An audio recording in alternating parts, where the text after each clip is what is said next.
What up, March? After all this craziness, nothing is better than staying safe in reality.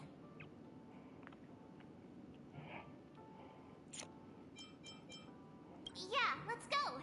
We've got some time before we board the ship, so let's catch up with everyone at Dream Jolt Hostelry. Sure thing.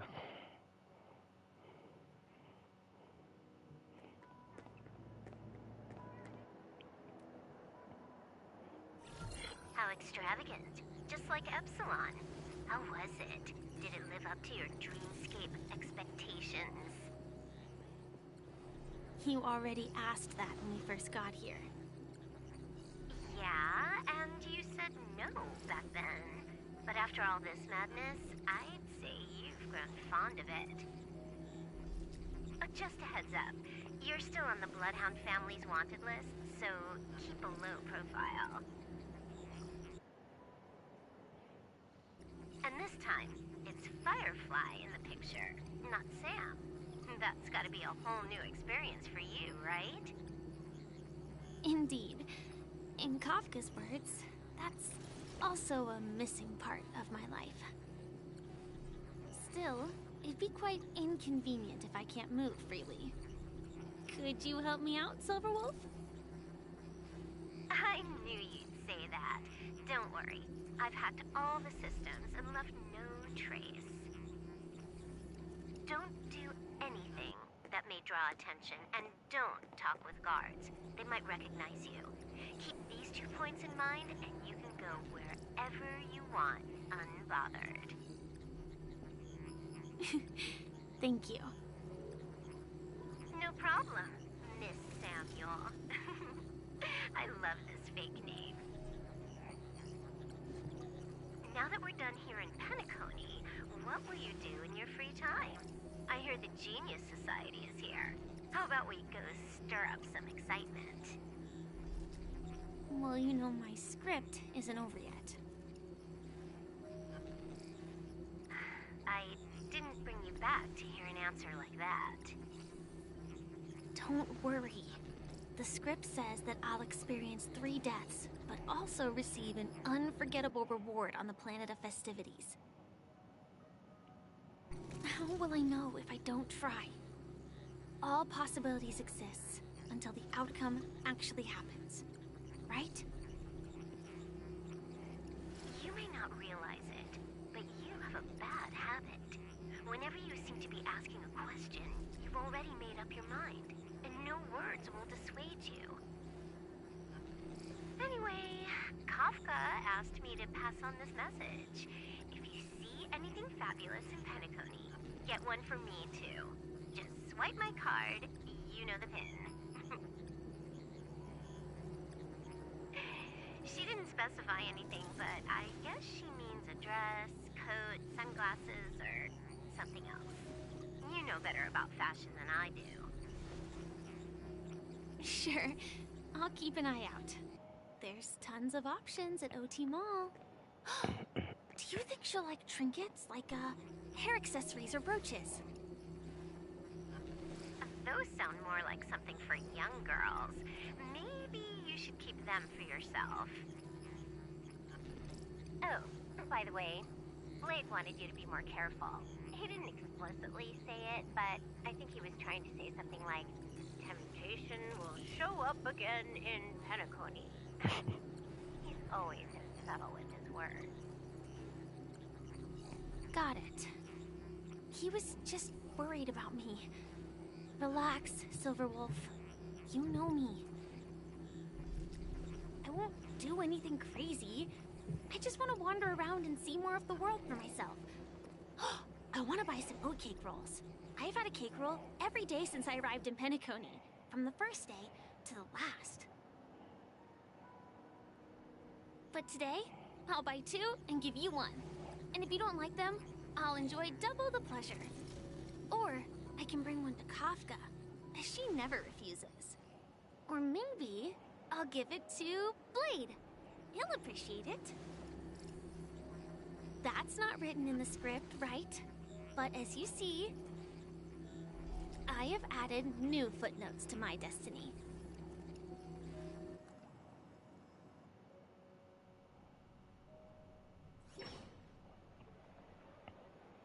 Welcome, Director Topaz. The family ambassadors are still inside making preparations, but the big boss hasn't arrived yet. It'll be a while before the conference starts, I'm afraid. Huh. Quite a spectacle. The family really knows how to make things look impressive. I thought they would choose a more formal and low-key location for the conference. I didn't expect them to go with a luxury airship. About this, Director. I've asked around. This airship, named the Radiant Feldspar, belongs to the Alfalfa family. This conference between the IPC and the family will have a direct impact on Penacony's future. Such an important event should have been held at... well, somewhere secretive in the moment of morning dew. The atmosphere here... it doesn't feel serious enough. If I'm right, this conference is probably just a prelude. Whoever organized it wants to assess the IPC stance beforehand. This influential figure either has their own ambitions and wants to reach a preliminary agreement, or they plan to put pressure on us to make us back off. Your mind is always so sharp, Director Topaz. And when the big boss arrives, please remind her to be cautious and watch out for any traps. Big boss. Thank you for the reminder, but I don't think that will be necessary. When she's at the table, it's the others who need to be cautious. Just tell everyone on our team to stay focused on their tasks and not worry about the negotiations. Oh, got it. I'll do it right away. Oh, and one more thing. Don't call Miss Jade Big Boss in front of her, or there will be serious consequences. I mean, really serious. Got it. Thank you for the reminder, Director.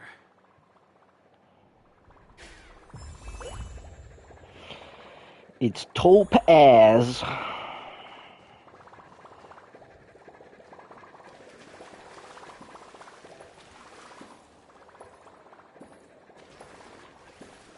You good there, Bear?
Oh, free stuff. Free stuff.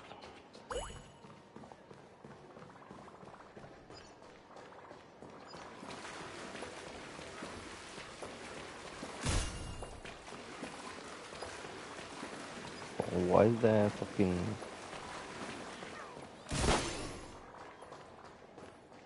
Nambi? You good?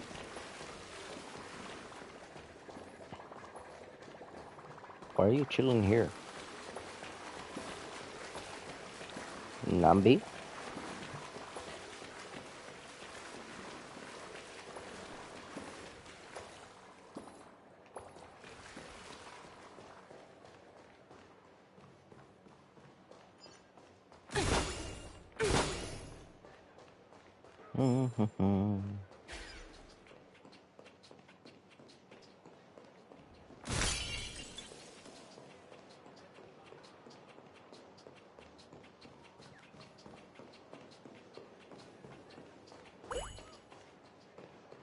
Bro.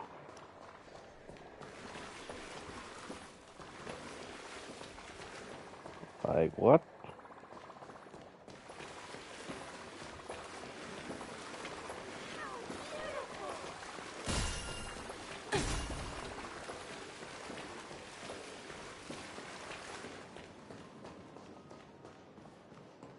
It's like...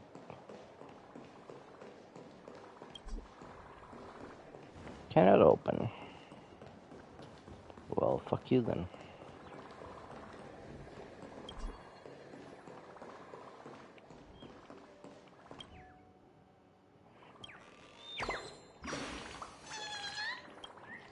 Me, me, me, me, me.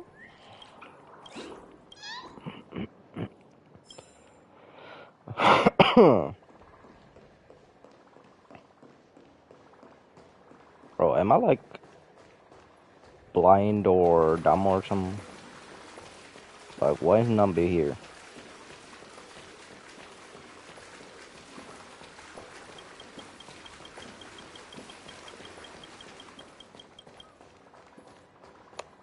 I don't fucking know, bro.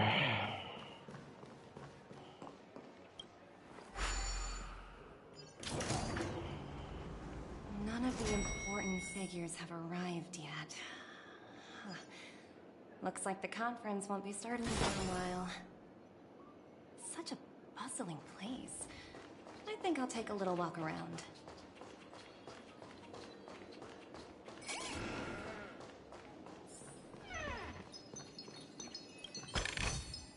Oh, free stuff. Ooh, pretty stuff.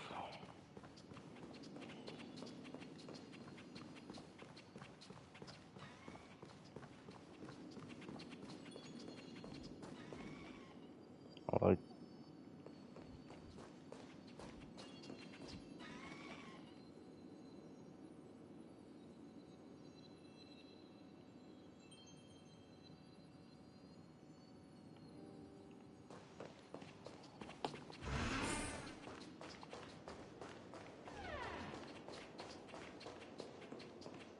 Oh,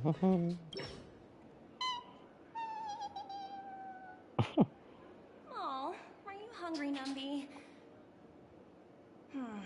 Food in the dream. Shouldn't taste bad, right?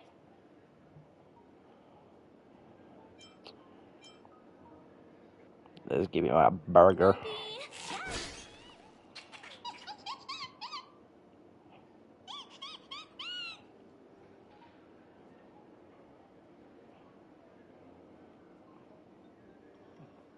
Damn. There. Don't be so greedy. Leave some for the other guests.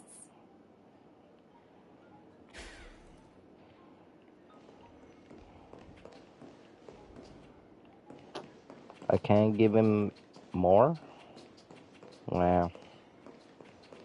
It's kinda...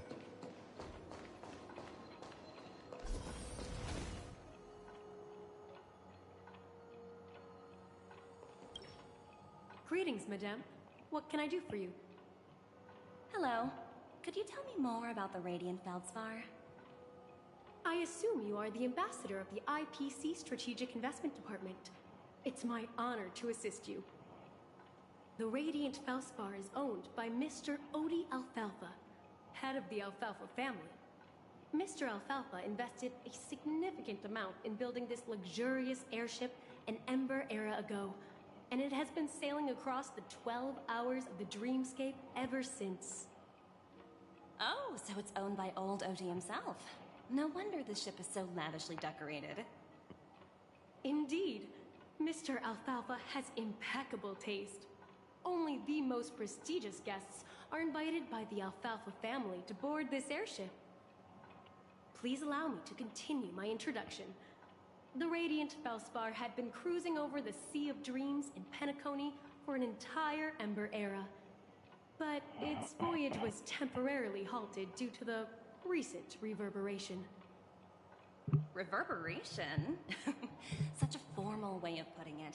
You're really downplaying the whole thing. I apologize. Please continue. Following the previous reverberation in the Sweet Dream, the Radiant Felspar had to suspend its voyage temporarily. Thankfully, the factors that disrupted the dreamscape have been resolved. However, due to, well, certain special reasons, the Charmony Festival, originally scheduled at the Penacony Grand... Well, hello there, Ashley. So, Mr. Alfalfa suggested relocating the Charmony Festival to the Radiant Felspar, taking this opportunity to announce the resumption of the airship's voyage. Ah, well, that would meet the family's needs and also create momentum for Mr. Alfalfa himself. Quite fitting for a legendary tycoon like him. Thank you for explaining matters to me. Goodbye. Oh, your hot wifeys? Yeah. This is Topaz. Or Top-ass, you know. She kinda got some cake, you know.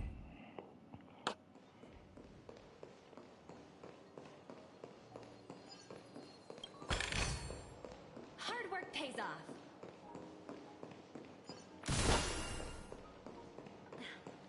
Watch yourselves in front of the IPC. Don't you dare embarrass. Goddamn.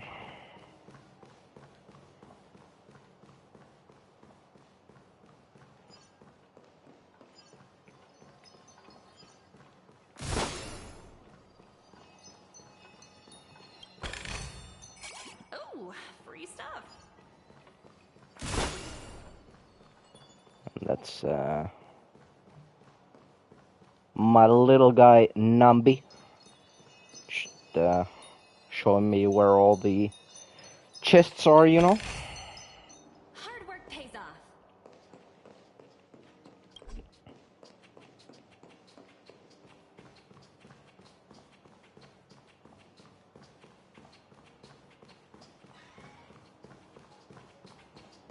Ba-da-da-da, ba-da-da-da.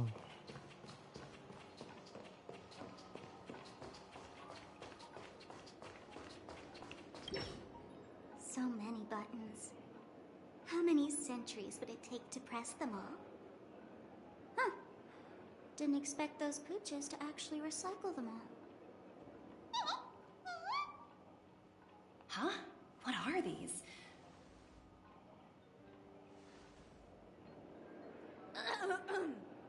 For your safety, please stay away from those objects. For my safety? Are these buttons something dangerous? Not exactly. Lately, there's been a prankster in the Sweet Dream who's been handing out strange button devices to anyone he meets. According to those involved, he said something like, "Just press this button and all of Penacony will explode." Luckily, no one believed him. Still, the Bloodhound family collected these buttons just to be on the safe side. Where's that prankster?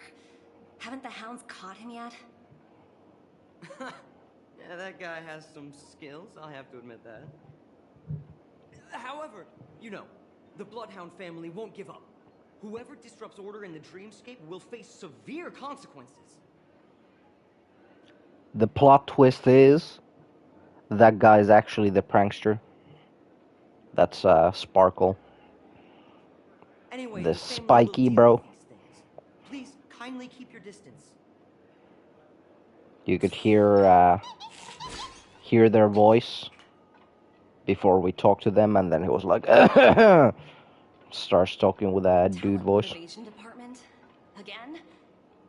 Internal review? Will it ever end? I'm working on a major project. I don't have time to squabble with you guys. The way I handled the Urillo case was approved by senior management, and all of the project logs and calls are complete. Can't you check on them yourselves? I just don't understand. Why are you so fixated on this minor case and constantly escalating it? Seriously, what's your purpose? Sounds exhausting. Why not just hang up? Oh shit. Jade is here! Mommy? In my opinion, you handled that project quite well. A little ball of ice in exchange for the Astral Express's good favor. That's not a bad deal for the department. It's been a while, little Yelena. I've been looking forward to working with you. Never imagined this day would come so soon. Is there trouble? You can tell me anything. Just like old times. It's been a while, Madam Jade. I'm honored to have the opportunity to work with you. God You're damn! so formal, aren't you? Forget about the hierarchy and treat me as your equal. No need for unnecessary titles like Madam. How about mommy? I'm sorry. I mean... It might take some time to get used to that. After all, you are a senior. Well, now that we're both members of the 10 Stonehearts, I need you to be at your best. Especially since the upcoming negotiations leave no room for error. As sharp as you are, I'm sure you've figured out the true purpose of this conference, right? I believe old Oti has taken it upon himself to test our limits before the official negotiations between the IPC and Penacony. That's true, and it works in our favor. Do you know why? If we can reach some sort of agreement with old Oti beforehand, and gauge our opponent's boundaries, much more smoothly. That's the obvious benefit. Exactly. And the hidden benefit is that as the head of the Alfalfa family, his actions suggest that the 5 lineages might not be as united as the Odes of Harmony would suggest. As long as the influence of Harmony hasn't completely permeated their core, personal desires will always have their way. Thankfully, influential figures in Penacony haven't entirely suppressed their own desires. It's similar to the power struggles within the IPC.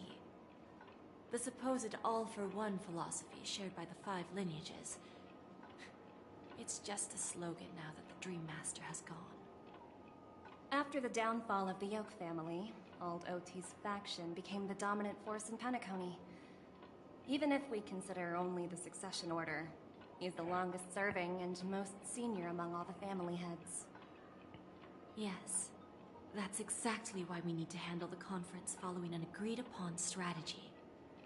It's like playing a game of chess, where every move needs to be carefully thought out.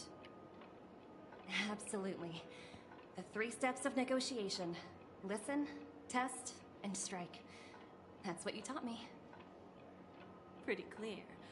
Although, you seem to have changed the order in the Urillo case. That was based on my personal experience. I apologize for interrupting your conversation, but the family head is ready to meet the ambassadors from the Strategic Investment Department. Time to get to work. Let's prepare ourselves and meet that esteemed supporting actor.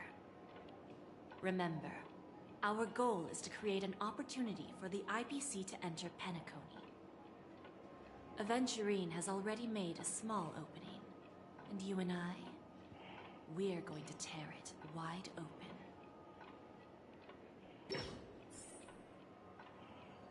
She's about to tear my ass cheeks wide open.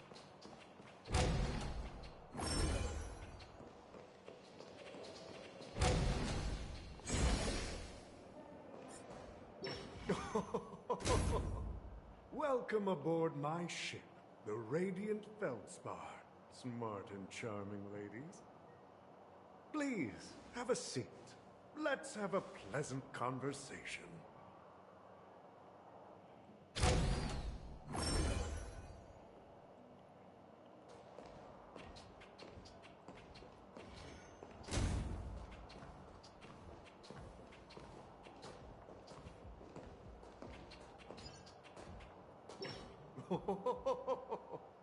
Welcome aboard, my dear ladies. Forgive me for any lack of attentiveness that might have led to a lengthy wait outside. No problem at all, Mr. Alfalfa. It's my honor to meet you in person. You may not be aware, but the book Odie Alfalfa, the biography, is a must-read for all Strategic Investment Department employees. After all, to many, you are the legendary figure who single-handedly built the Penacony economy. I expected no less from the 10 Stonehearts from the Strategic Investment Department. You're definitely skilled in the art of conversation. I always enjoy talking to smart people because we don't have to beat around the bush. We can just get straight to the point instead. Since I invited you IPC ambassadors on board, I'm sure you've figured out the topic I'd like to discuss, yes? This guy looks like if Santa Claus had a little affair with one of his elves, you know?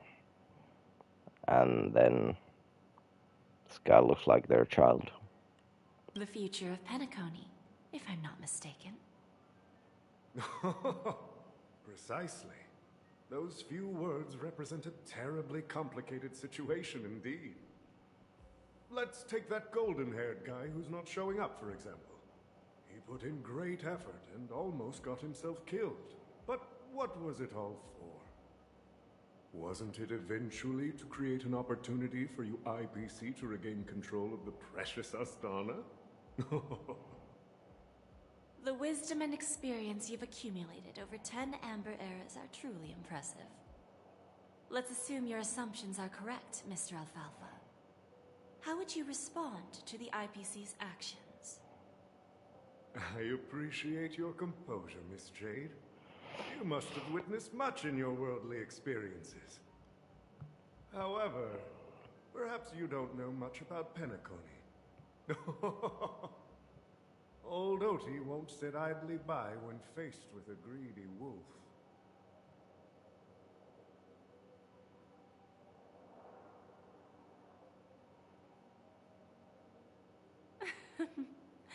Please, go ahead. I'm all ears. Then I'll be straightforward. I requested this meeting before the official conference to dissuade the Strategic Investment Department from trying to lay a finger on Penacony. If you back off now, you can make a smooth exit and prevent the IPC from losing face during more important negotiations. She don't look happy. One of our P-45 executives was attacked and nearly killed in the dreamscape. The IPC can't simply ignore this incident. Moreover, considering the turbulence during the Charmony Festival, Penacony's credibility has taken a hit in the public's eyes. Despite your determined attitude, the issues plaguing Penacony are real, are they not? You use the term real, Miss Topaz, but let's not forget that this is the realm of dreams. If you want to succeed here, you need ambition and unconventional thinking. Curious about how I plan to respond to the IPC? Well, I don't mind sharing. My actions will help Penacony take a significant step forward by self-listing and going public. Going public? If I'm not mistaken, you want to bypass the IPC and go public on a universal scale. Precisely. Instead of watching the IPC gnaw away at Penacony, I'd prefer to open the doors of the sweet dream to the entire universe. Starting today, anyone in the cosmos can become a shareholder of the land of the dreams. This is the path of harmony I'll choose.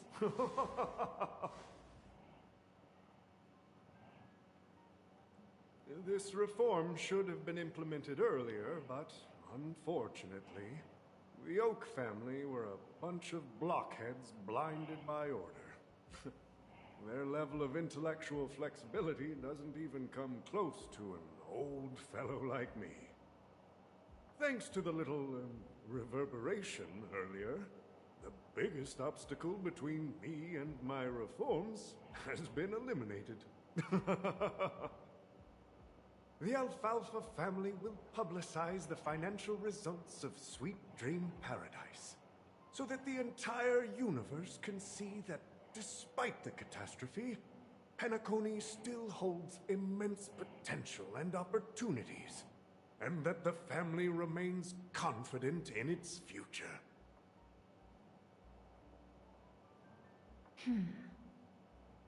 Crisis and opportunity are two sides of the same coin. So, you've been waiting for the right moment for Penacony to regain the spotlight. And if Penacony should seize this opportunity to overcome adversity, even if the IPC tries to intervene, every move we make will be scrutinized by trillions of people.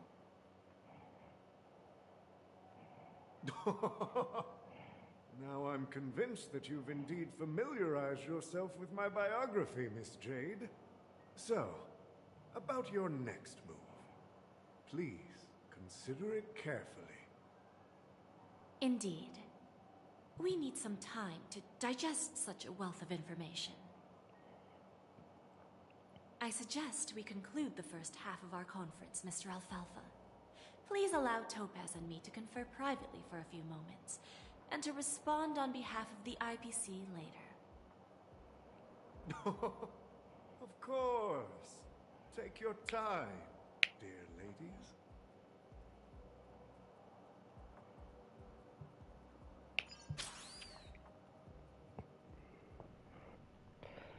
The Alfalfa family had a meeting with the IPC? I got this information from a message sent by that IPC ambassador. He said it was to return the favor. It's not hard to imagine. Penacony today is pretty much like the frontier prison it once was, with external forces casting greedy eyes and the undercurrent of order lurking within.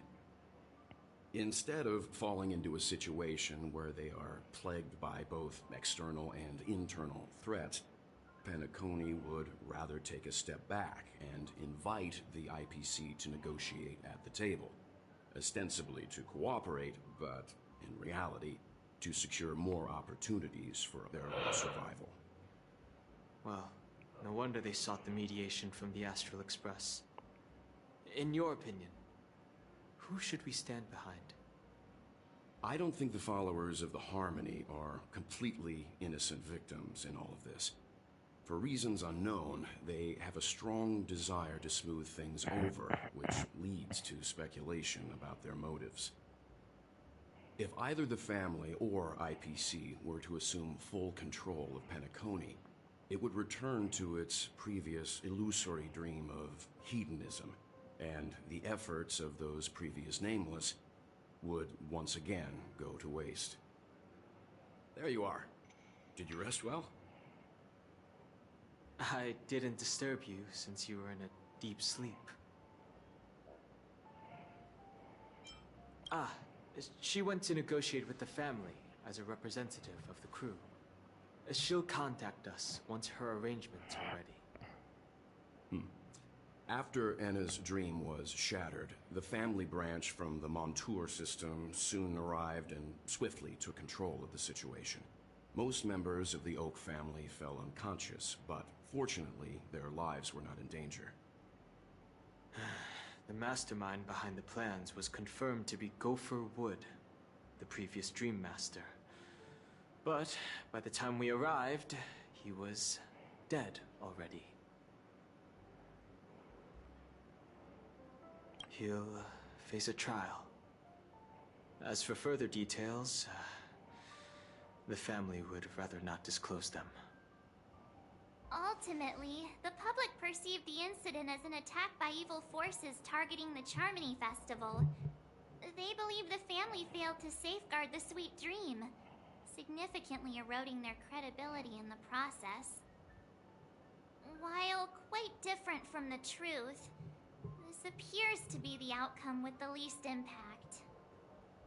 After all, you don't know who's awake and who's pretending to be asleep. Shabbat. Well, they'll open their eyes in the face of danger. Once the danger subsides, they'll embrace the sweet dream again. Here's a toast, with 3 glasses of glory of the Trailblaze to all of you.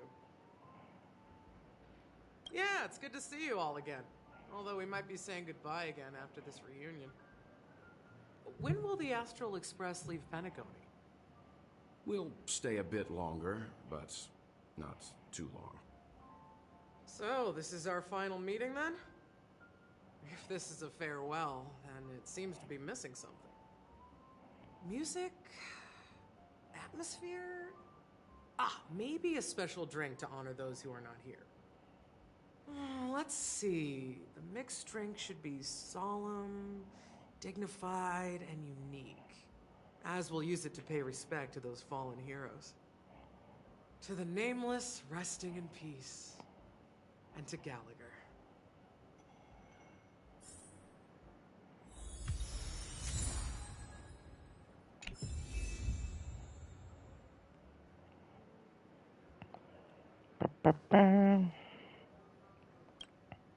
This trailblazing expedition has been thrilling and memorable.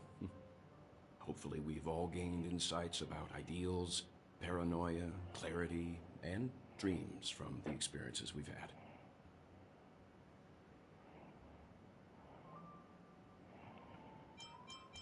To The be honest, conclusion of a journey can I don't often really be sorrowful. All we can do is to try to care ensure any it of those ends on a topics. happy note. Just go and make the drink. Ready to mix your drink? Sure. I'm not sure. I haven't seen him since our last meeting at the lounge. Come to think of it, he always did come and go quietly. We used to discuss everything here. But every time he'd leave, I'd realize that I didn't know him at all. Such is the mystery that is Gallagher. I have a hunch. Perhaps he's already fulfilled his wishes and won't be coming back. Before we start, would you like to talk to your friends? We have plenty of time. No, I'm good. All right, as you wish. I think I have an idea about what drink to make. Would you like it bitter or sweet? It's up to you. Choose the flavor that suits you best at this moment.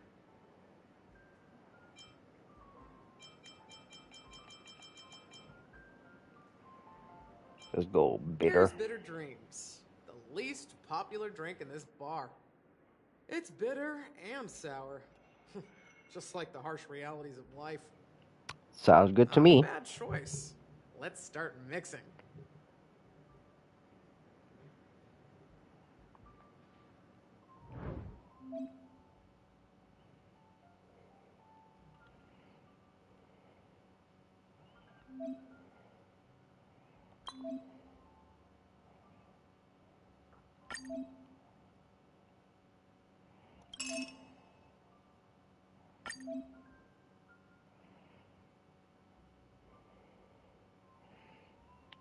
Ingredients for mixing drinks. Follow steps, keep mixing. Gotcha.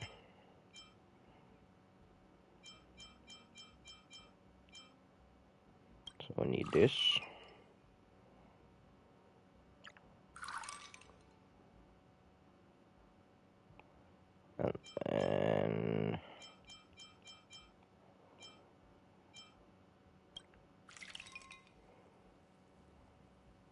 And then stir.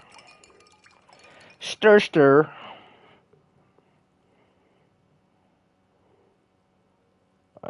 Next. Slash lemon. And we good.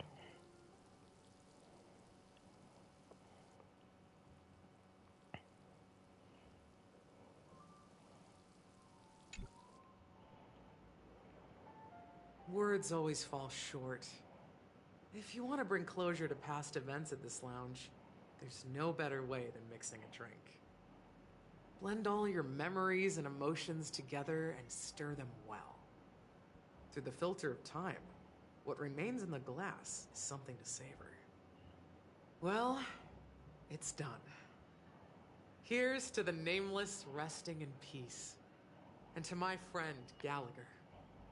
Death is a bitter truth, but what you did will be remembered by history.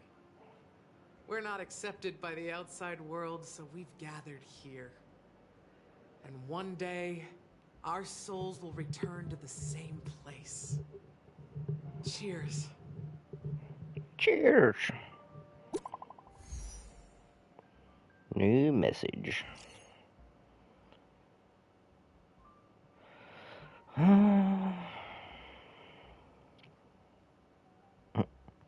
Bruh, no way Don Hong said Roger.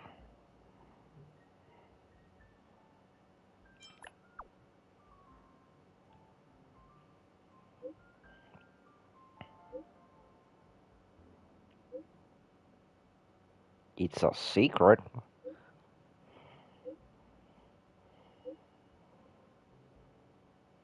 Goddamn. She fucking keeping secrets for me?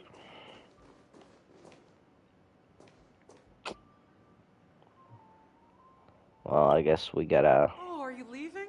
say Well, bye-bye. then take this with you. I've mixed more of this last special drink for you. The past shouldn't be forgotten. So I hope it brings back the flavors of Penacony. Thank you. I'm sure it'll leave a lasting impression. If you happen to run into Gallagher, make sure he has a sip too. I know his tastes, and he'll be thrilled. Alright, enough with the heavy stuff. You guys have important things to take care of, so let's not dwell on things. Whether it's the Astral Express or Penacony, there's still a long journey ahead. So let's lift our spirits, guys, and embark towards our tomorrows. Ooh. Jade, POV. Odie is a tricky opponent. I didn't expect him to take the risky step of going public at such a critical moment for Penacony. Indeed. He's definitely bold. It's that kind of boldness that made him the Odie Alfalfa he is today. Still, the outcome is uncertain. Shouting loud doesn't necessarily carry any weight. What about the phone call I asked you to make, Topaz? Ah, they agreed. But it'll take some time before they arrive. Just as it should be. The sweet dew should be served after the bitter poison. Looks like we'll be skipping the exchanging apples step this time around. Now that we're dealing with a greedy merchant, a simple apple wouldn't make a difference. Well, I guess I included myself in that remark too. Now I'm a bit curious, Topaz. Do you think Penacony is a quality asset? Yes. Despite its recent calamity, Penacony remains a top-quality asset within the cosmos, with good credit, lucrative potential, and promising prospects. Well, that's obvious, but what I truly wanted to know is, this project is obviously too bland for your taste, isn't it? That's true. I wouldn't be here if it weren't for Aventurine. But despite that, you trust him. You even entrusted him with a cornerstone. Something as precious as life itself, to finish this gamble. Are you not in the same boat, Miss Jade? Without us playing along, your Jade Stone wouldn't have made it across the border so easily, allowing you to see all desires that flow through dreams to gain a bargaining chip in negotiations. That's why I'm willing to stake my topaz stone to cover for you. It's like one big elaborate game of chess. Once that kid sets his mind to something, nothing can stop him. Not even fate. Well, at least he's still alive, and that's the best outcome. Looks like we've strayed off topic, Miss Jade. Should we discuss our next steps? No need. I'll go it alone. Meanwhile, you can go greet our honored guest and wait for my message. Okay. Is that Robin? She's also here on the Radiant Feldspar.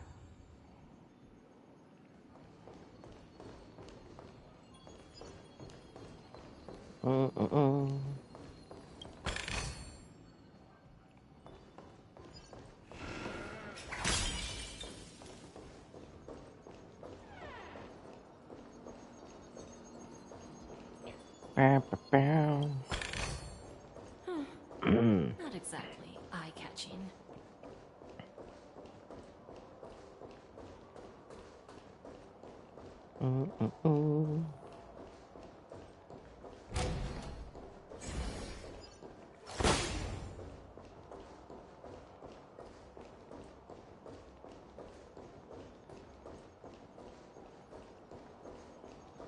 Anything up here? Of course there is. Is that all? Bother.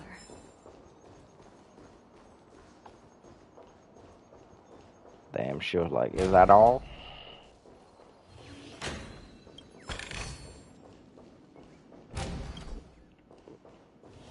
Oh, can't go in there.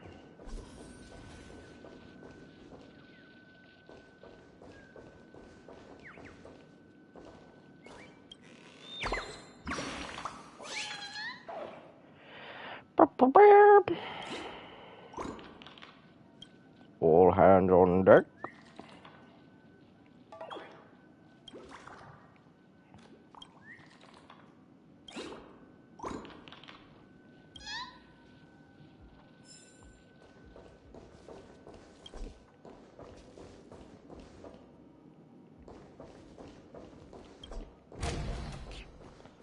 Well, I guess we gotta come back for that later.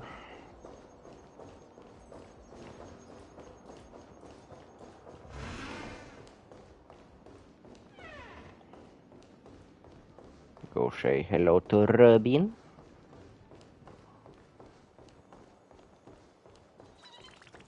Lot of burbs.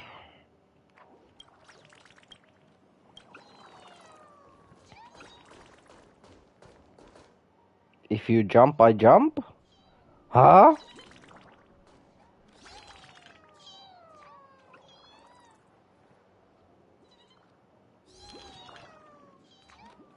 These birds kinda weird. Greetings, Miss Robin. I didn't expect to meet you here. Miss Jade? Greetings. The opening ceremony for the Charmony Festival has been moved to the Radiant Feldspar, so I'm here making some preparations. How about you? Have you spoken with Mr. Alfalfa? I'm Yes. actually on my way to meet him right now.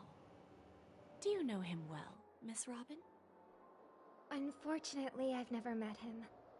I've only heard a few comments from the former head of the Oak family. Mr. Alfalfa is respectable when it comes to business. But in other respects, I can't say the same. Where do you think the future of the planet of festivities is headed? I believe the sweet dream will see its rebirth, just like the Radiant Feldspar resumed its voyage. The Harmony needs a new direction. Only by bidding farewell to the past can we actually sail into the future. There are no permanent allies or everlasting enemies, So let's both take what we need from this deal. Naturally. I'm looking forward to your performance. See you at the festival. See you later, Miss Jade.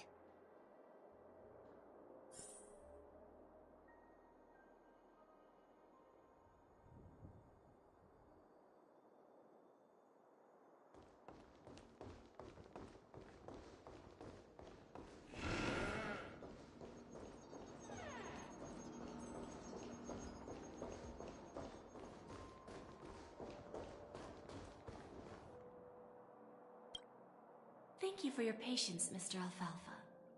Let's continue our discussion. Figured out something already, Miss Jade? But where is Miss Topaz? Topaz has something else to take care of. You'll be seeing her later.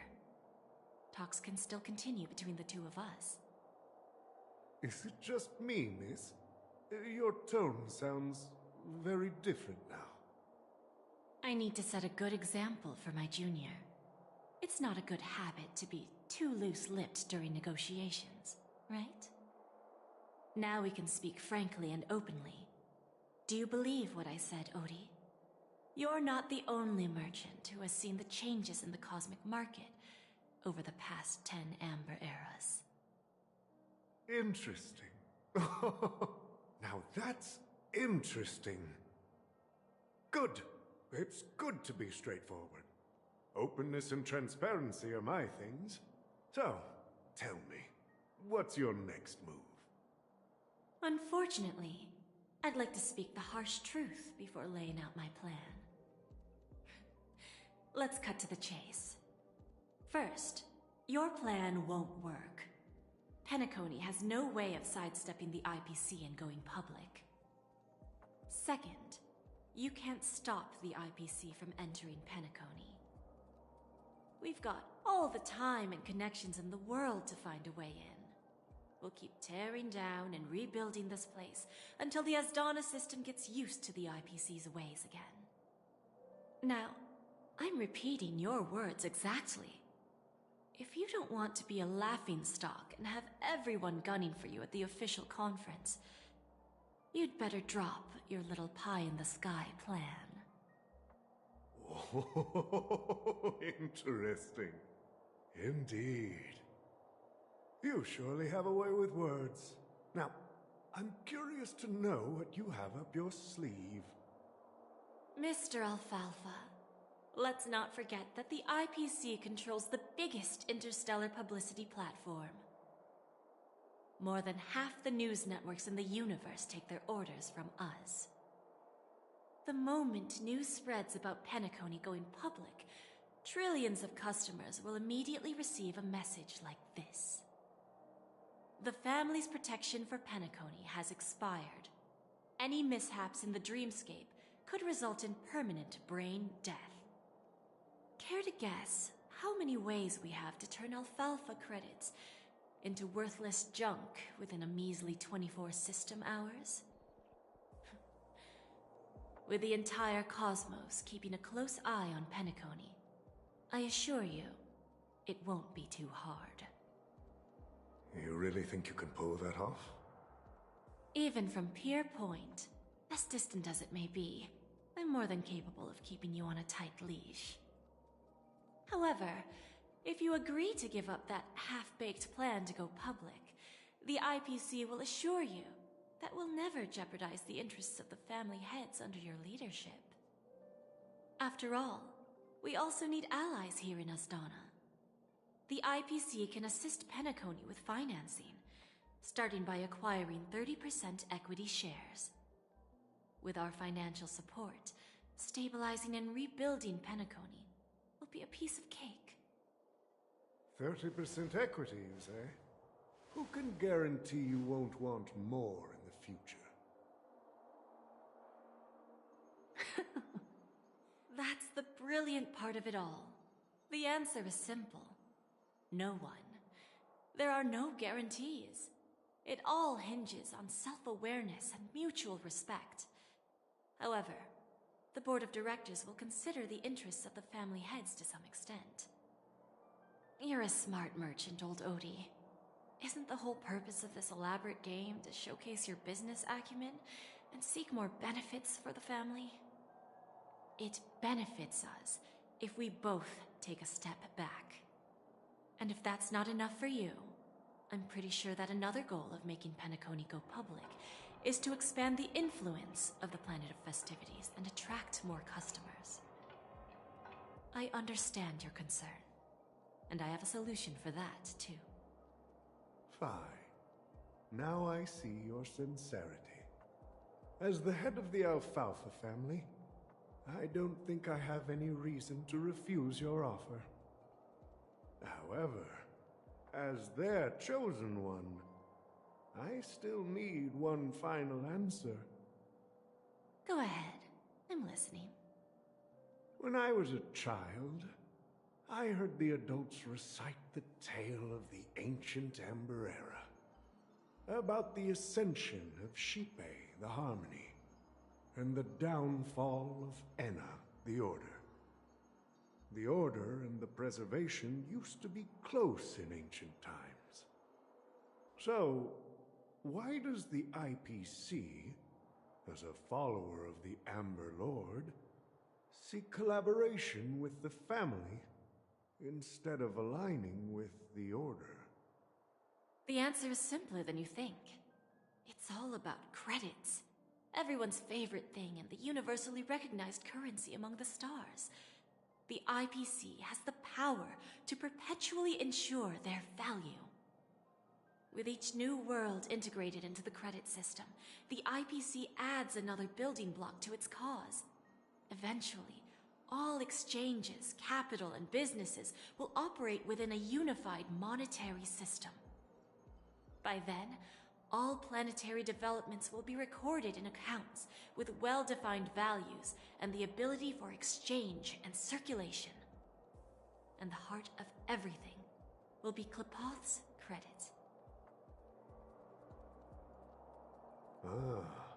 And then the IPC will be able to exert influence over everything. Our intention is to establish enduring preservation, so I'm sure you can understand. This universe doesn't need two types of order.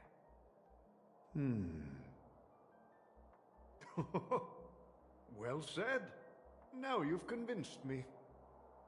All right. Tell me your solution. Let's see if we're thinking the same thing. Then let's continue our conversation. Please, Topaz, invite Sweet Dew to join us at the table.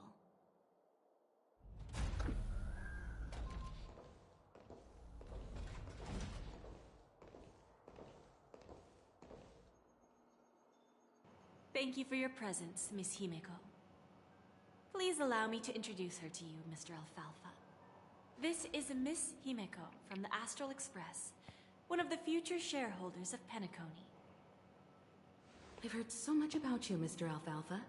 It's an honor to meet you as representative Future of the shareholder. Astral Express. This stunning lady is the navigator of the Astral Express? It's a pleasure to meet you. I believe everyone here is familiar with the general contents of the proposal. After this round of financing, the IPC is expected to hold 30% of Penacony's shares.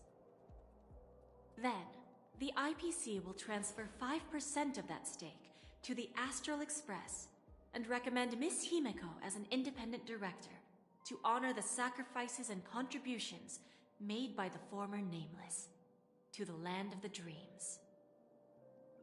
While this decision isn't finalized yet, we are honored that everyone here recognizes the way of the Trailblaze. While the Nameless didn't embark on their journeys for fame or fortune, if this is the wish of both the family and the IPC, I will represent the Astral Express and fulfill my duty as a member of the board of directors. The entire crew has agreed to assist in the reconstruction of Penacony. Beyond that, in our future travels, we are committed to bringing the beautiful dreams of the Planet of Festivities to more worlds. Of course, all cooperation is based on one premise. The path of harmony in Penacony must not be distorted again, and such a tragedy must never recur.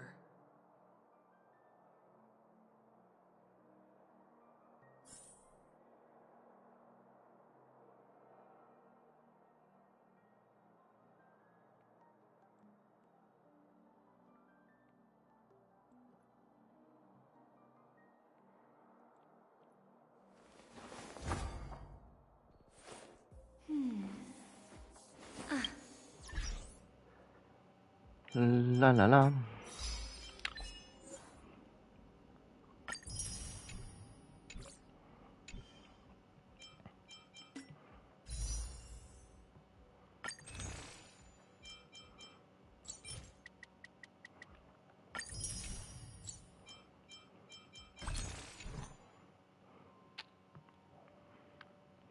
$19 hours. Well, 20 hours left.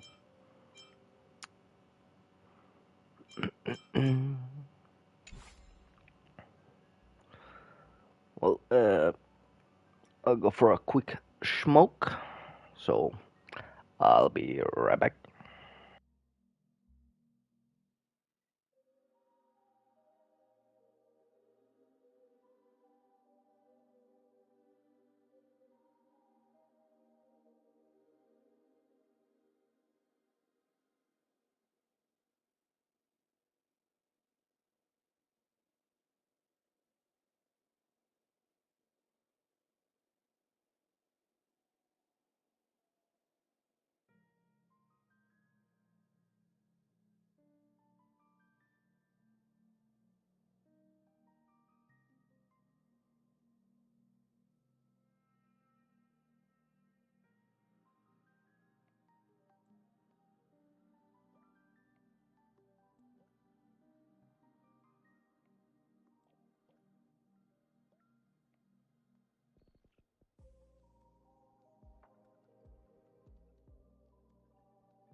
Ba-na-na-na-na-na.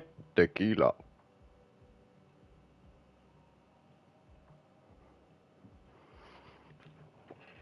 Ah.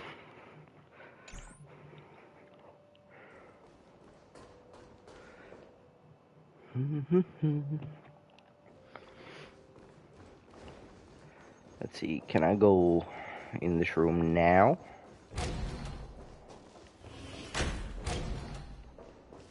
No. Well, fuck you then. There's a puzzle inside that room,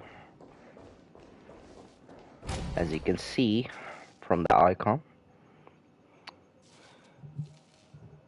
Yo, what's up, kits?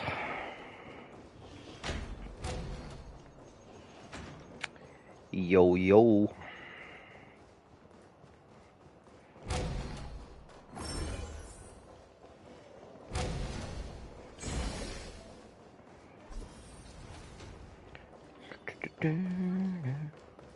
Not much, you? Yeah. Just chilling.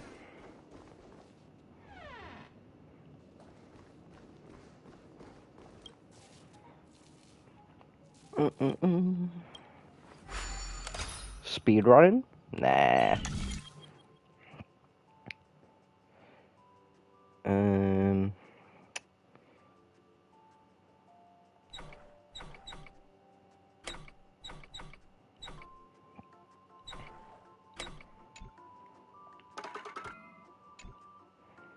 Ba-da-da.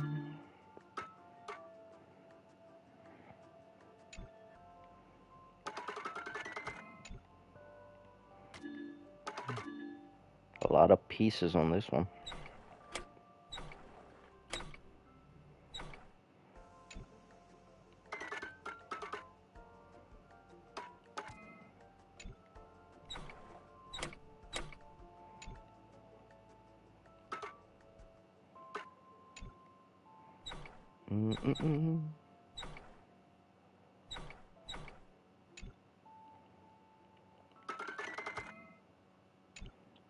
Oh, there we go. I gotta get it there.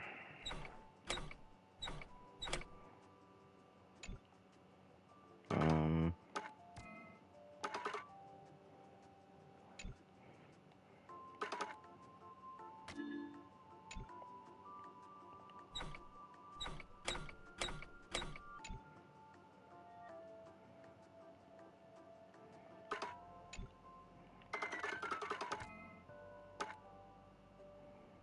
Hmm.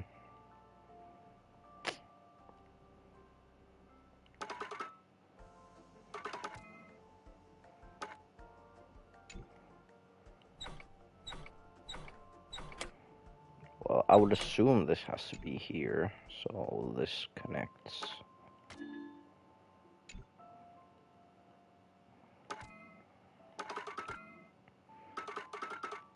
Is this just a useless piece?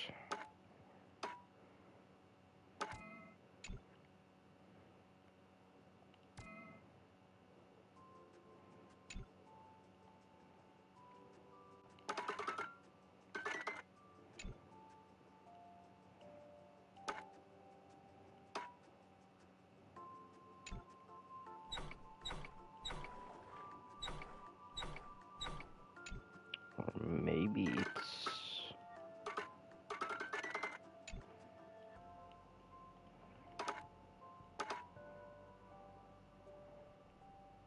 like this goes here. Pull that there for now. This goes here.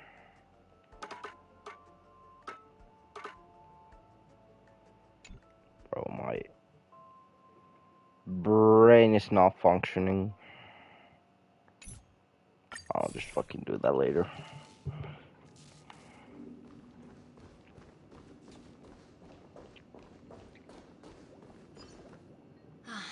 Old OT is in agreement, so the issue is settled, I presume. What about the remaining family heads? They will soon realize the situation. When the last question was asked, Old Odie represented more than just the Alfalfa family.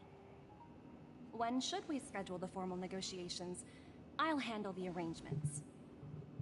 It's all up to you. I'll step back and let you handle the negotiations and takeover. I won't be involved. But Miss Jade, this is... Aventurine initiated this case, and you were his project partner. If that kid hadn't overplayed his hand, I wouldn't have been pushed to the forefront. I came here today to help you sort out the toughest issue. I trust you'll be able to wrap things up quite nicely, little Yelena. Of course. There won't be any Of course. And please, give Diamond my assurance. Don't worry. Diamond has always trusted us. I'll put in a good word for you, and you'll have your P-45 position back in no time. Radiant Feldspar. What a fantastic ship. Now that my business is done, it's time for me to indulge in my own little hobby. Ah, you want to open a Bon and Jade exchange branch on this ship too? Opportunities like this don't come around often. Just look at the guests on this ship. They're surely holding a wealth of valuable treasures. Well, I'll take my leave. A pawn shop can't run without a boss. See you around, Topaz. I have one more question for you, Miss Jade. Go ahead. That dose of bitter poison. I'm curious as to how you found this information. I didn't find the information. It came to me. It was from a lady concerned with the future of the Harmony. In return, I've agreed to help her with something. But that's for later. We can deal with it after we leave Penacony. You see, that's what investment is all about. The seeds of opportunity are already sown. They only need a little bit of nourishment to take root. And then after, all we need to do is wait patiently. Like right now, for example. It's just about time my final guest boarded the ship. Another guest. Firefly?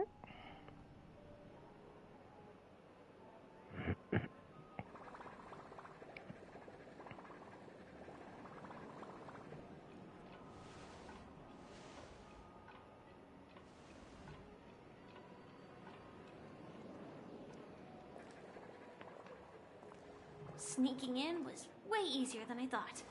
The family's security is as lax as ever. So, this is the Radiant Feldspar. So luxurious. A pawn shop that grants wishes. Is there really a place like that on the ship? I'll find out for myself if the rumors are true or not.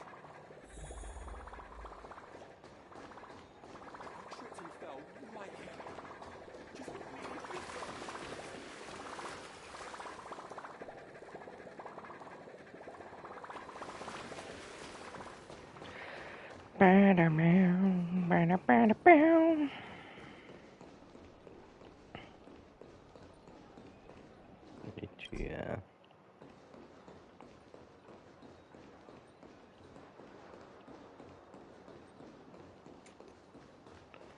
Do.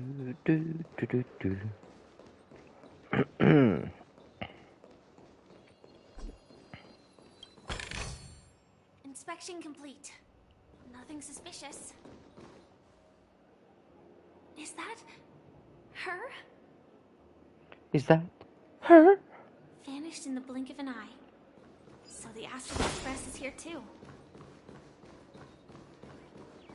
The Charmony Festival has really been postponed. No danger detected. But never let your guard down. What happened? I heard the IPC's higher-ups are all here.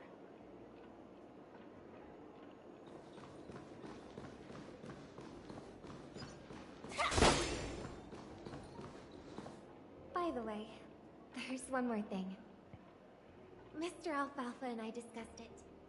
I'll present a gift to the Astral Express on behalf of the family as a token of gratitude for the Nameless's contributions to Penacony. Please help me with the necessary arrangements. Right away, Miss Robin. Can I ask you something? Oh, greetings, miss. Is there anything I can help you with? Do you know how to get to the pawn shop? Pawn shop? Ah, you must be talking about Lady Bonajade's place, right? I heard she offers, special services there. I've marked the pawn shop's location on your device. Please feel free to check it out. Lady Bonajade. I think I've heard that name somewhere before. Was it from Silverwolf? Come to think of it, she disappeared after mentioning that she was going to meet with the Genius Society. If I win, your chest is mine. Who said I was betting with you? I did. They are still a ball of fire as ever. Sorry, but I've got to find Lady Bonajade first.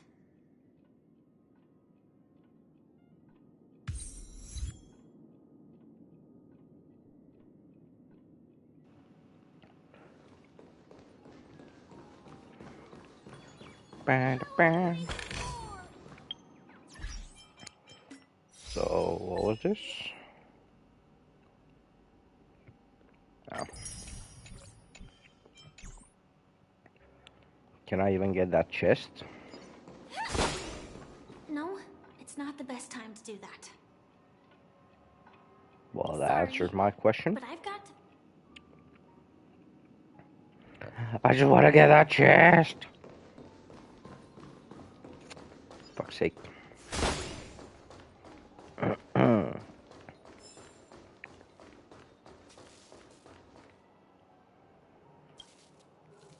Let's see if this is a easier one. Yeah, I'm not doing that right now. Too many pieces on that one. Run, Forrest! Run!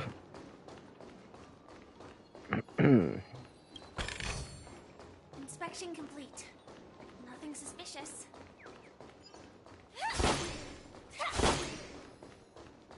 Where's the bird? Beep, beep, beep.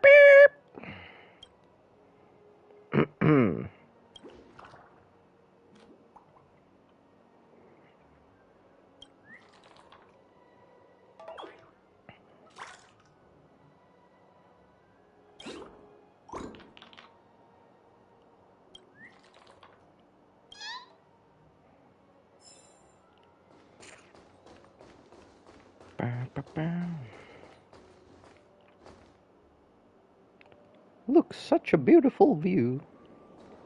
I mean... I am afraid of heights. This kid's afraid of heights? As she's on this fucking... airship? Like, fucking...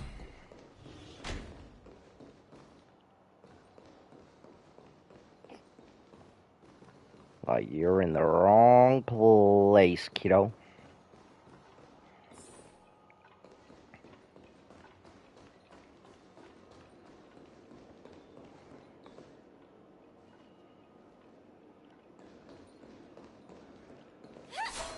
Let me get some food. What services do you require? La la la la. Ooh. Hello there, Jade. Welcome to Bonajade Exchange, Radiant Feldspar branch. How should I address you, dear lady? Just call me Samuel. Samuel. Nice name. Nice So what do you name, need, yeah. Miss Samuel? And what are you willing to give up in return? want to keep on living. And for that, I'm willing to give up everything I have. Everything you have? Oh, you That's should right. have said that. Everything. Miss Samuel, I think you'd best turn around. It seems you're not quite familiar with the term pawn. What do you mean? I mean it literally. I sense your burning desire to live, but unfortunately, you don't have anything of equal value to offer. Okay. A pawn shop that grants wishes. I see. It's just a marketing gimmick. Well, that's quite a harsh accusation. I understand you may not fully comprehend what I mean, but don't worry. I'll help you understand. Go and talk to these people. They're all customers of my pawn shop. See for yourself if their wishes have come true. Once you've done that, come back to me. I'll help you understand the true meaning of pawn and make you realize what you're missing. That Lady Bonajade feels more like a money lender rather than the owner of a pawn shop. Well, I've got nothing better to do anyway. Which one should I pop? 1, 2, 3, 4, 5. Don Hung and Void Ranger Jive. Don't change the words. No, it's not the best time to do that. Sorry. I'll catch up with you later. Well, goddamn. Can't go anywhere.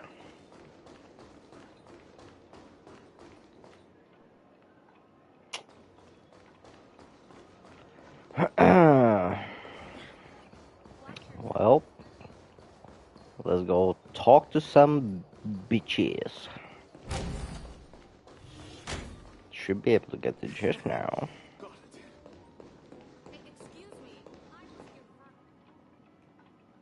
You're right here, right? Did I just get scammed? Like, the main character was right here.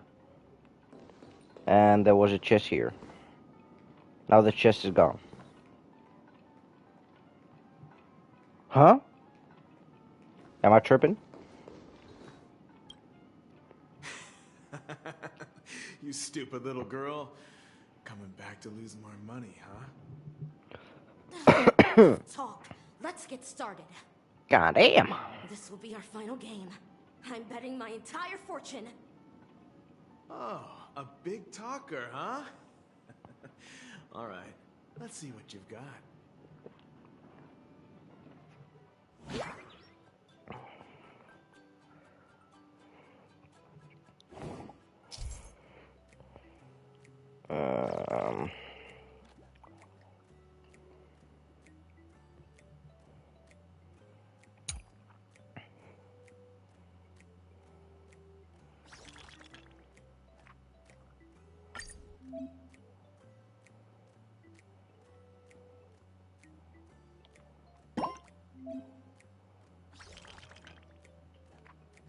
Clear fruits to increase power. Each cycle, limited number of moves. Gotcha.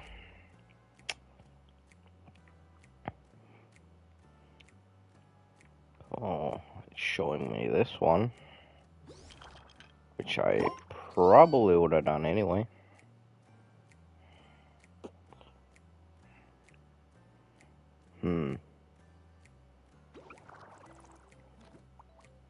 I'll do this one though. Goddamn.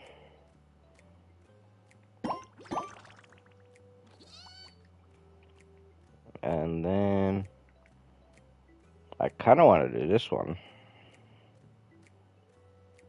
Just because,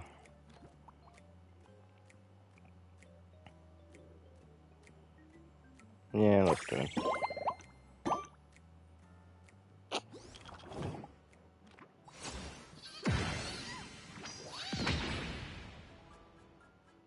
Yeah, get fucked, bruh.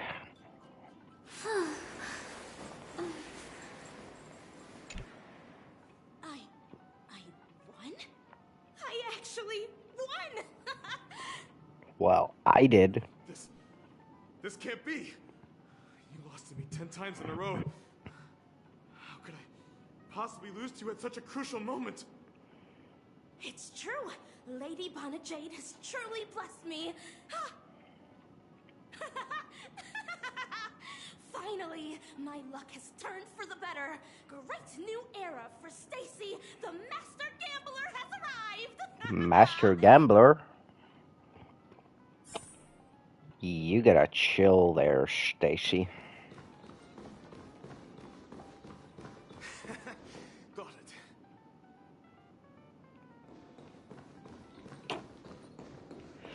I gotta go back downstairs, I guess.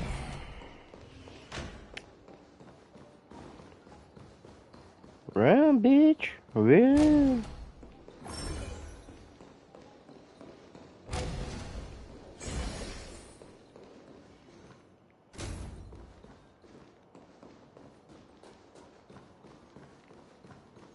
Let's go. Talk. I've prepared a gift for you, Dorothy. Check this out. Dorothy and Dell. What a beautiful necklace. Is it made of cymophane? It's stunning. Oh my god. How did you know I love jewelry made of cymophane? It has the same purple hue as the necklace my dad gave my mom. I've never told anyone about it. How did you find out, Dell? Because I'm a wizard. Will you go out with me? I will. Really? I mean, really? Yeah, I ma'am. never said yes before because I thought you had no idea what I liked. But this gift made me realize you were actually paying attention all along, trying to learn everything about me. So yes, I will. Wonderful. My wish has actually come true. So, shall we go, Dorothy? Let's go outside and enjoy the stunning views of the 12 hours. Yeah, let's go.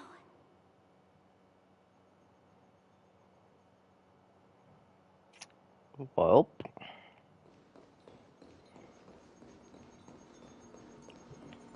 Let's go to the bar. Hey, did you see that? The gray-haired one outside. Don't look around, just focus on your drink. Seriously, they look like a total lunatic. Jeez. Is that her?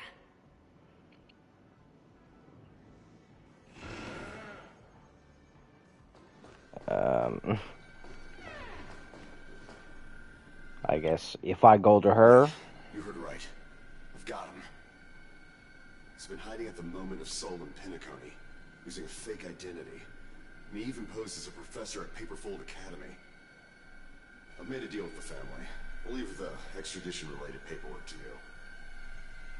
How'd I find him? Well, let's just say I had some help from an influential figure. Don't ask for the details. 22 years. Yeah. 22 years of chasing this guy all over the cosmos. You know, never thought it'd end up like this. Right here. I'm gonna hang up for now, partner. I need to raise a glass to myself.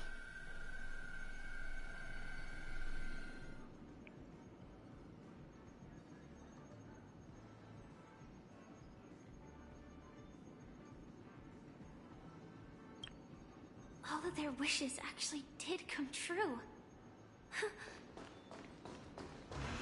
But I just don't understand. How did she do it? And what does pawn really mean? I should go back and ask. Well, let's see. It's gonna say like, you can be here. Not the right time. Origami bird. Hey, little birdie. Come on. Calm down already. Everyone's staring at you. No, it's not the best time to do that. Shocker. Sorry. I'll catch up with you later. I'll catch up with you later.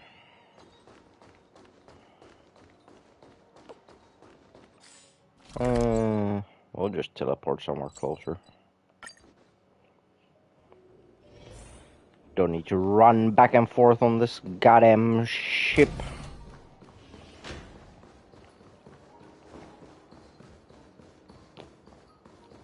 La la la la. Mona? Oh, yeah. Hello there, So Miss you're back, Jade. Miss Samuel. Yeah. I found those people. And it seems their wishes did come true after visiting the Bonajade Exchange. But I'm not sure what you want me to see. They all seem to be living fulfilled lives. Not so fast.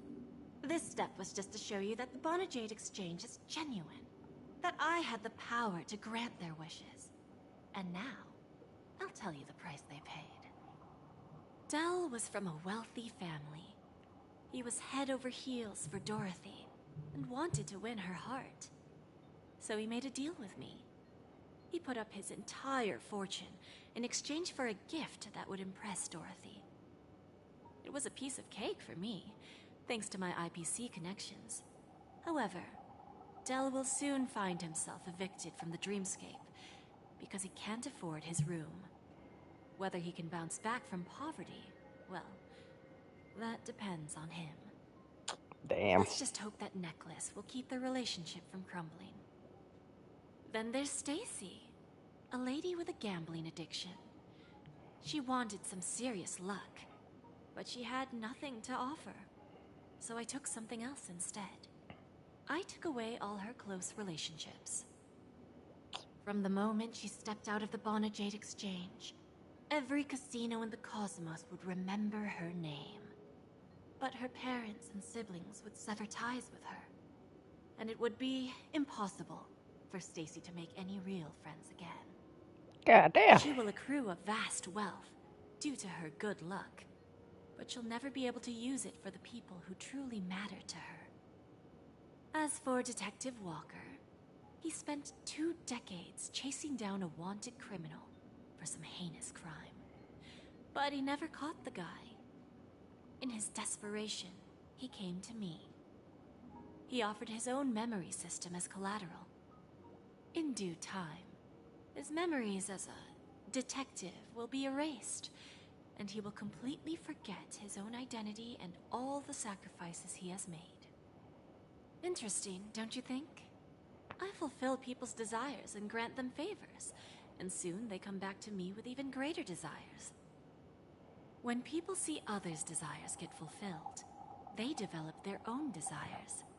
It seems like an endless cycle, but it does have a goal. In the end, I will get what I desire from this whirlpool. And patience happens to be one of my greatest strengths. So now, do you understand what you must give up, Miss Samuel? Or should I address you as AR-26710, a remnant of Glamoth's Iron Cavalry? I'm not surprised. You are much calmer than I expected. Entropy loss syndrome. Truly an unjust misfortune, isn't it? The higher-ups in Glamoth implemented such a failsafe within the genes of their warriors, just to make sure the Republic's most powerful weapons wouldn't fall into the wrong hands. As for the price, those Iron Cavalries weren't exactly seen as regular, independent humans, so there wasn't really a price to be paid. However, you are different. You're now a Stellaron hunter, a living being named Firefly. Naturally, you want to continue your existence, but with the Firmament Front gone, the people who know the secret and can cure the disease are nowhere to be found. you suggesting that the IPC has a remedy? Well, there might be a silver lining. That's all I can say for now. I see. It's no wonder you said I can't provide anything of equal value. Because nothing I own holds any meaning. Damn. So, you're going to ask me to personally restrain my partners to ensure my own survival? Unfortunately, that's not quite the case. Partners. A nice way to put it. Now I'm even more curious about the Stellaron Hunters. Each of you has your own identity and a special bond with each other. It's strong and intimate, and yet it allows for independence. Just as the 10 Stonehearts follow Diamond, you follow your own leader. I wonder what they are like, and if all Stellaron Hunters are like you. Traveling on the path of finality, but struggling against your destiny. Attempting to move in the opposite direction. I really hope that one day, all of you will come and visit my pawn shop. I'll be waiting patiently for that day. Can I see this as an invitation? From Diamond to the Stellaron Hunters while keeping the IPC in the dark? Consider it more of a personal offer from myself. It doesn't represent the IPC or the Strategic Investment Department. The Stellaron Hunters have interacted with the IPC, but not the 10 Stonehearts. Our paths have never crossed. As for your offer, I can pass it along to my partners. But I have a question. You know who I am. And you must know that my partner is keeping an eye on this room. If she wanted to, she could let the entirety of Pierpoint know about it within a few mere seconds. What drives you to take such a risk and extend this invitation on behalf of Diamond, even if it could lead to your downfall? Simply put, you and I are the same. However, unlike you Stellaron Hunters or the Astral Express, we band together merely to obtain what we want. Each of us has our own past and destined ends, and on this journey, we have been invited by Diamond to join him. This journey could be either brief or long, as each of us carries a void in our hearts that can only be filled from the outside. So, Diamond made us a promise.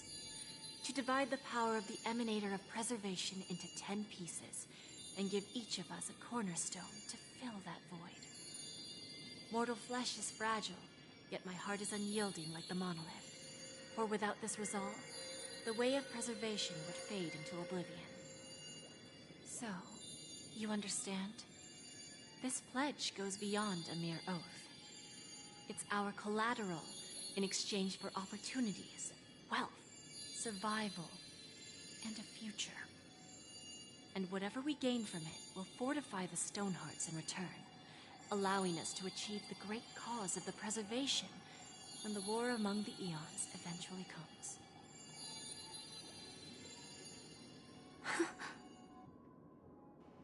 I understand. Take your time, child. You don't need to give me an immediate answer. Like I said, patience is one of my greatest strengths. If fate turns that page, our paths will cross again. It's a shame, though, that this pawn shop can't give me what I desire. My last attempt in Penacony. Well, it ends with hope.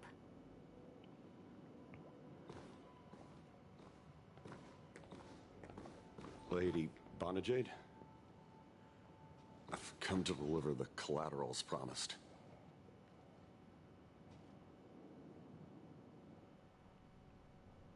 Turns out, the meeting to decide the future of Penacony went much smoother than expected. With little debate. The Charmony Festival's opening ceremony is starting soon. I should head down and take a look. This airship has quite a few treasures. A bountiful harvest.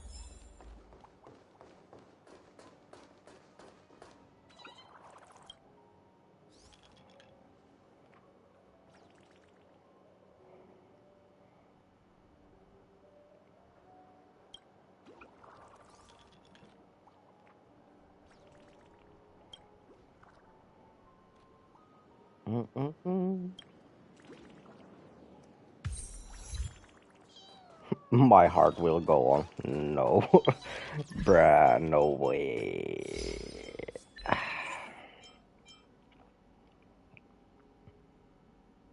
They actually named this achievement. My heart will go on. Okay then.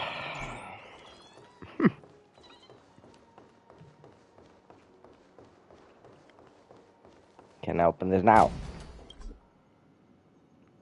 No. La la la la la.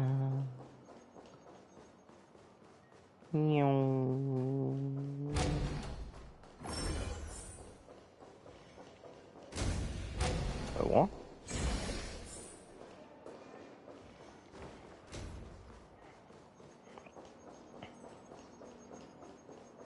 What is the optional one?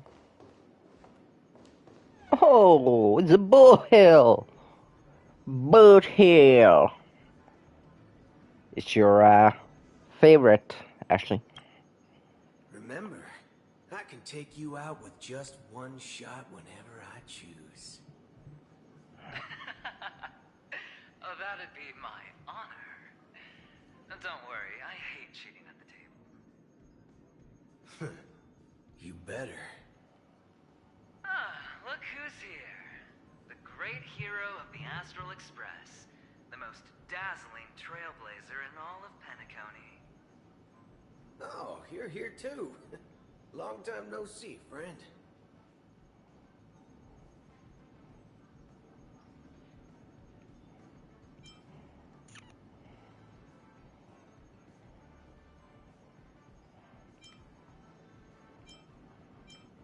Why are you on the IPC side now, cowboy?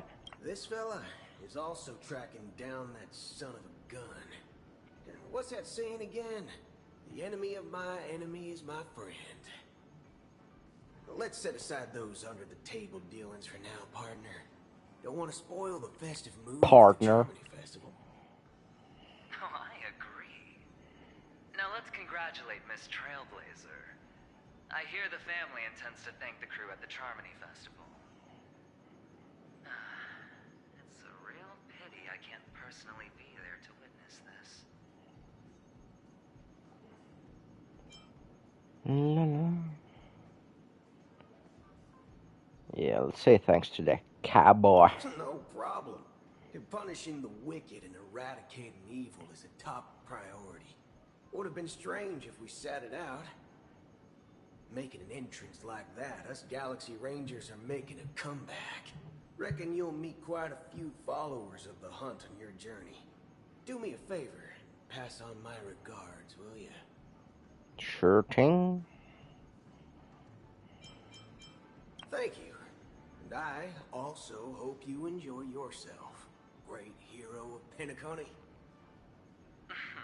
I'll pass. But I do hope you guys have fun. If you don't mind, let's play a few rounds next time.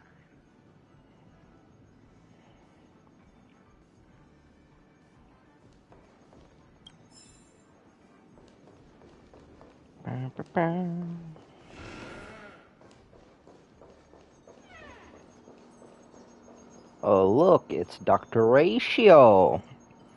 I actually like him. Ah, yes. I remember you. Your performance at Herta's space station was adequate, I suppose. No wonder that gambler likes you so much.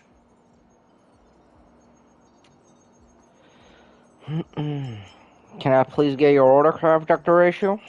The Intelligentsia Guild assigned me to be an invigilator for the IPC's ambassadors. Nothing more than an errand from the Office of Academic Affairs. Very well. The Charmony Festival is about to commence soon. Take advantage of this unique opportunity. The blend of work and play is essential for superior knowledge absorption. The executives of the IPC and the Guild say that we are strategic partners. Yet, from my perspective, I am invariably the teacher, and he, along with you and every other individual, is the student. Of course. From this perspective, Aventurine isn't what you'd call an ideal student. Yet, he's also not utterly obtuse. Alas, the void within him can never be filled by talent and knowledge. Let's hope he doesn't turn into a philosophical zombie.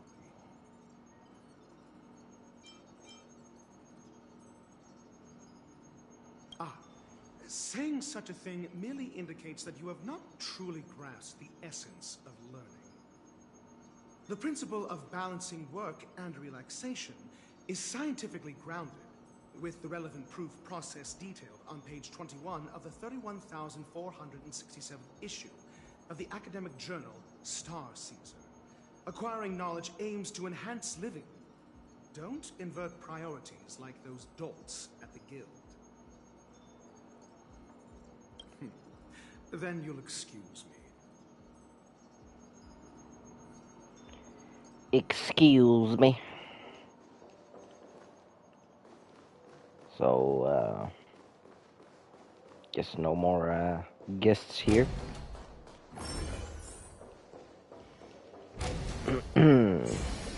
Who's gonna be the next one? Oh, Topaz. Let's go. Well, if it isn't my old friend. It hasn't been long, and yet, here we are again. How are you?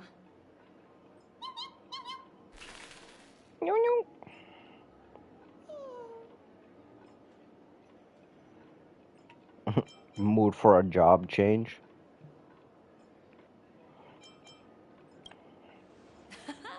That's what I thought. I heard you guys pulled off a big stunt, cutting down the Oak family in one fell swoop. Such a pity I couldn't be there, or else I would have lent a helping hand. Look how bustling this ship is. Not bad. Someday when I'm less tied up, I plan to host a grand party on my eco-ship, and you'll all be on the guest list. That's a deal.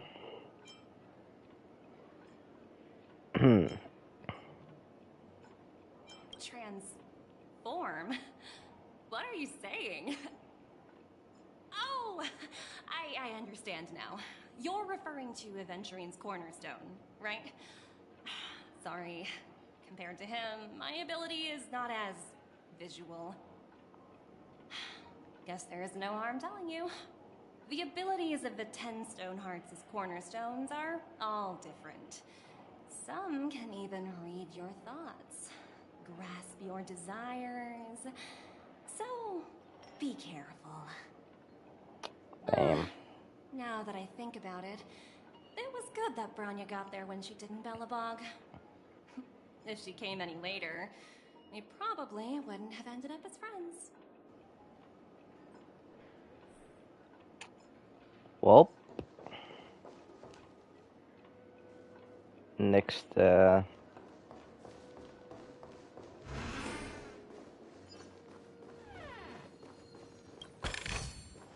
This might be of some use.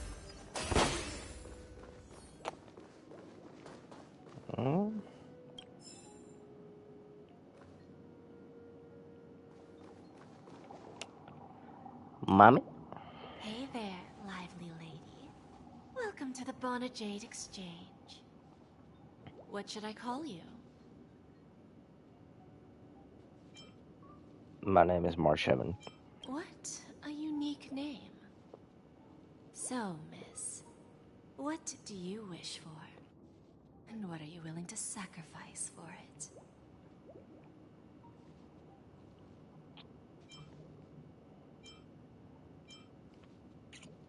Yeah, I'll be the CEO of IPC. Oh, this is your wish.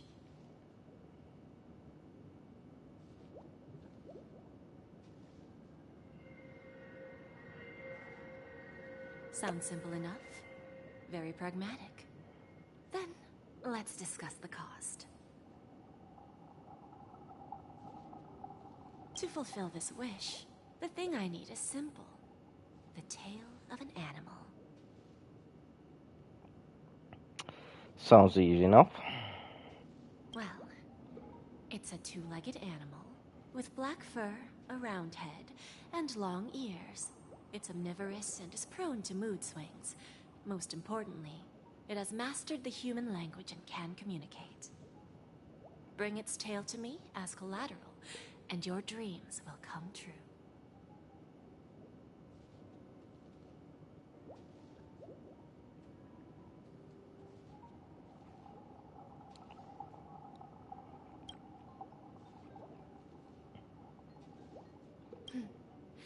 May fate bring us together again, Miss Trailblazer. Well, she took about Pom Pom.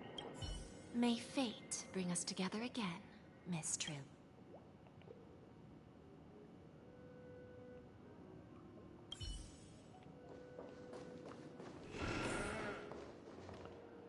Alright, who's next?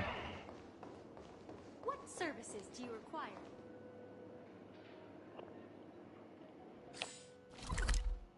Mm.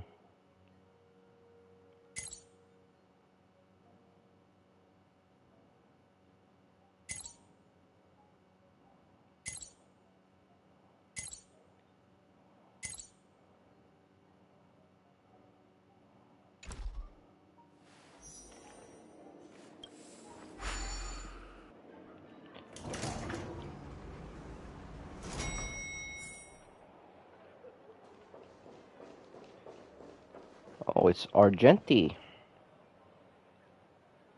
Does he actually talk this time? We meet again, my dear friend.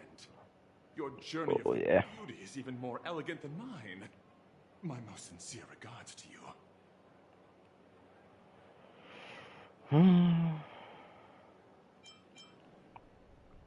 Unlock. An eloquent and picturesque choice of words. Yet you have already set forth on the path of beauty.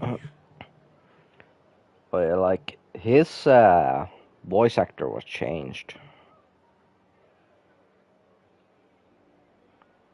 There was like some issue with the voice actor's like agency or some shit.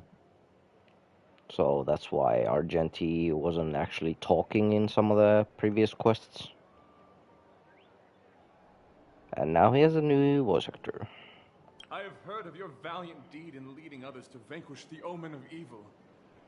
Though the tale bears a tinge of regret. You have undoubtedly championed beauty and justice. May Adrilla smile upon you. Thank you. And may the beauty always be with you. I mean, I never really liked Argenti that much anyway, so I don't really care about his VA changing. The festival hasn't started. Let's take a quick break. Hi, we meet again. Who's that? Who that It's bitch? really you! I knew I didn't get the wrong person. It was you. I saw you opening treasure chests, hitting balloons, and playing dreamy slots. I don't think I'm mistaken, right? There's still some time Nah, before that the wasn't Charity me. Festival starts.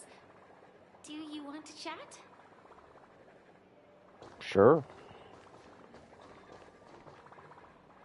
2 murder cases, a showdown with the IPC's ambassadors, the legacy of the Nameless, and a remnant of the Order who dreams of creating a paradise in place of the Eons.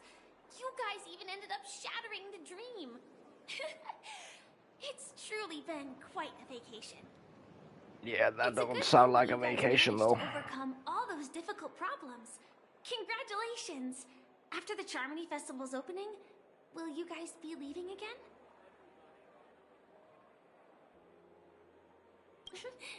There will always be somewhere. After all, you guys are on the path of the Trailblaze. Before joining the Stellar Run Hunters, Elio told me that this journey will tell me how to live on. That's all he said. As for the rest, it's up to me to find out. So, I'll pay extra attention to any leads that will let me live on. This trip to Penacony is no different.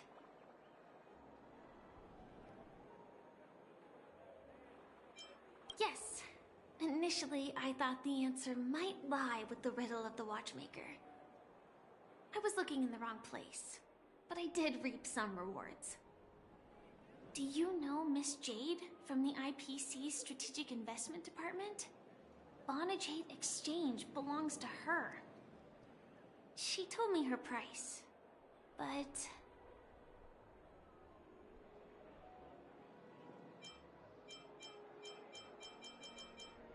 No.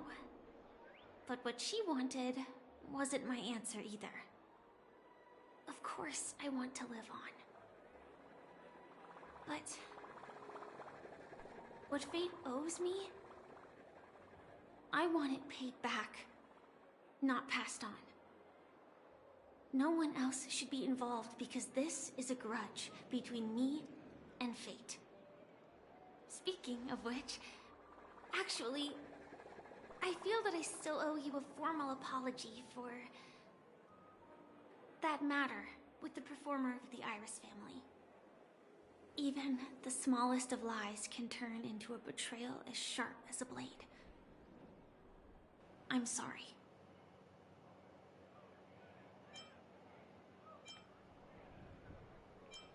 It was an emergency, so I never had the chance to formally apologize to you. And admittedly, I was the one to blame. To me, hiding is much easier than being honest. Yet, I still want to try expressing my emotions as any ordinary person would. It's that girl! Get moving! Arrest that criminal before the Charmony Festival's opening ceremony starts! I can't believe they've chased me this far. Looks like we have to say our goodbyes. Don't worry about me, just go and enjoy the ceremony. The script hasn't reached its end yet. We will meet again. Well, bye. I hope she's okay. But if it's only those two hounds again, she'll probably be fine. Damn, roasted. I'll send a message later to check in on her. Let's go attend the Charmony Festival first.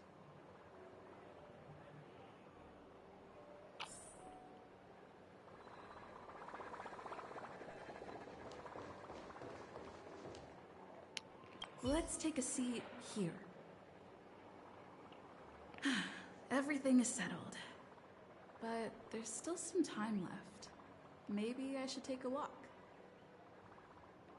Forget it. I've done enough walking around already.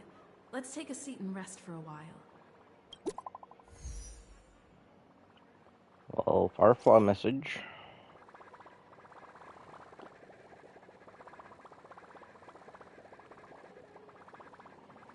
Oh, she's fine. Huh? Looks like I don't have to worry about her. Let's wait for the opening ceremony to start.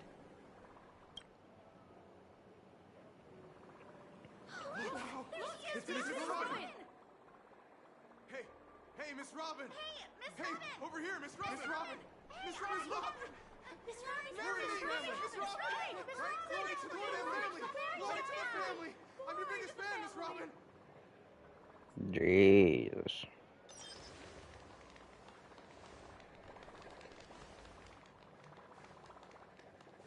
Distinguished guests, fellow family members, ladies, gentlemen, and friends from all over the cosmos. It's a pleasure to join you all in celebrating the grandest ceremony of the Amber Era, the Charmony Festival. Firstly, on behalf of the Penacony family's 5 major lineages, and on behalf of myself, I'd like to extend a warm welcome to all our guests.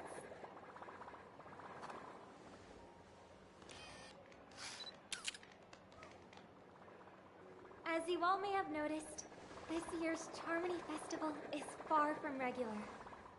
Thanks to the efforts of everyone, this celebration is unprecedented in scale, with factions from across the cosmos in attendance.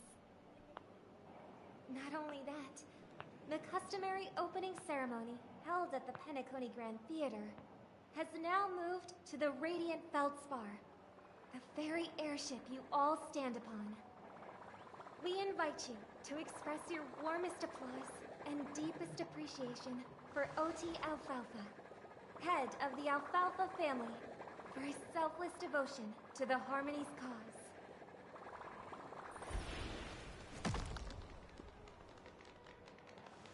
What makes this festival so uniquely significant? As is widely known, the Radiant Feldspar had to halt its voyage due to an anomaly in the Sweet Dream, sparking widespread discussion in the 12 Hours.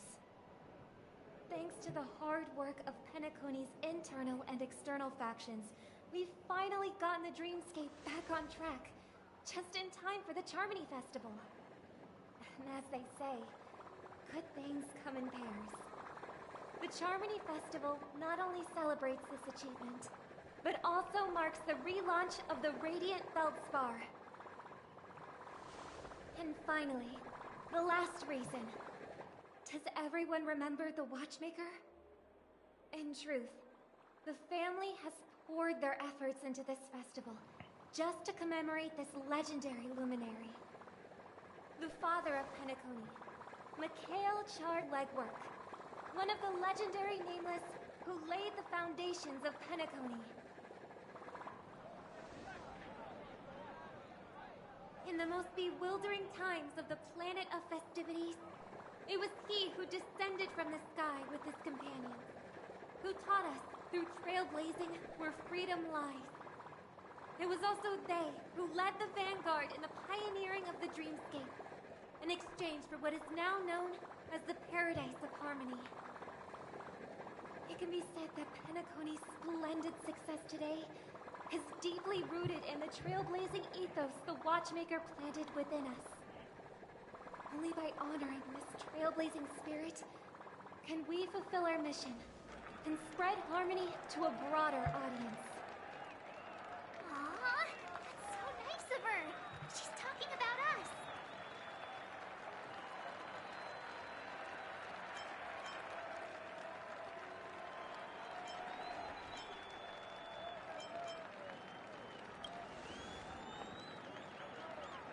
Obviously. Wait, why does that seem so ominous? And now, the Sweet Dream is back on track. All thanks to the Trailblaze, of course. If it weren't for everyone on the Astral Express, we wouldn't be able to successfully host this Charmony Festival. Thus, with unanimous consent from the 5 major lineages, Penacony's family, on behalf of all family members throughout the cosmos, offer a token of appreciation to the Nameless. Oh, I wonder if it's gonna be a big one. That's what she We will did. transfer ownership of the Radiant Feldspar to the Astral Express. A meager appreciation that we hope you will accept with grace. Huh? Let us gift our applause and cheers to these brave and dauntless Nameless. Nameless, nameless, nameless.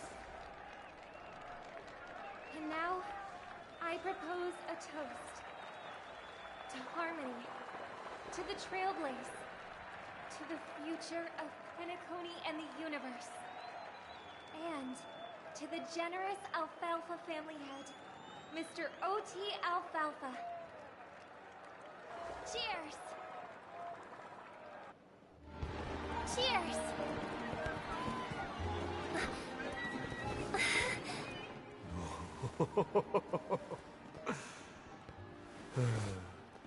To make a decision like that.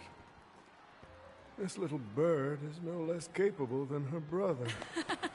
All's well that ends well. Right. But have you forgotten someone, my gray-haired friend? I put a bomb on this ship. You have 10 minutes to find it. Better hurry. When did this get shoved into my hands? There are still so many bombs. Now is not the time for the plot payoff. I can't handle this alone. Time to create a group and inform everyone. Jeez.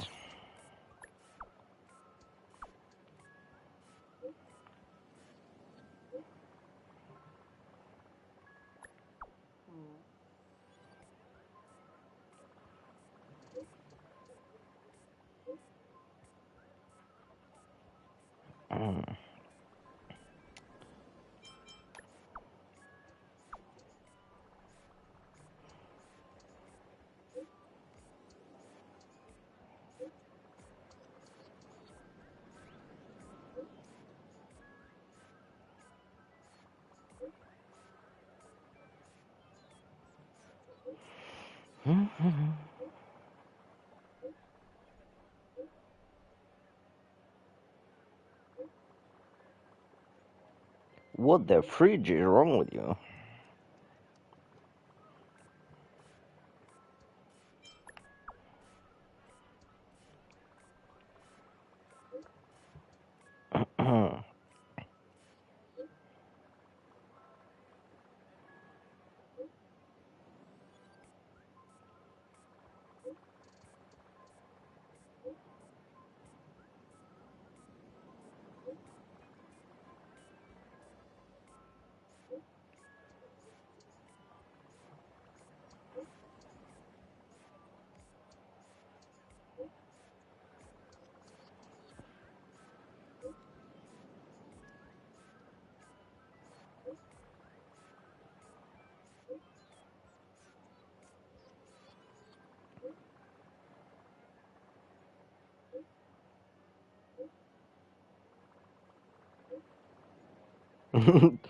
Dr. Ratio, all the things said in the chat, Matt just puts K and leaves the group chat.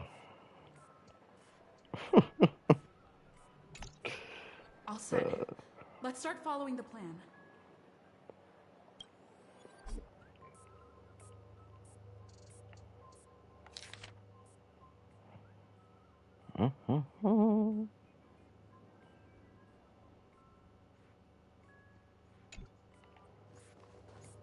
So there's one somewhere here.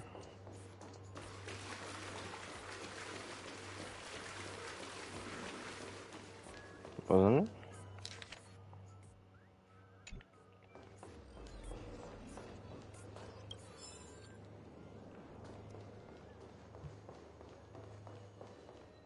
Hold on. Like,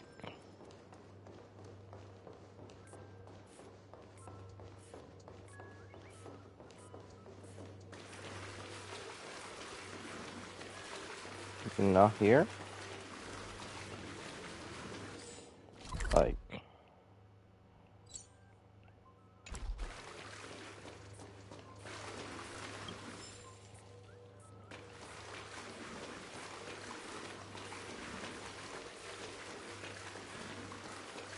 where's the bomb?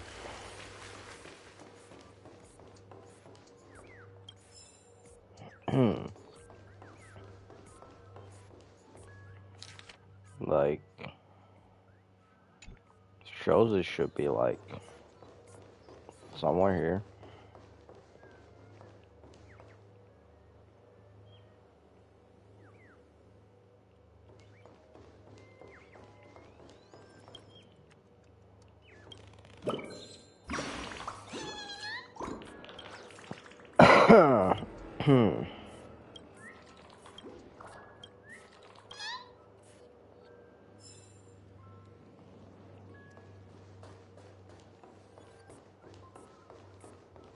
Can I go down now?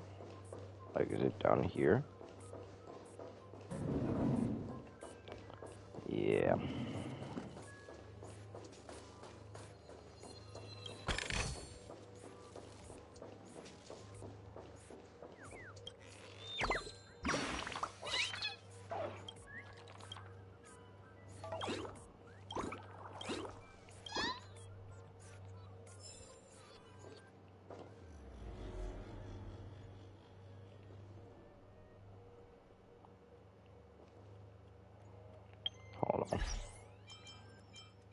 I need to try this. I have a... No.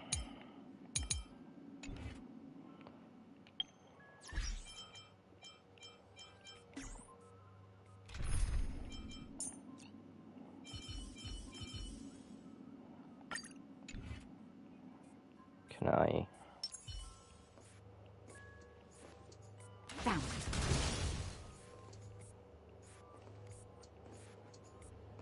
Found. Oh, it stops there. Well... Fuck you then.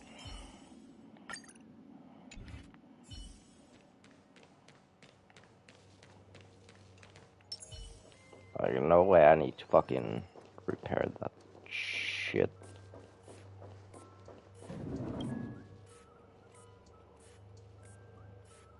Mm-hmm.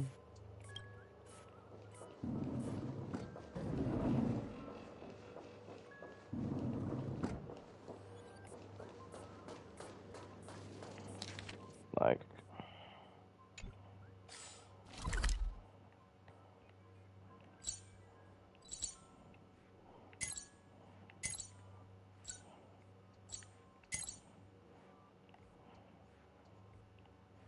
Oh no, it's here, bro. I was looking at the thing the wrong way, man.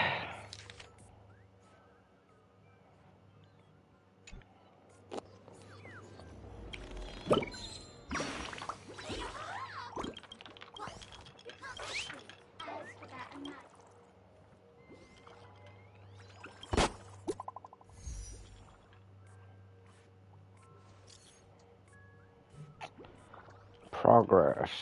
Good news and bad news. Well, let's hear the good news first.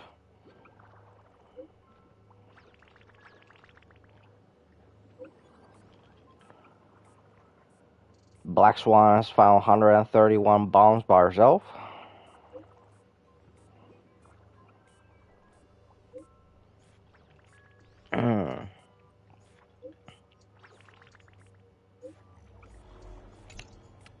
At least I made some progress. Gotta keep working at it. At least I made some progress. Yeah. I found one, while Black Swan found 131 by, like, so far. At least I made some progress, you know.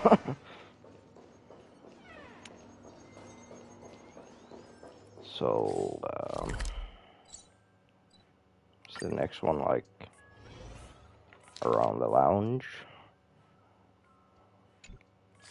area? Maybe.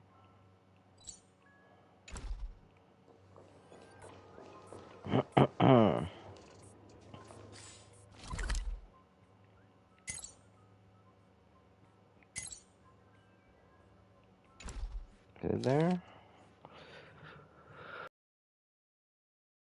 It's like around.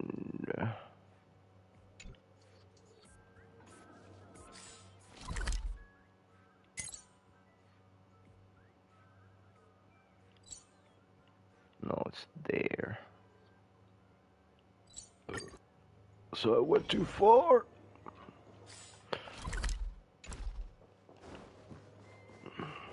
Which side was it on? It's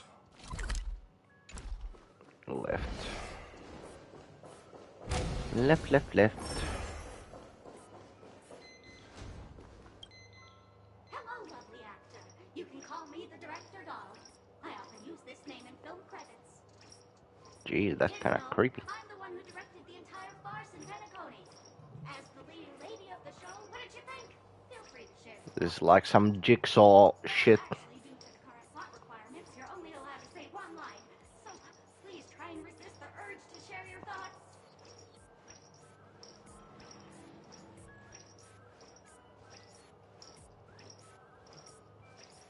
Really? You really have no questions? Okay then. What a pity. Since you're done asking questions and I'm done answering, According to the script, I must reveal to you the fact that there's no bomb here at all, thus causing you to want to kick yourself for spending this whole time listening to me rattling on, after which we will part ways. But don't fret, I've also prepared a gift for you. Oh, a gift. That has the thrilling life and death moments I shared with the beautiful memo keeper. If you haven't seen it yet, you should hurry up and look for Dr. Edward.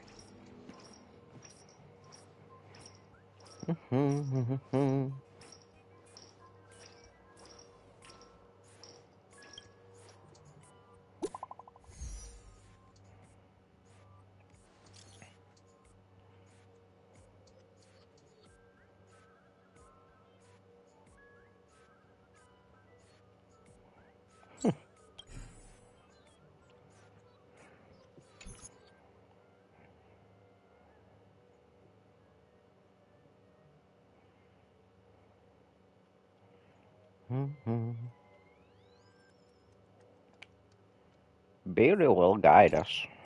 Sure. So where is the next one? The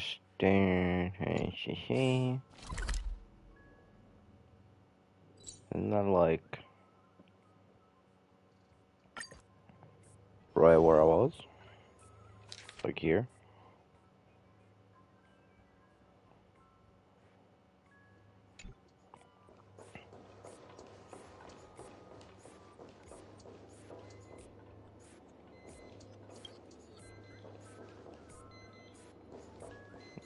There it is.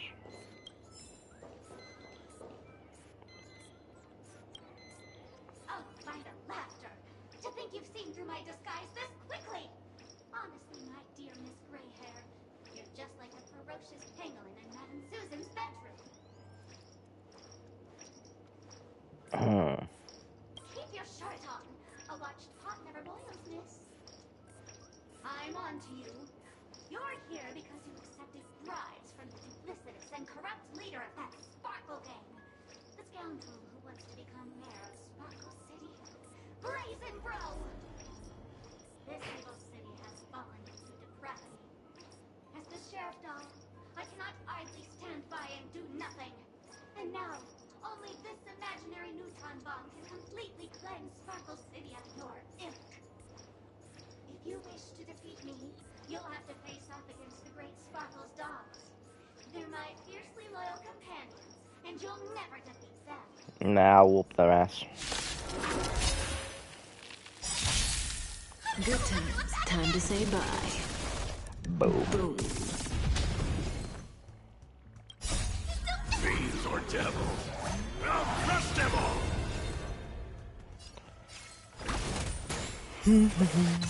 Grace and elegance. Eternal.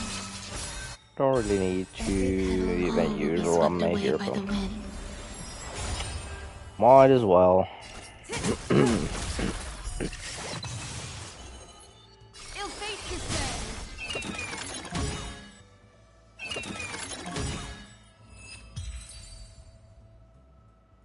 Yeah, you'll never defeat my dogs.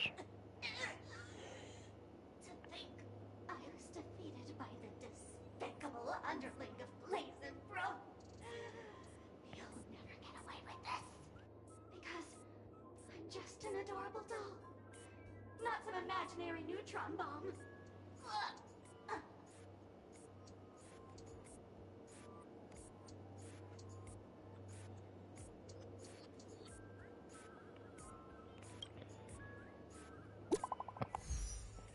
Well, let's get an update.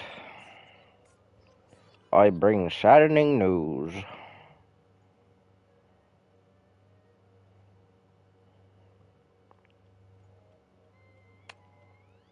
Argentina 145.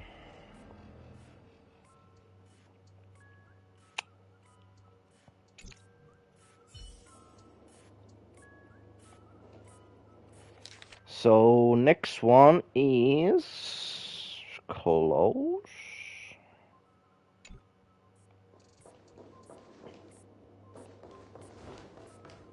Oh, it's in this room though. No, I think it's like here on the upper.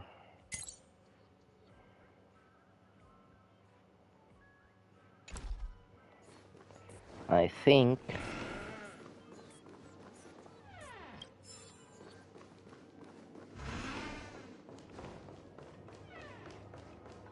No, no, no. I don't know where.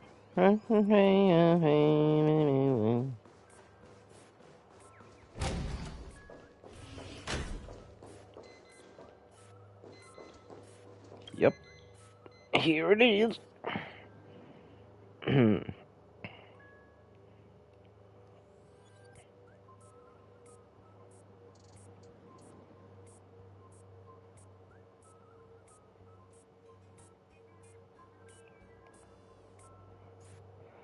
Yeah, thanks for the lesson about the word firmer.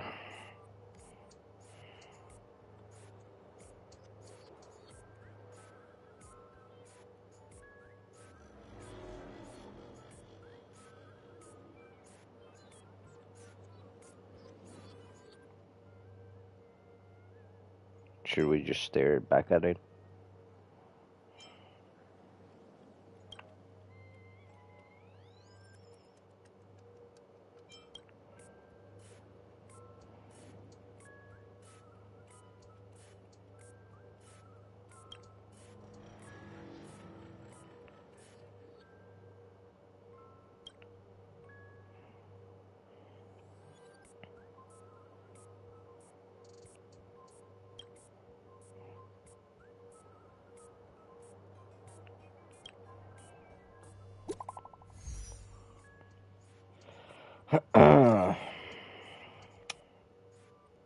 APC font 329.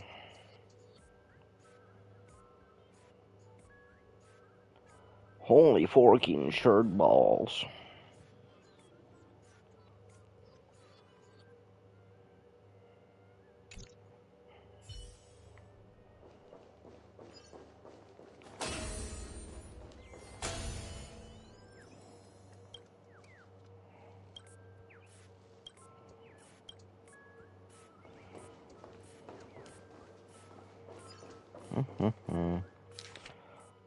Well, the last one is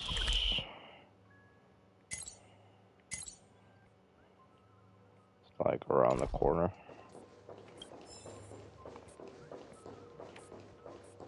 Finally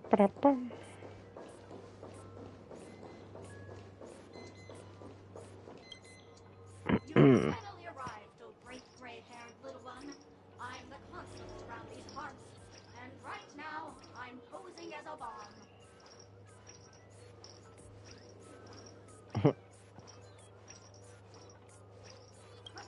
This is called foreshadowing. All right, now that you've found me, it's my turn to complete my mission. Next, I'll count down from 5 and then explode. Sounds good to me. 4, 1. Is it really that important? I'm not even a real bomb. Was it surprising, shocking, horrifying? No? Really? Fine. That's too bad then. We're all over.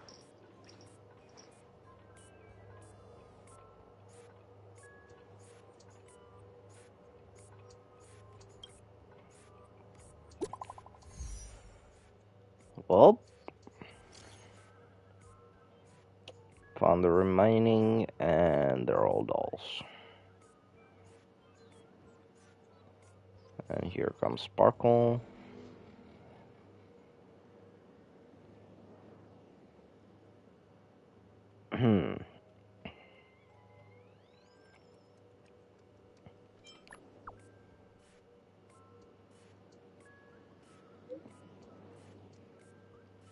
You've grown some brain cells, gray hair.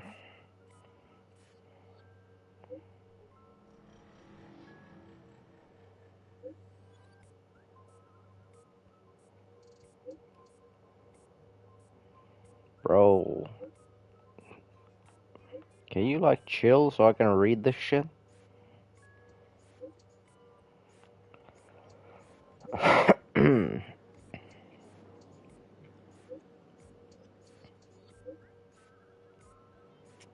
So what did she say? There's 1,000 dolls to reward everyone's efforts.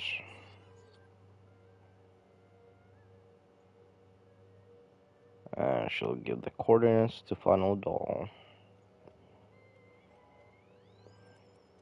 Mm.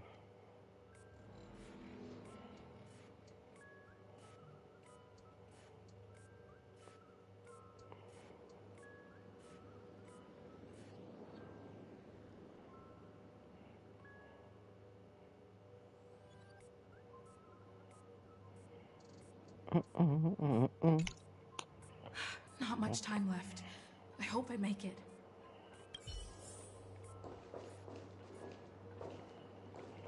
Okay. Is that a firefly? 28 minutes, 46 seconds. 28 minutes, 45 seconds. You're here!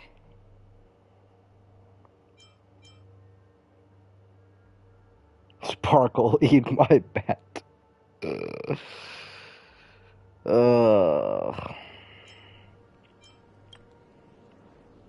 come close! This bomb is very dangerous. And I'm the real Firefly. Since you're here, I'll just keep it short. Just over half an hour ago, I received a message from an unknown sender and rushed here as soon as I could. 27 minutes, 52 seconds. 27 minutes, 51 seconds. The Sweet Dream has lost the protection of the Order. If it were to blow up here, the consequences would be unfathomable. I've scrutinized it for a long time, but the bomb's design is incredibly unique, as if it's been locked by some mysterious path force. Apart from its creator, I fear no one knows how to deactivate it.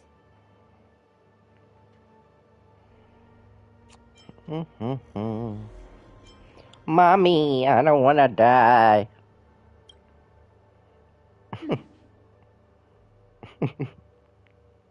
Actually, there might be another way. Do you still remember? The script said that I will experience death 3 times in the Land of Dreams. I think this moment heralds the 3rd time. Oh, sure. She about to take the bomb? Go as far as possible?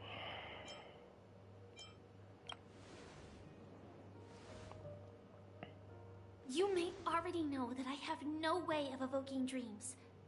I employ a Stellaron Hunter's special method in order to enter dreams instead. This allows me to perform feats that typical dream chasers can't. As long as I can bear the pain of the Memoria pressure, I'll be able to dive into the primal memory zone beyond the dream and extend a lifeline to the Radiant Feldspar. I will take this bomb into the depths of the dreamscape, as deep as possible, where there are no living souls around. That way, at least no one will get hurt.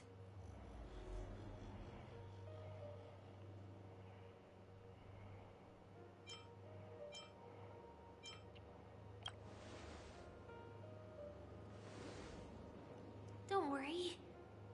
I believe that this Firefly armor will be enough to take me to where I need to go before the countdown ends. And maybe even make it back safely. Yeah, At sure. present, this is our best and most logical course of action. After all, a long story deserves a happy ending. I have some words to share with you, though they were spoken to me by Miss Acheron. She said that the so-called impossible is merely something that is yet to happen. At the moment, there are so many things that seem impossible, but are they really never going to happen? Maybe it's just that the moment to disprove these impossibilities hasn't arrived yet. Whether it be a literal ending, suffering akin to death, or a harrowing deathscape. Before the appointed destination arrives, they are all the same. Yet I can still make myriad choices. I also firmly believe that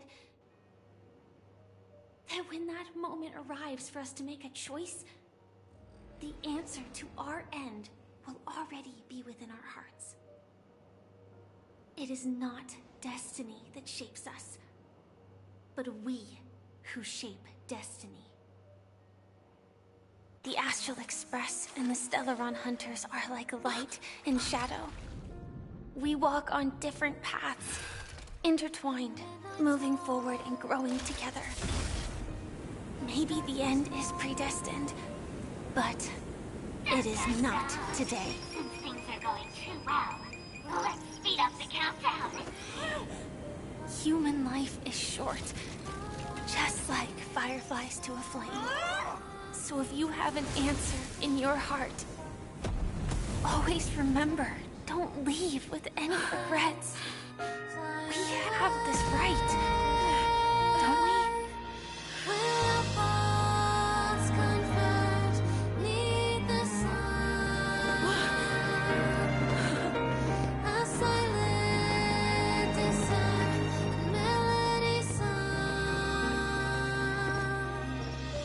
Since you care so much about other people's safety, why don't you go take a closer look?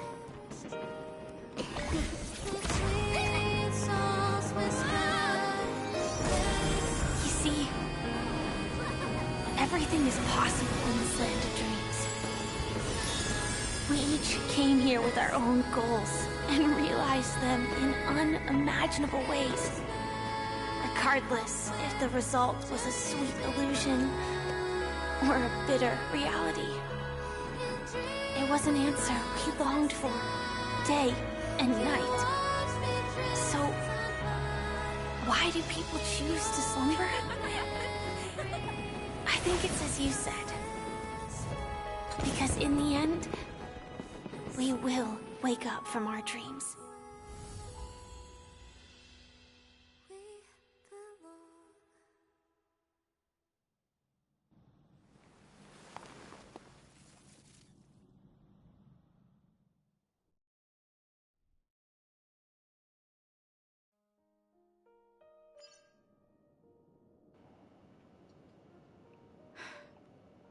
When I arrived, I happened to see a child holding it. He said the flowers were prepared by Aunt Jessie for the watchmaker and the war comrade he'd missed his whole life. Mikhail would place 2 bunches of flowers here year after year.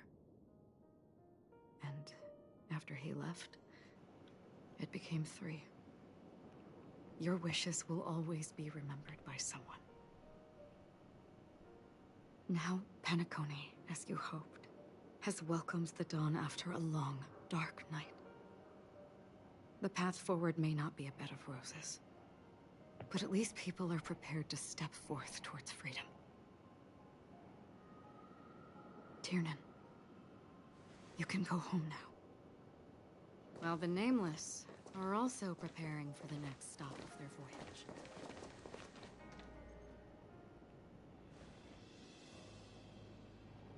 But before leaving, we still have one last thing to do.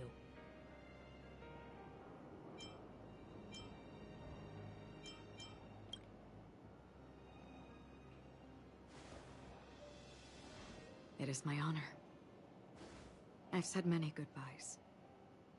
Yet I am glad that this is the first time I speak these words with a smile. But before leaving, I'm sure you all have plenty to say to the Nameless of the past. A fitting end to the tale of the departed. One could not ask for a better farewell. Go on. They're all here.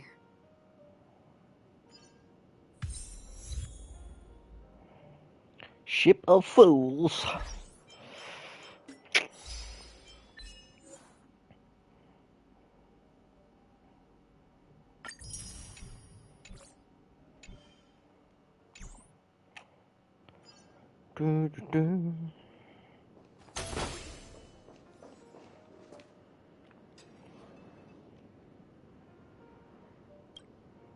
Honestly, when I heard the conductor's request, I was pretty surprised. The Nameless. Those who trailblaze, doing good deeds but never seeking recognition. After all this time, how would we even find those 3 people in such a vast place like Penacony?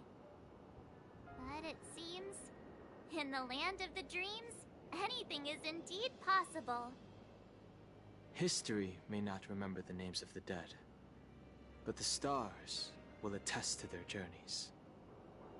The first glimmer of light in the prolonged night often illuminates little, as it is fleeting and the darkness too vast.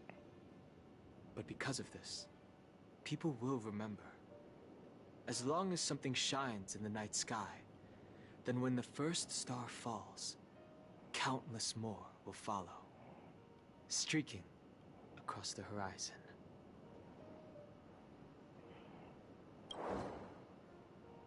Brooklyn Tiernan, Rosalina J. and Estella, we raise a toast to you, trailblazers of the Silver Rail. A toast to history that no longer remains silent. The passionate and courageous pursuit, and a voyage that traverses the stars.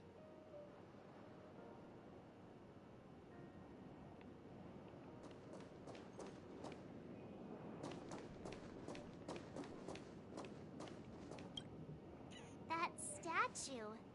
It wasn't here last time. Looks like this is the last riddle that Mr. Gallagher left for us. In the end, we still failed to figure out his true identity, or if he was even a living person. What should I say? I mean, this guy is definitely a history fictionologist, all right. I'm suddenly reminded of the time at the theme park when he said he was only 13 years old. Could that have meant something too? Either way, he's an enigmatic character for sure. At least our journey together in Penacony was real enough. And his loyalty and love for this land must have been real too, right?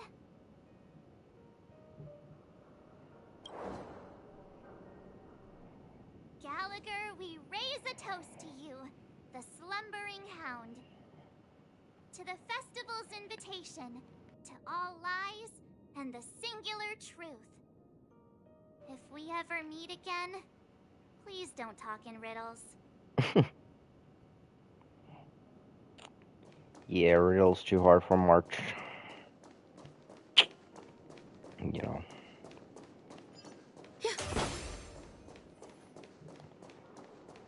Most of the time, March don't even understand normal English, you know.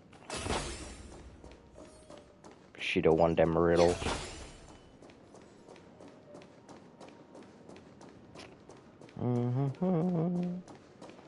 La la la la la.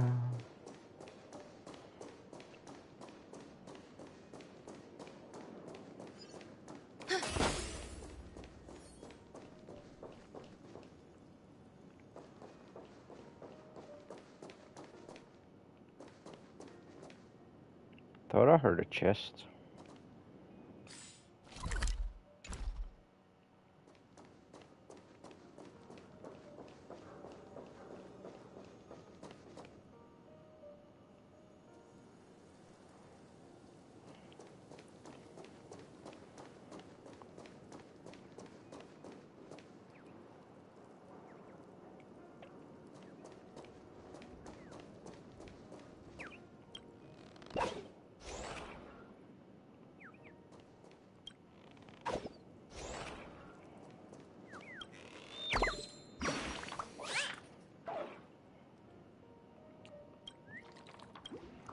Damn, the game said I need to yank fast.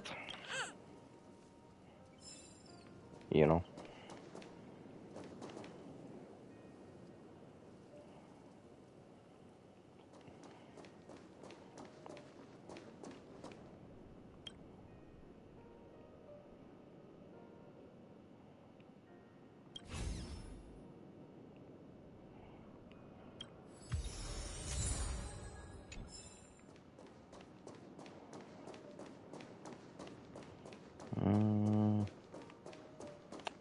Well. Is the Astral Express ready to depart Penacony? Sir, yes, sir. Apologies, Mr. Mika, that we are only now bidding you farewell. Oh, that's all right. You've all done so much for the Watchmaker, and we are forever indebted. Allow me, as the representative of Dreamflux Reef, to make another toast to all the nameless. What will the people of Dreamflux Reef do now? Many will continue to live here. Those accustomed to being awake will mostly have a hard time getting used to a life of darkness with their eyes closed. Though the order has faded, there must be someone to watch over this primal memory zone. Penacony's nights are long, and there are many who are still far from a good night's sleep.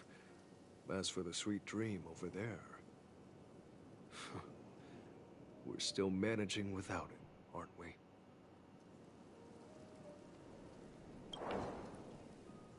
Mika and residents of Dreamflux Reef, we raise a toast to you, watchers of the long dream. To your tenacity throughout time, to each sorrowful night, and to the dawn that is finally upon us.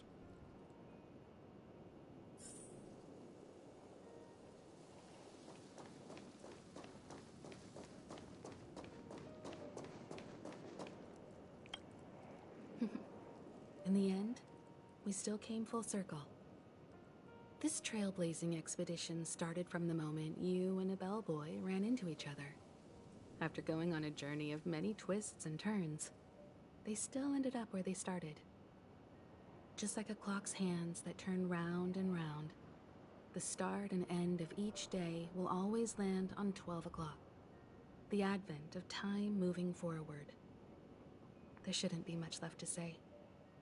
This entire adventure started because of you, and should naturally end with you. And then, a new page will be turned. Mikhail Char Legwork, we raise a toast to you, watchmaker of the land of the dreams, nameless of the Astral Express. To Penacony's past, present, future, and the child's unwavering dream unto death. With that, our duty as nameless should be complete, right? The trailblaze can illuminate the way. But ultimately, the future of a world belongs to those who live in it.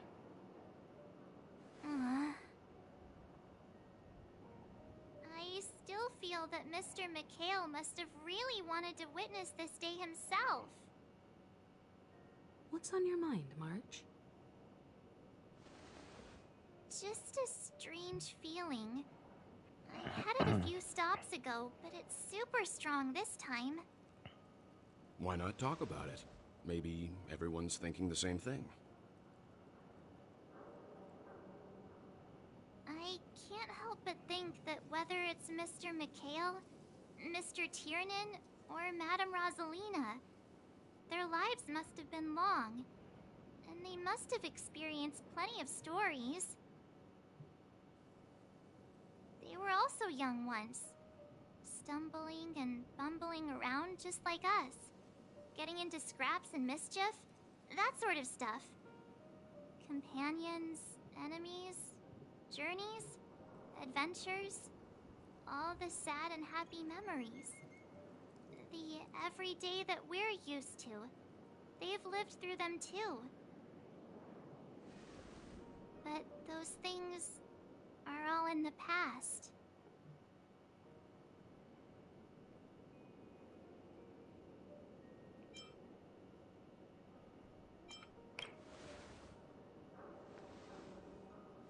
It's rare that I'm this serious. Can't you just humor me for once? Sheesh. It'll be easier to understand if I use an analogy. Like when you're reading a book. If one of its characters keeps running into obstacles and experiences an ending full of regrets, we're bound to feel a bit mixed about it, right?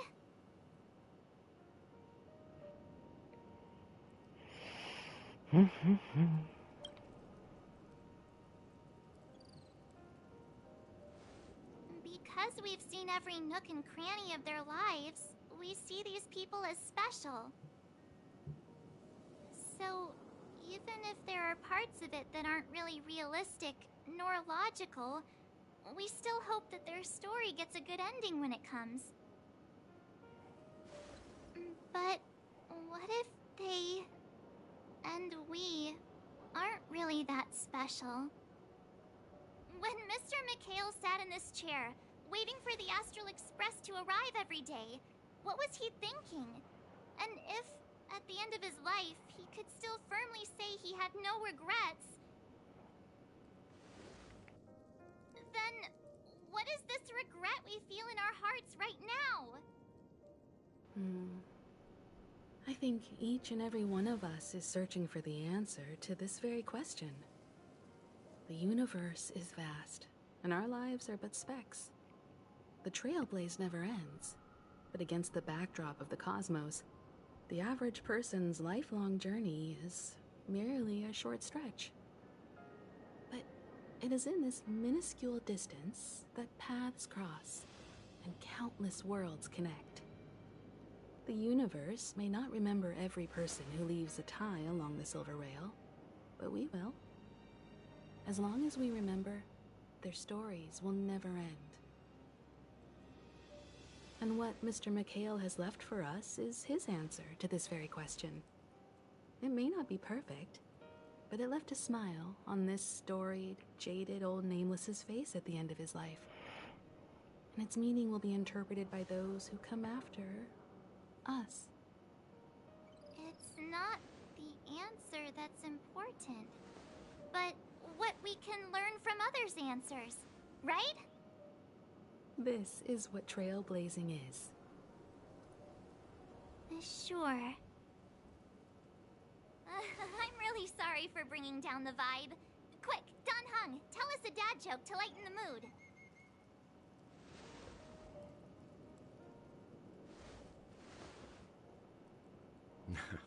It's never a bad thing to reflect. One day, we'll all have to face our own farewells. But before that, we still have a long way ahead of us together. So the most important thing right now is to tell the conductor what we saw in Penacony.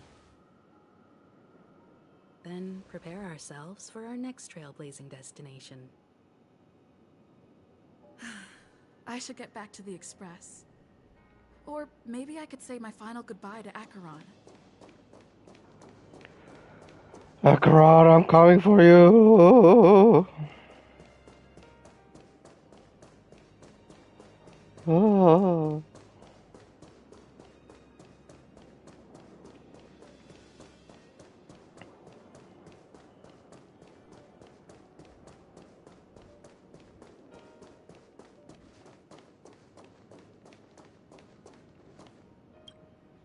Do you still remember when we first arrived in Penacony? Who would have thought our paths would cross in such a way?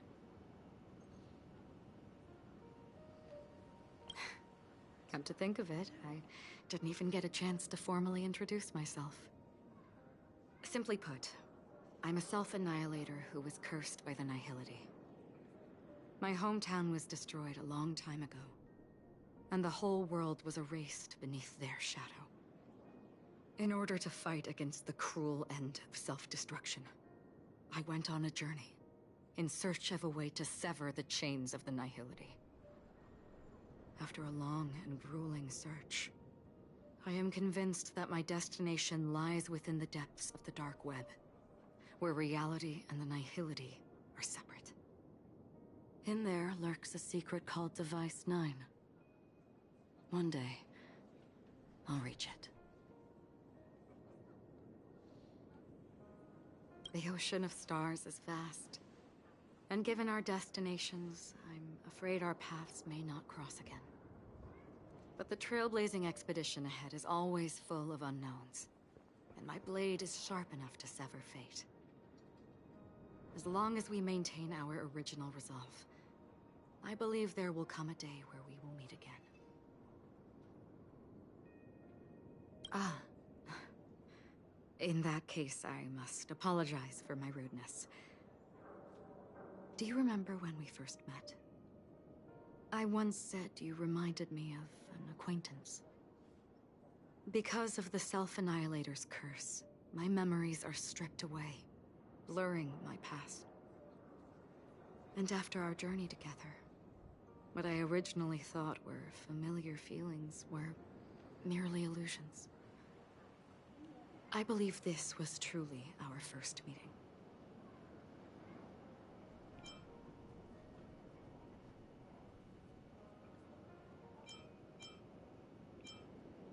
What do you mean? It's improbable that you've crossed paths with my past self. What I mean is, there is nothing left to retrace there.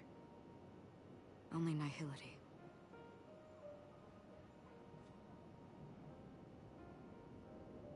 I see. You've also had a similar experience? Then you should know that this me and your memory of me are not the same person.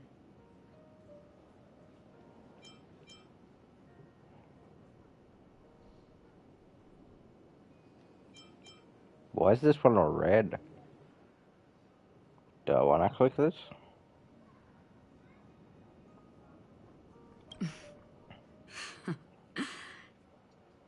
Long ago, I too was like you, with irreplaceable companions. We also embarked on journeys, making the best choices we could, whenever we could. Unfortunately, we didn't achieve the outcome we wanted. But moments like this make me feel like they never even left. In this universe, there exist countless worlds that are similar yet different, and countless people who are alike yet distinct. I too have wandered alone, encountering acquaintances on strange worlds, seeing their silhouettes overlap with my past. In your opinion, what does this déjà vu mean?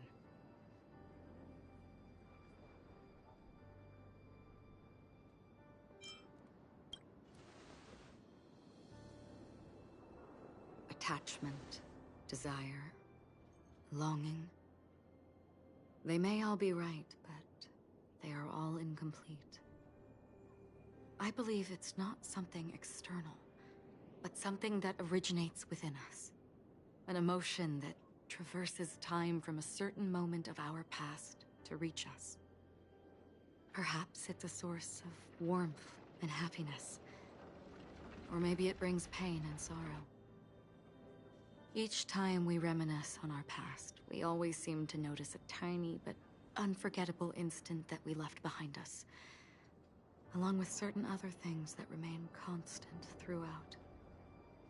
That is a summary of our lives, encapsulating everything about us in these moments. Proof of our shared path. Within them, we glimpse our own essence, and thus, we truly exist. Just like everyone in this story, hurtling onwards along the path of destiny with passion and courage for the things that breathe meaning into their lives. Set forth on your voyage without hesitation, Nameless, on the path of the Trailblaze. Even if the ending has been predetermined, that's fine. There are countless things that humans cannot change. But before that, on the road towards the end, there are still many things that we can do. And because of this, the end will thus reveal a completely different meaning. This is the meaning of journey. All those things, beautiful before, are still so now. And I believe it will still bloom at the end of the nihility. Until we meet again beneath the sun's rays.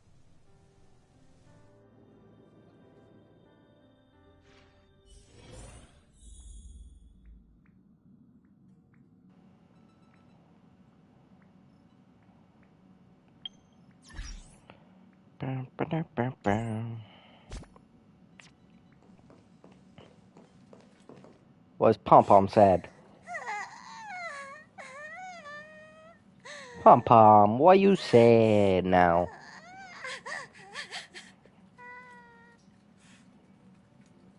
There. Chin up, Pom Pom. Don't be sad. Don't cry. Wow. Your method of consolation is truly unsophisticated. Still better than just standing there like a scarecrow. Damn. Oh, hey, you're finally back. We told Pom Pom all about our adventure, and they suddenly started crying. I've never seen Pom Pom so sad before. The conductor never cries. Pom Pom is never sad. Sure. Pom Pom is just angry. Yeah, angry. No matter where Jeez. the express stops, you lot always manage to cause chaos. My well thought out timetable completely ignored. If you carry on like this, the express is gonna run out of fuel. That's right. Pom Pom is just angry. It's not because of Fisha, Tiernan, Rosalina, and the rest.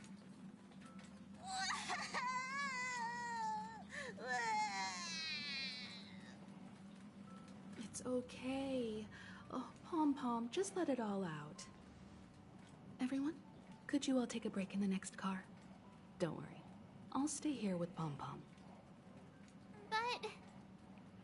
Let's go, March. Yeah, March. It's okay.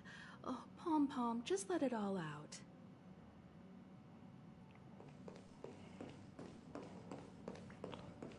Dun, dun, dun, dun, dun, dun.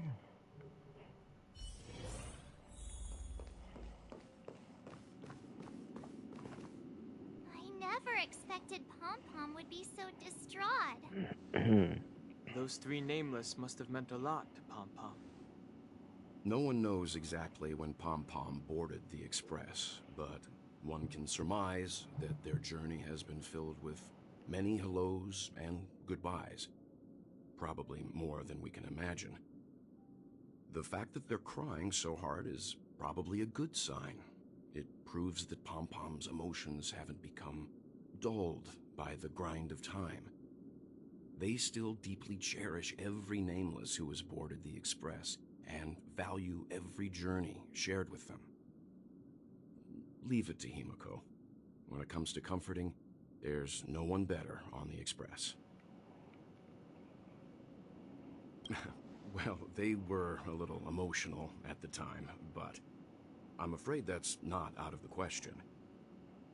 Since you joined us, the Express has stayed longer than anticipated at every stop along the way. And to ensure that everyone always makes it back on board, Pom Pom has had no choice but to delay the warp jump schedule. I see. No wonder I can regularly hear Pom Pom pacing anxiously up and down the corridor. Turns out Pom Pom's been silently putting in a lot of work for us. Wow. Different from typical vehicles, the Astral Express converts every trailblaze into the energy it needs to run.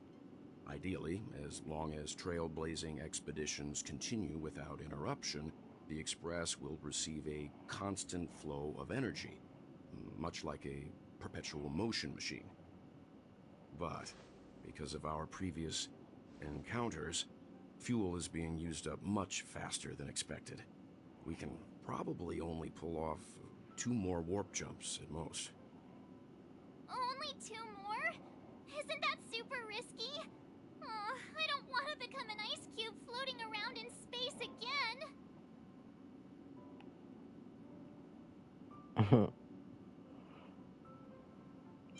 Falling leaves must return to their roots. Damn. When you put it like that, doesn't actually sound too bad. But I don't even want to become an adorable ice cube floating around in space again. Which also means that we must prudently consider our next destination. Yes, I've already checked the astral charts. The two nearest worlds to us are the oceanic planet of Lushaka and the agate world, Melustanen. As for which one we're headed to, that still requires a vote. Or perhaps you might consider a suggestion. Oh, Black Swan. I know that voice. Everyone, we meet again. It's you! Why were you just in my room? My room now, bitch. It's a very cute room, Miss March. Just like you.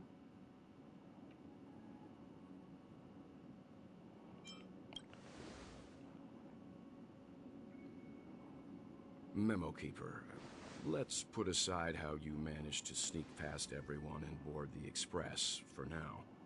You mentioned a suggestion. I accidentally overheard how the Express obtains fuel. I just wanted to chat with everyone to see if we could work together. But now, it appears my suggestion could be the very lifeline that saves everyone. Please speak candidly. Depending on what you say, we could very well ask you to disembark. Ah, the Permanence's descendant. What a charming little dragon. Especially with those mired memories of yours. But I digress. If the Astral Express is in urgent need of a special trailblazing expedition to recharge its engine, have you all considered this? Perhaps your destination could be a world that even the renowned Akivili never reached. Should you be able to lay down a new stretch of Silver Rail, the Express may never have to worry about energy ever again. Trailblazing to a world that even Akivili has never been to? Is that possible? Continue, Memo Keeper. This destination of which you speak, what sort of world is it? A world that many across the universe don't even know exists. A world hidden away from outside observation. Its presence only revealed by the light from the mirror of the Garden of Recollection. A world fettered by 3 paths, its destiny hanging in the balance. The Eternal Land, Amphorius.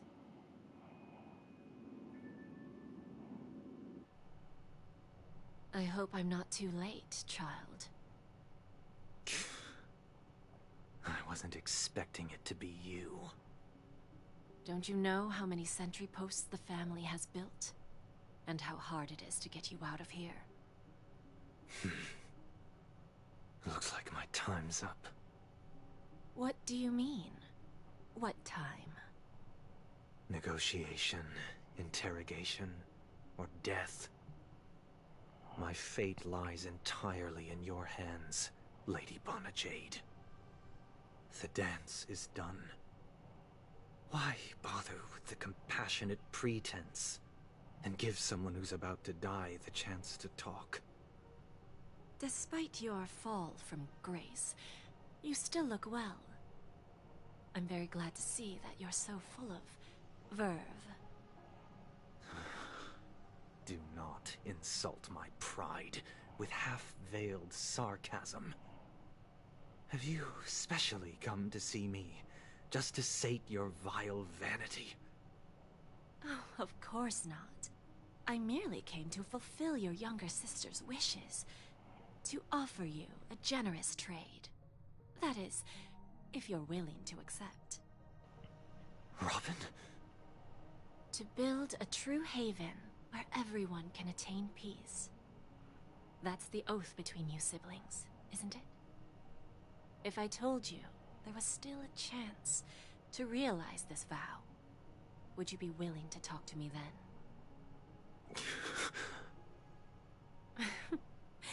I I recognize the gravity of this question, which is why you don't have to answer me right now. Go now. You are free, O Chosen One, who dare to exceed his bounds, sever your wings, descend to the mortal realm, and walk their lands. See what this world is truly like. I will not accept your charity. As I mentioned earlier, it's a trade, and you don't have to give me an answer right now. Rewards are not reaped in a day, and if there's one thing I'm best at, it's waiting. The sweet dream still continues, and the night is still long. You have plenty of time to contemplate your answer. Ah, a word of advice for you before we part ways. A word of warning from someone who's been in your shoes before. Life is too short to miss out on golden opportunities.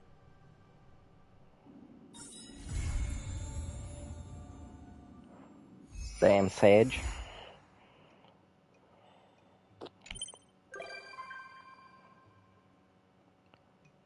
Bowhill. Robin. Sparkle. Black Swan. Argenti.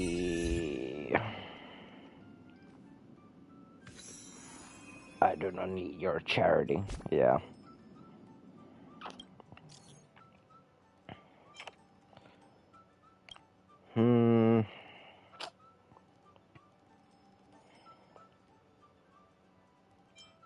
Please just leave me alone.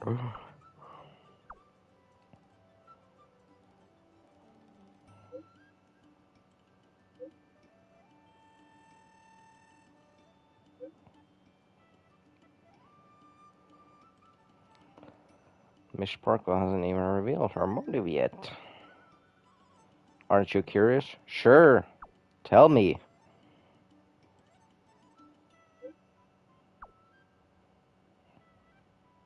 Yeah, 3 deaths. Yeah.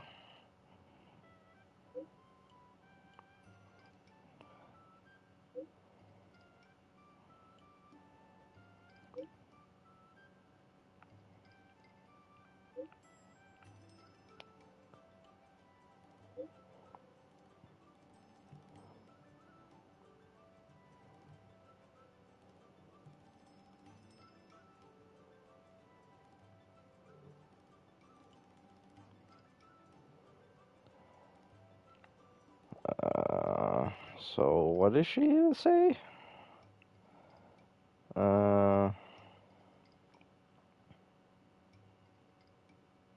They shared their script with Miss Sparkle.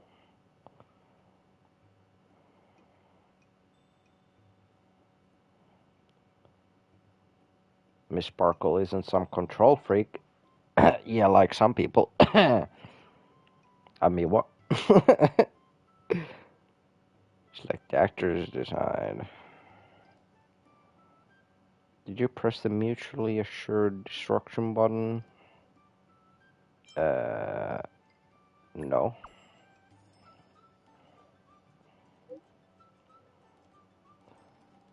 Cautious one, yeah.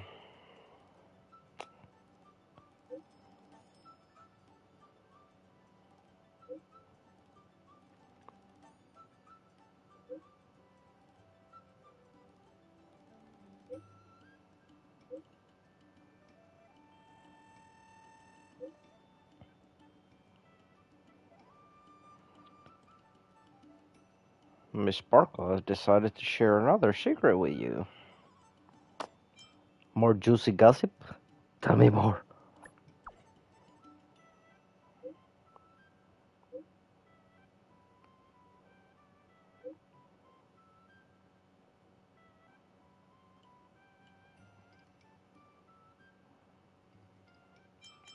Go on. This account has been deleted. What? Come on, man. Just when we were about to get some juicy gossip.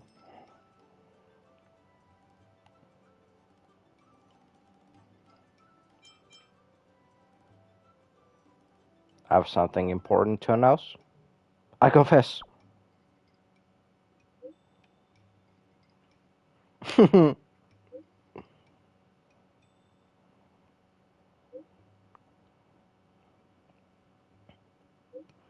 Yeah, give me a massager, you know.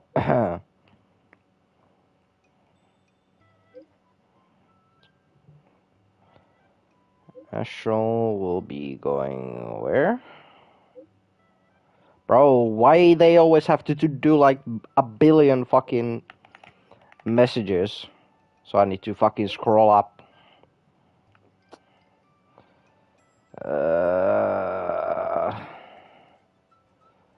Going to shareholders of Penacony. Yeah.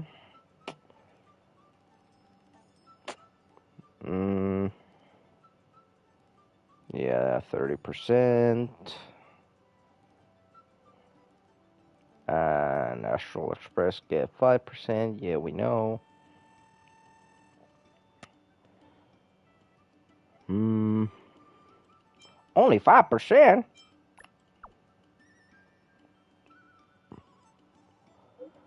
Financial independence and early retirement soon? Yeah.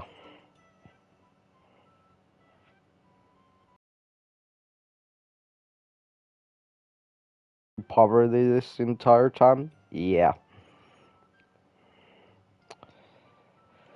Got another responsibility.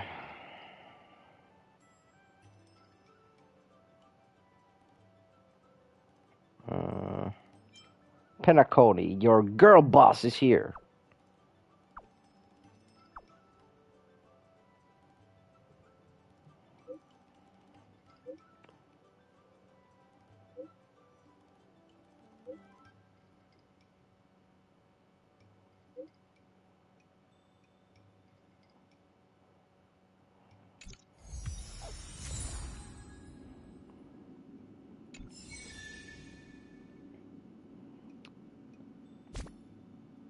So this is gonna be the March quest. Or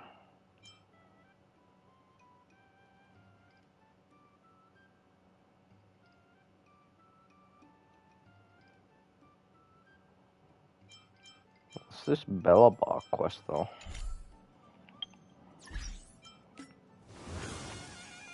Oh, it's this one.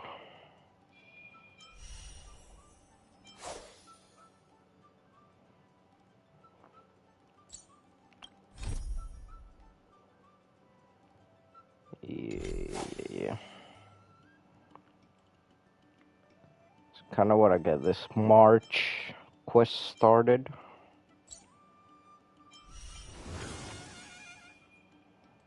I don't really care about this quest that much.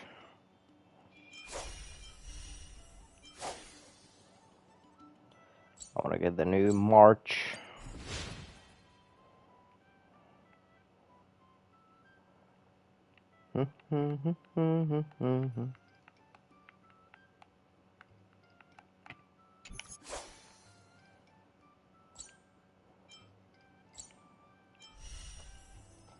So I need to do this quest.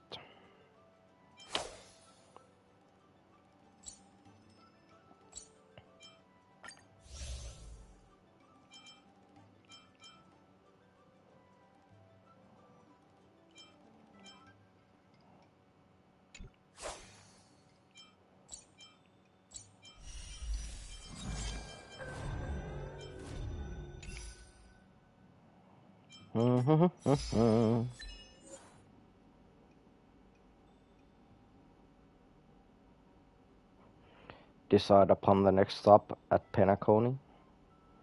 I mean, we didn't really decide to go there though. It was Black Swan's suggestion.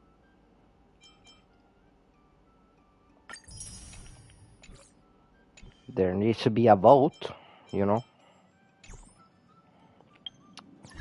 Oh yeah, that's...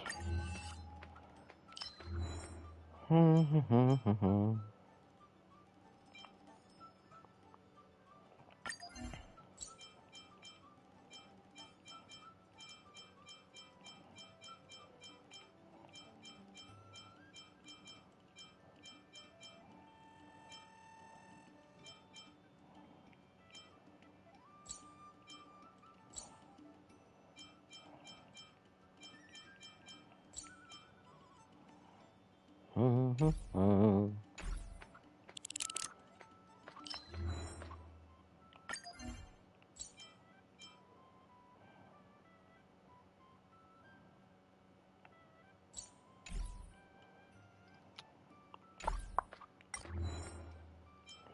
no, no, no.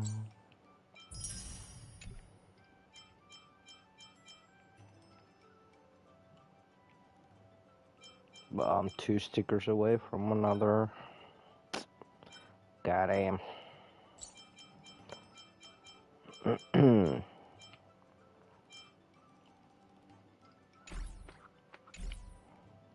Goddamn.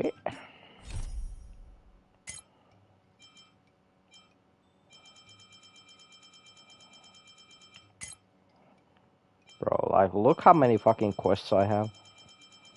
La la la la la.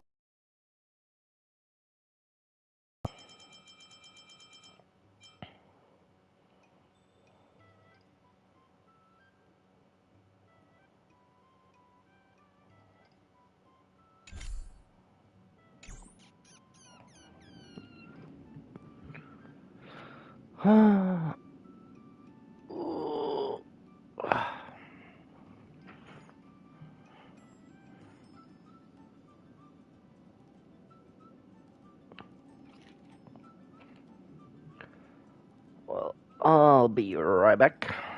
I need to go grab a drink and go for a smoke. So, BRB. Nice.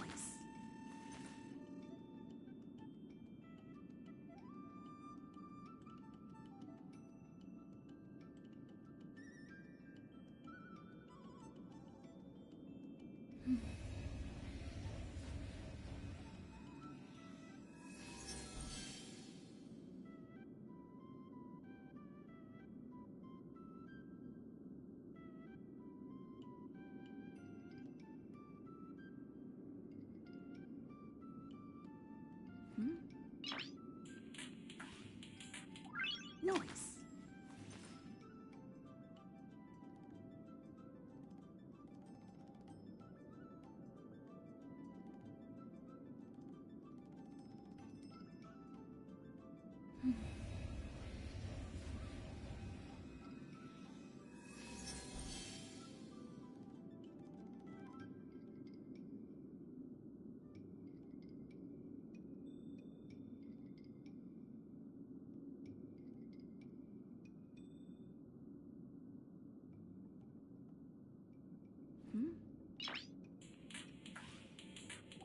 Nice. Nice.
Nice.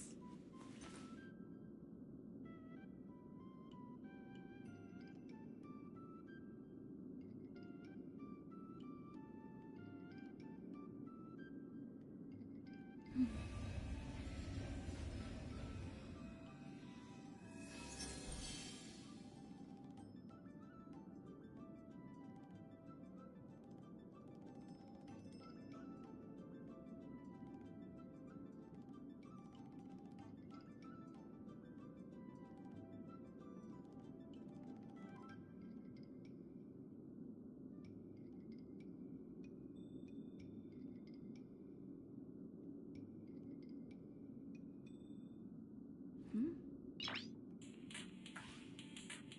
Noise.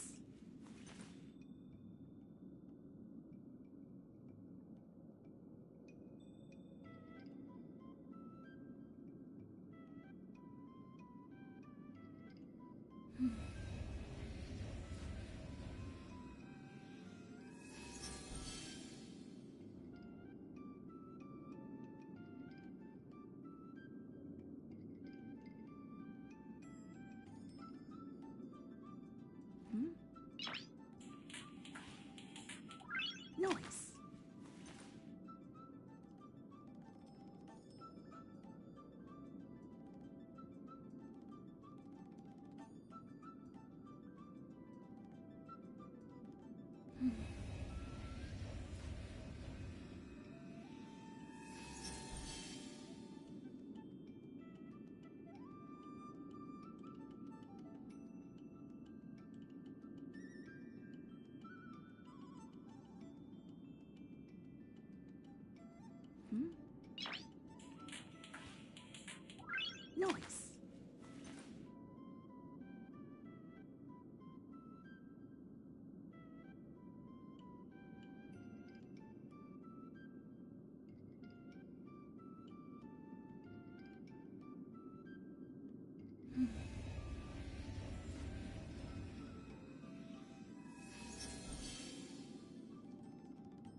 Noise.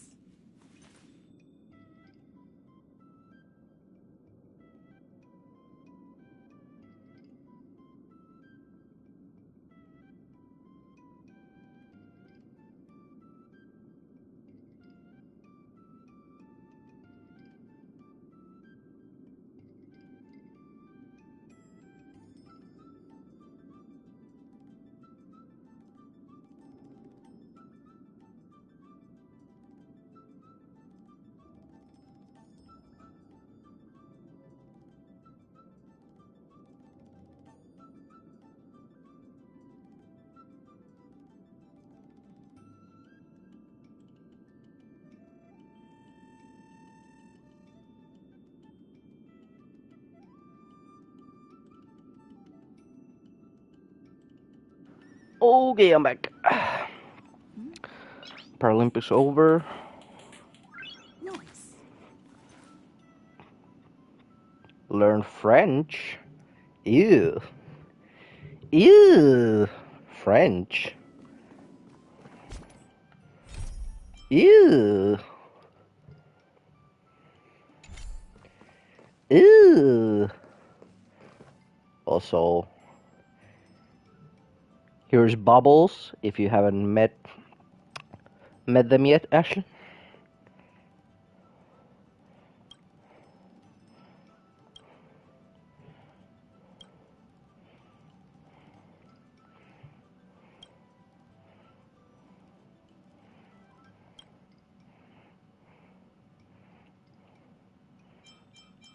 Smack that ass. Nah, we'll get some head pats.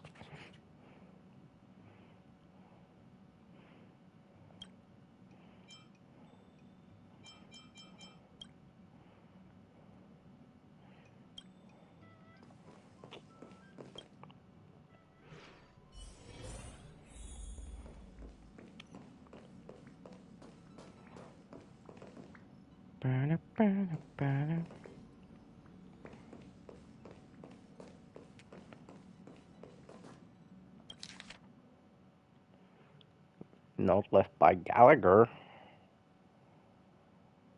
Thank you for everything.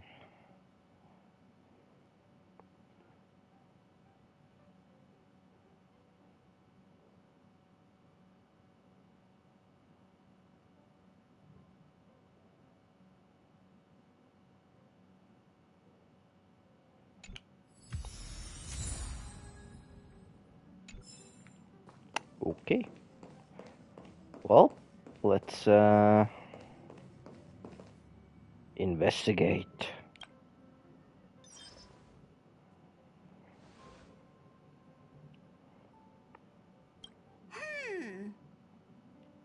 Phew.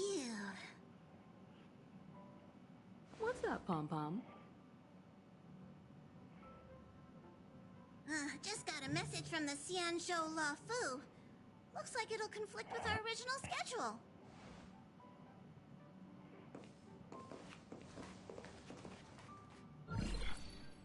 It's been a Junior. while, my friends on the Astral Express. How's your trailblazing expedition going? Soon, the Xianzhou Luofu will be holding the Luminary War Dance.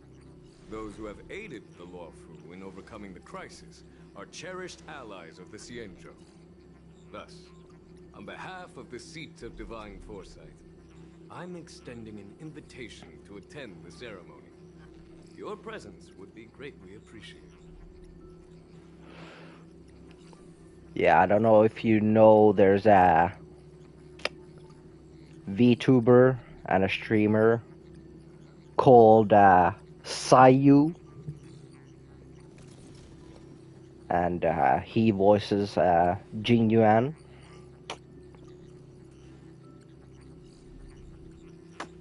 Well, hello there, Andy.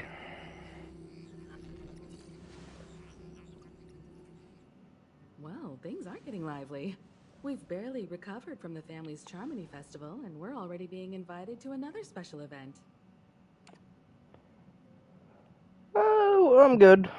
Just playing some Star Rail.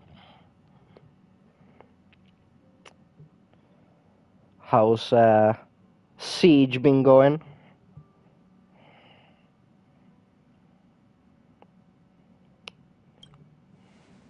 Why not think about it this way? Our trailblazing expeditions are turning into blast expeditions, where we eat, drink, and play wherever we go. Blast? Expedition? Yeah, wherever we go, we eat, play, and have a blast. So we should leave March behind to take care of the Express? Hey, that's not what I meant. I'm all for some fun. I just hope there won't be any surprise party crashers, like Friday or Saturday. Going how you think it's going? New season 2 today. Has it been like that long already? Like, I feel like the new season just started on Siege, and now it's like ending already.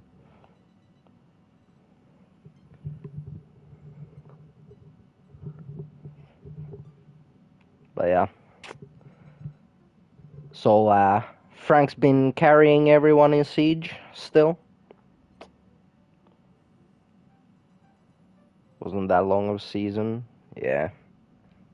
The Xianzhou Luofu has recently overcome a crisis. By holding the war dance, they're demonstrating to everyone that they've returned to a state of peace and safety. But that's what everyone said before we went to Penacony. You'll be totally safe under the family's protection. No need to worry. The War Dance is not like the Charmony Festival with all its hidden secrets. It's just a festival to honor the Rainbow Arbiter and the Cloud Knights, who fought against the abominations of abundance and protected the Xianzhou ships. Aside from star skiff performances, it's mostly martial contests. Nothing too different from the Taiki and Roboball contest we've seen before. What do you think, Himiko? Since we've accepted Miss Black Swan's proposal, we should probably head to Amphorius for refueling. There's certainly no rush. This trailblazing expedition is quite unique, and the Express needs to be fully stocked and prepared before moving on to the next stop. With Madame Herta's help, I was planning to deliver some Leviathan fossils from Kalinga Abyss to Ron May, member 81 of the Genius Society. It could earn us some favors before we set off. However, it may take a few weeks. So you're on 4 now, what you think? I've only been playing Save the World on Fortnite. I haven't played BR in like, I don't even remember like how many seasons. Probably like last 2 or 3 seasons at least. I haven't played any BR, so don't really have any thoughts about the BR side. Shocking BR. Yeah, I mean, there's just like so many like new items and gadgets and vehicles and fucking mechanics and all this shit, so new OP items and stuff, yeah, exactly. It's like, even if you're playing like fucking zero build, it's still like people just fucking flying in the air and using some OP ass fucking items and shit. You're just like, what the fuck is going on? So yeah, pretty much only just been playing Save the World on Fortnite side. Has it been good in like 5-6 seasons? Yeah. I mean, obviously the first chapter was the best one, and pretty much been downhill since. There has been like some seasons that have been pretty nice, but obviously when they introduced zero build, that was good, but now there's just like fucking OP ass weapons and items, and like it's not really like a zero build anymore. Reload is decent though. Yeah, that's like the old map, right? Yeah. So that means The OG map. going to the Lafu. Being an adult means maintaining relationships, whether we like it or not, March. Yeah, all the Since old we've guns. been invited, it's only right for the Astral Express to attend the ceremony. So, here's the plan.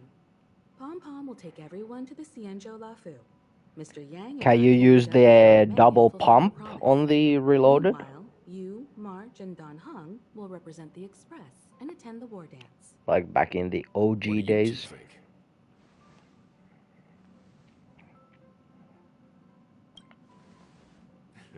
I don't hear any objections. Now that everyone's on board with the plan, it's time to work to the Oh, map ball like smaller. Yeah. Yeah, I mean, smaller map isn't necessarily a bad thing. It's just like, just so the games go faster. Cause like, even in like Warzone, like some of the games would like last so fucking long that people didn't really wanna fucking play that shit. And nowadays everybody's got their fucking low attention span, TikTok brain, so nobody wants to play like a 30-minute match every time. And if you don't win that match, it's just gonna feel even worse. I mean, like the OG, like double pump shotgun, where you could just like shoot, switch, back and forth. Or is there like that delay that they introduced? I've played the beta. Nah, I haven't. I've only seen like a couple clips, and then I watched Nick play it for a little bit. Like, was it yesterday? Or day before? Nick was streaming. Yeah, they patched, yeah. Yeah, I mean, I'm not surprised. That double pump, I mean, it was fun, but it was kinda... It was kinda OP. Kalinga Abyss. What does she expect to find there? Current research on the Leviathan merely proves how little we know about such life forms. And I mean, back in the OG days, like, there wasn't really like a damage fall off on the weapons or anything, so You could almost fucking snipe with the old pump. That's why geniuses are interested in that field. Science is all about uncovering the unknown.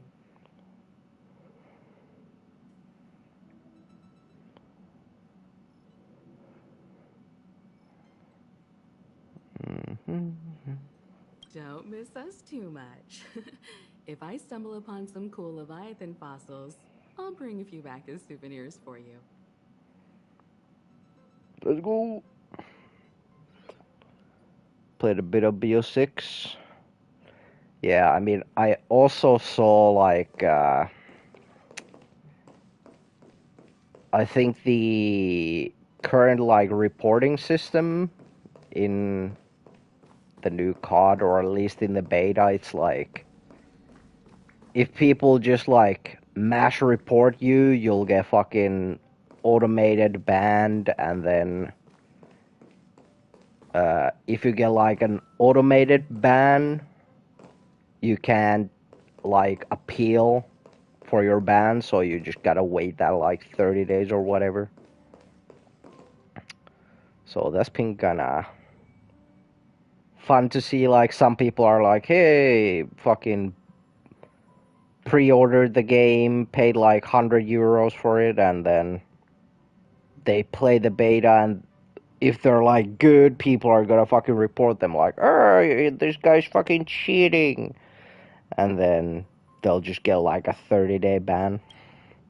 Himeko really knows how to convince people.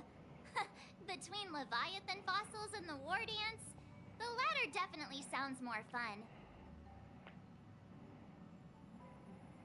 No, I mean, like, just like people who are actually like good at the game, and then other people think they're fucking cheating, so they just report them.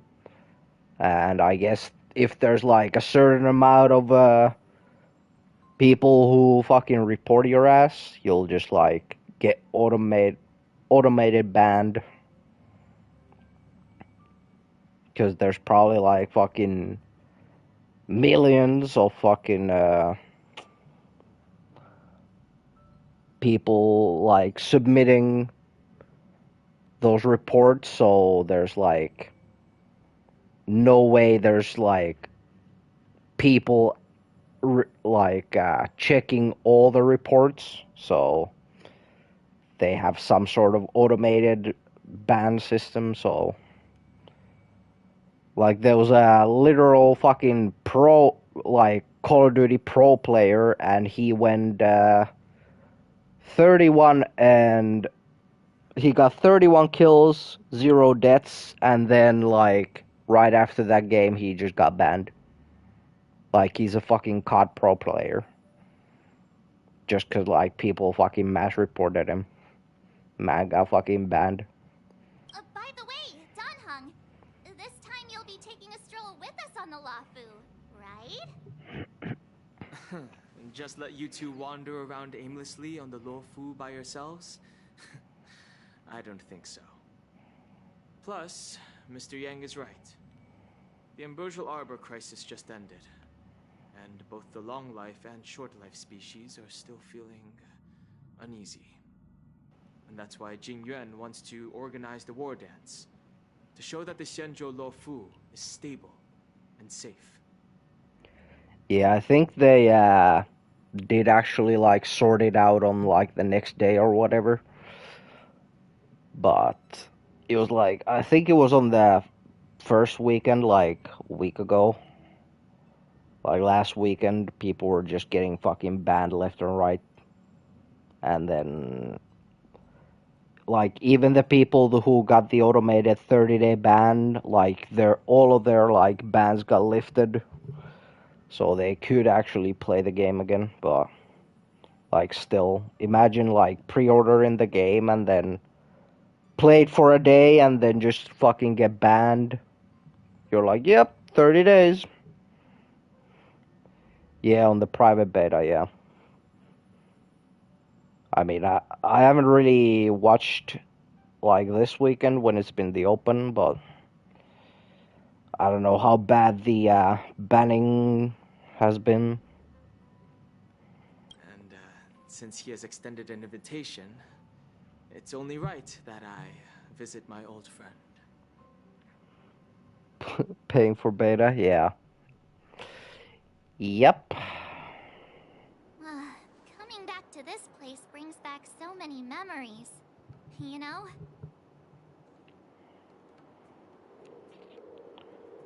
Hey, I'm not actually gonna recite a poem. I was just thinking about all the twists and turns we went through when we first arrived on the Cienjo. This time, we're not being forced or enticed or chasing after wanted criminals. And we didn't have to sneak in through the cargo dock. This trip has been incredibly smooth. Oh, Jack pre-ordered it? Yeah, I mean, like, zombies don't look great.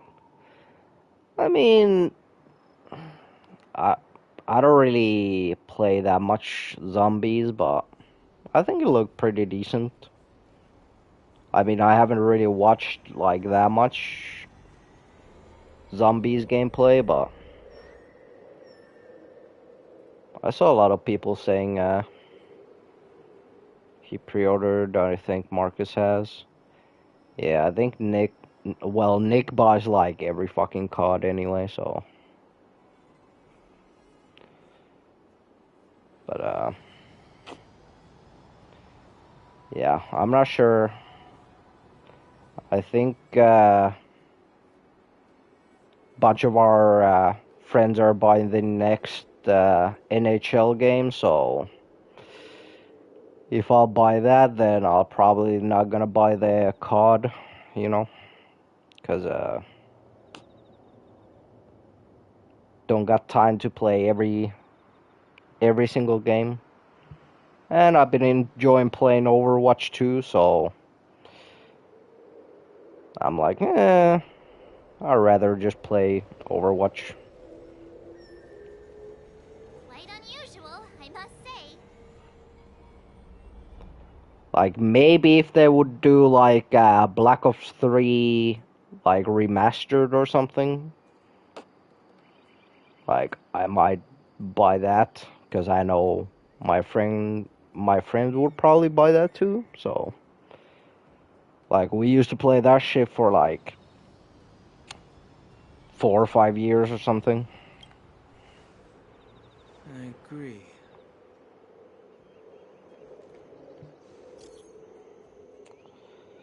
Oh, fucking Yanqing.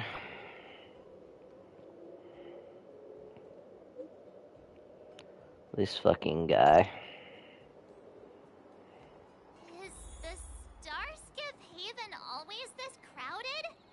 Oh, there's so many people here. I can barely hear anything. Yanqing said General Jing Yuan sent him to welcome us. But where is he? Let's wait for him in front of the loom. It's the most prominent landmark on the dock. Hey, you guys! Hold on a moment. Did they just call us? Look at their outfits. They're from Penacony, right? Are you familiar with the Cienjo Lafu? Yeah, I mean, that's another thing, like, games are so fucking expensive that, like, if I would buy the new NHL game, and then I would buy the new COD game, like, there's no way I have fucking time to, like, play them both as much as I would, like, want to play them, so I'd rather just stick with the Overwatch, since it's free. Don't really, like, lose anything, you know, if you don't play it. We know a little bit about it. What do you need? We are from Penacony. Maybe you've heard of it. We came to this ship to gather interesting materials for making dream bubbles. Oh, we just left there. Oh, talk about coincidence. That's great. Do you know any must-see attractions on the Lofu? Well, see you later, Andy.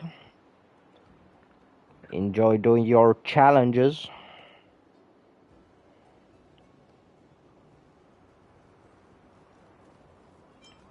Yeah, I'll join your siege group someday while you're playing. Exactly! We're Ciencio experts. Most of the tourists around at the moment are here to attend the war dance. And that's why we're here too. Yeah, we know about that ceremony. But isn't the fighting ring still closed? I've heard the ring was actually converted from a huge decommissioned Lafu fighter jet. No doubt about it. It's a massive fighter jet. It's got to be larger than a civilian star skiff. But for now, all we can do is wait until the war dance starts in a few weeks, before we can board it. We've still got work to do, so we can't just sit around waiting for it to start. That's why we're asking you about some must-see attractions. We're looking for unique experiences that you won't find on Penacony. Our clients love these kinds of dream bubbles the most.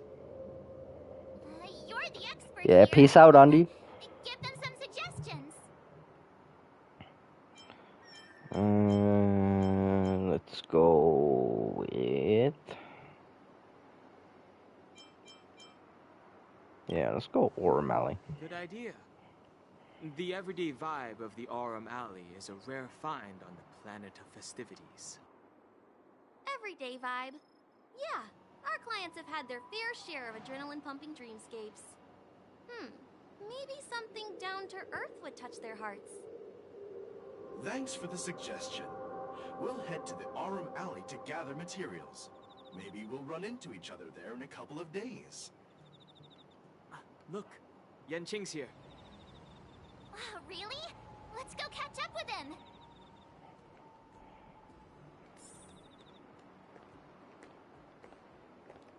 Yanqing is here. Meet Yanqing again. Everyone, this way! This bitch. Hey, everyone. It's been a while. It doesn't feel like it's been that long since we last saw you. But, Yanqing, are you... What's up, Miss March? They say kids grow up really fast.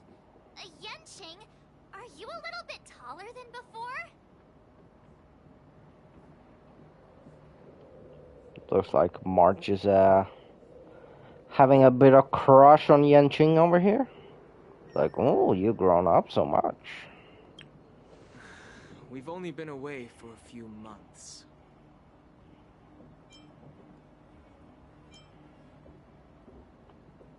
What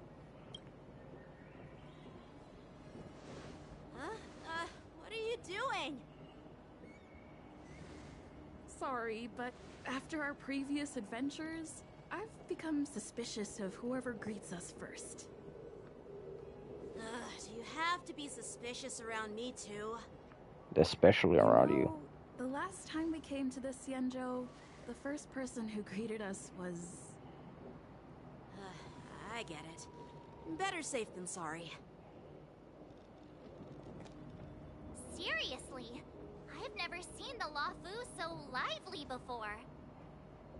I was a bit worried that holding the war dance right after the Ambrosial Arbor crisis might be too soon. But seeing the bustling Starskiff Haven, I understand why General Jing Yuan chose this timing. Yep.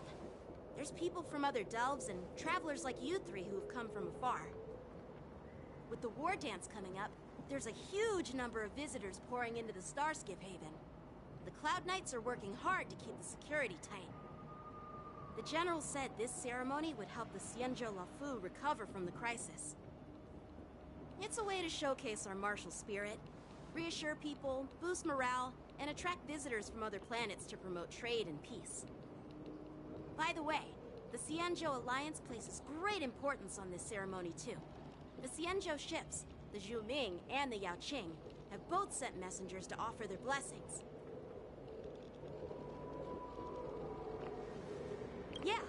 I wonder if you've heard of it. It's known as the Star Rail, and it's responsible for providing more than half of the Cloud Knight's armaments. The Xianzhou Juming boasts skilled craftsmasters, and General Huayan is a top-notch craftsman himself. Ah, if only I could get a sword forged by him, I'd be on Cloud 9. By the way, Yanqing, where are we headed next? I'm sorry for talking your ear off. The General wants to catch up with you at the Palace of Astrum. He's been eager to hear about how the Express has been doing. It's funny how he tries to act all mature, but whenever it comes to something he's interested in, you can really see his childish side.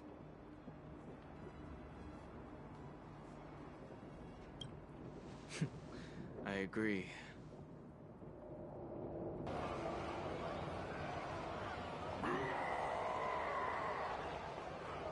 All units, assemble quickly!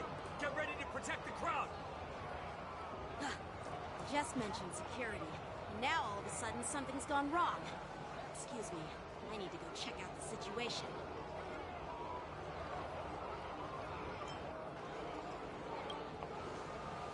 Hey, what's that supposed to mean? We'll go with you.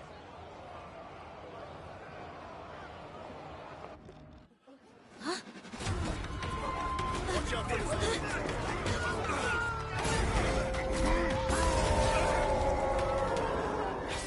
Protect the civilians. I'll deal with him.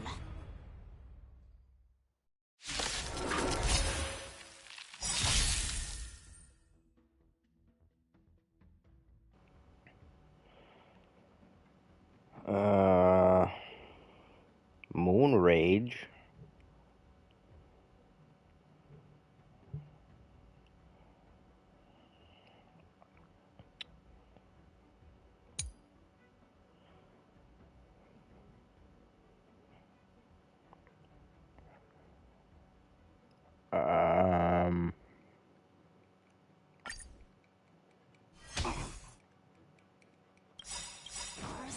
Borison? Why are there Borison here? Get in now.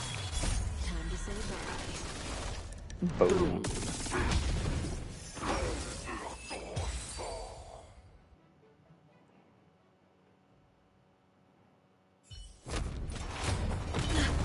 Not good.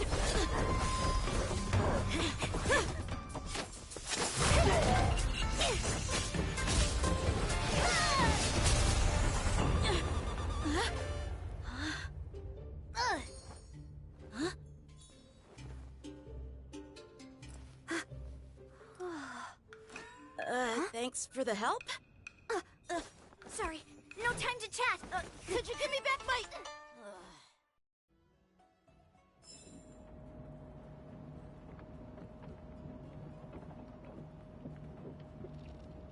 Well, goddamn.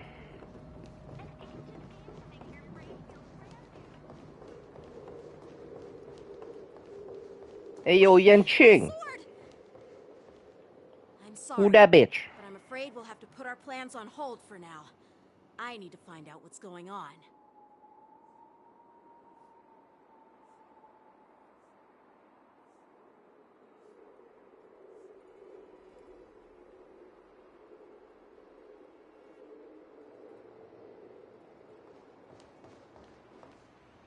While we appreciate your rescue, my Xianzhou friends, don't you think it's a bit too much to detain us and our cargo? Sorry, but we've been ordered to detain you and your cargo for inspection until we figure out the source of the attack. Once we're done with the formalities, we'll let you and your cargo go. Oh, but this shipment isn't even meant for the Luofu. And it's IPC's patented technology. Who do you think you are to conduct an inspection? According to the protocol, all cargo arriving on the Luofu must go through inspection. Oh, but we didn't officially enter your dock at all. We just sought refuge in your dock because we were attacked by the Borisons. Looks like this argument could go on forever. Let's not get involved in a heated dispute that won't lead to a resolution.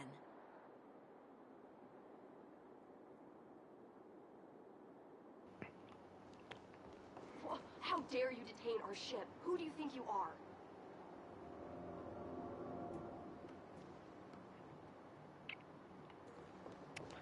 Okay then.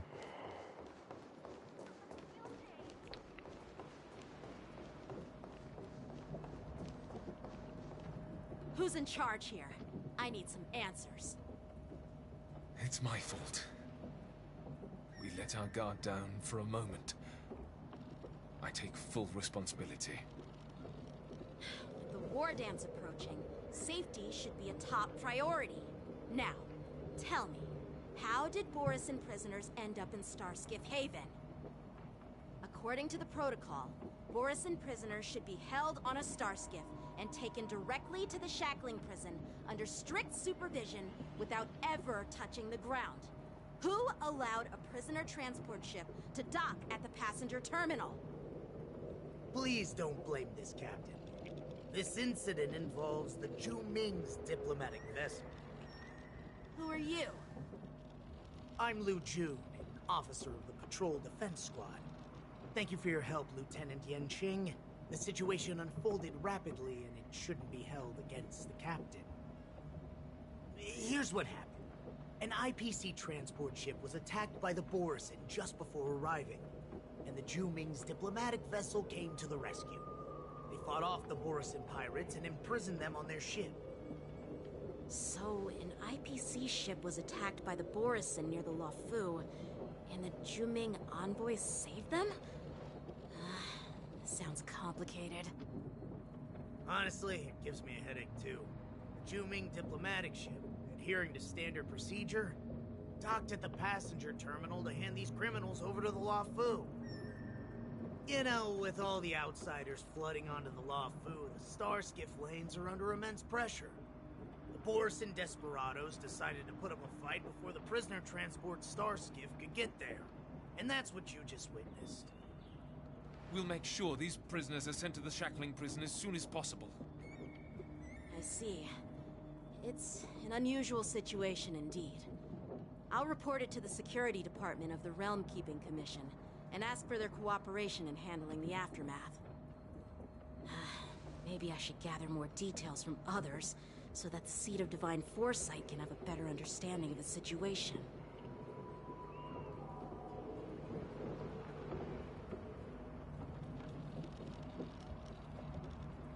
Oh, you look much maturer now, Yanqing. Calm down, March. Please don't tease me, Miss March. The situation on the Xianzhou before the war dance is like a calm lake that can be disturbed by even the smallest pebble, capable of generating far-reaching ripples with even the slightest disturbance. What are those people? I mean, those monsters we just dealt with?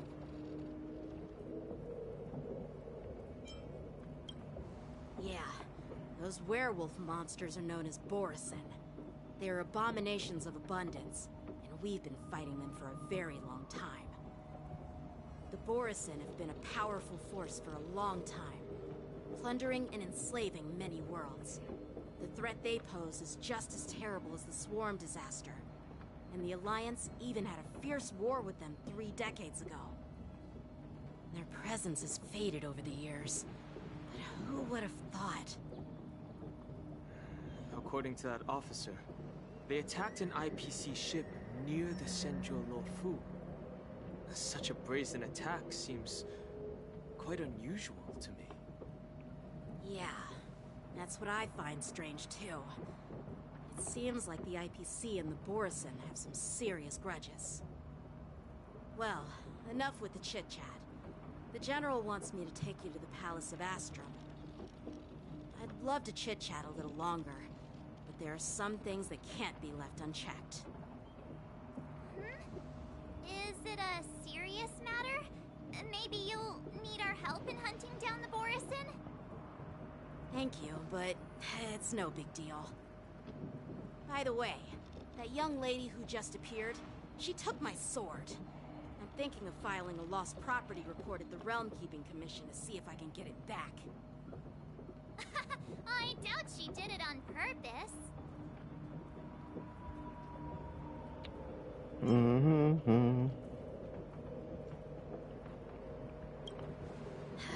Don't remind me. I just zoned out for a moment, that's all. Alright, let's not keep the General waiting. Don't worry. There aren't many people out there with that kind of talent. It shouldn't be too hard to find her.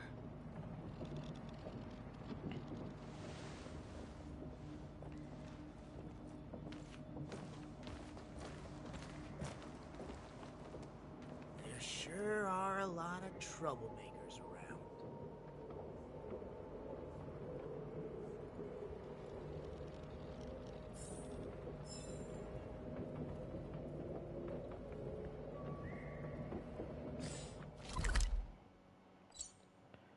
Ba, ba, ba, ba.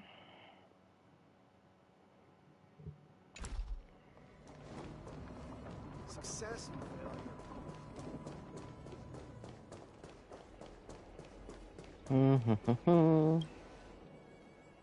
It's been a long journey, Elder Wyatt.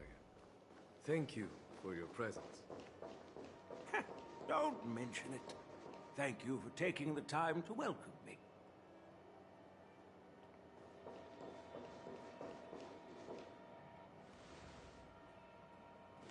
General, I brought our guests from the Express. Oh, I'm sorry for my bad timing. I didn't know you were meeting a guest, General. Don't worry, you're just in time. It's been a while, my friends from the Astral Express.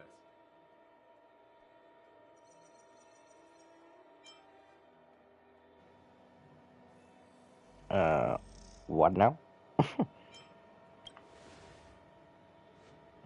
All is well when you have friends coming from afar. Allow me to introduce you to General Hua Yin. He's the Arbiter General of the Xianzhou Zhuming, known as the Flaming Heart. No need to be so formal. I'm just a tourist here, no different from other tourists who've come to attend the ceremony. Elder Hua Yin is not only one of the Arbiter Generals, but also the Furnace Master of the Artisanship Commission. Besides his martial skills, he excels in forging various weapons. Such talents are unique, even among the Arbiter Generals. Be it Arbiter General or Furnace Master, these are merely titles given to me long ago. I've retired several times already, but with the current change in circumstances, the Marshal has called me back to duty, and I had no choice but to answer the call.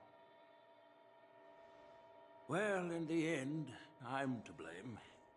Living such a long life naturally brings its share of disapproval. It's an honor to meet you, General Hua Yin. It's my honor to meet you, General Hua Yin. No need to be all formal. Today I'm just a guest on the Luofu, the same as all of you. So, these three are the ones you mentioned, Jingyuin? The heroes who helped you with the Ambrosial Arbor crisis? Indeed. There's Dan Heng, March 7th, and her. Without their help, I'm afraid the Luofu might not have easily overcome this crisis. So, the Imbibitor Lune's reincarnation has returned to the Luofu and will attend the war dance. I'd love to have a drink with you should the chance present itself. You're more than welcome, General Hua Yin. And this young friend is? Yanqing, my apprentice. He remains by my side as my retainer due to his youth, which I hope will season him with experience. He will stand for the Luofu's Cloud Knights in the upcoming war dance, ready to take on all kinds of challenges. Great, great! It's a real treat to see so many talented young people around here today. Oh, I almost forgot. This is my apprentice, Yun Li.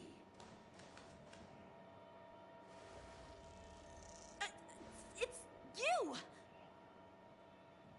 Oh, it's you. Hello.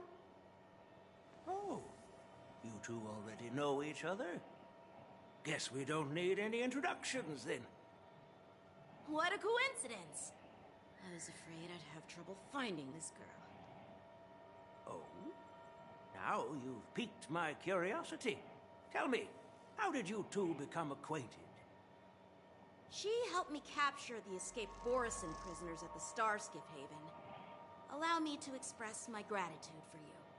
But when you left, you took my flying sword with you. Your flying sword? Oh, so that's... Turns out it's yours. Damn. Yes, it is. Calling it a dagger. Now that we've met again, I hope... Nope, that won't do. Won't do? You want your sword back, right? Well, you can't just take it back. On the Juming, when you lose your sword on the battlefield, you have to reclaim it on the battlefield. Oh, shit. As for this little sword, it was supposed to strike that escaped Borison prisoner. But unfortunately, its owner's agitated state caused it to fly off like a kite with a broken string, and it missed its target. By the way, if I hadn't caught it and helped it hit its mark, that Borison prisoner would have gotten away. Hold on a sec, Yunli.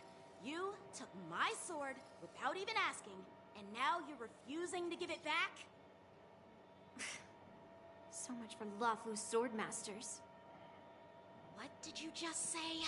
Damn, she just fucking roasting his Stepped ass. up and took your sword back from me fair and square?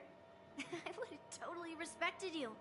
But nope, you tried to play it down, expecting me to just hand it back to you like it's nothing.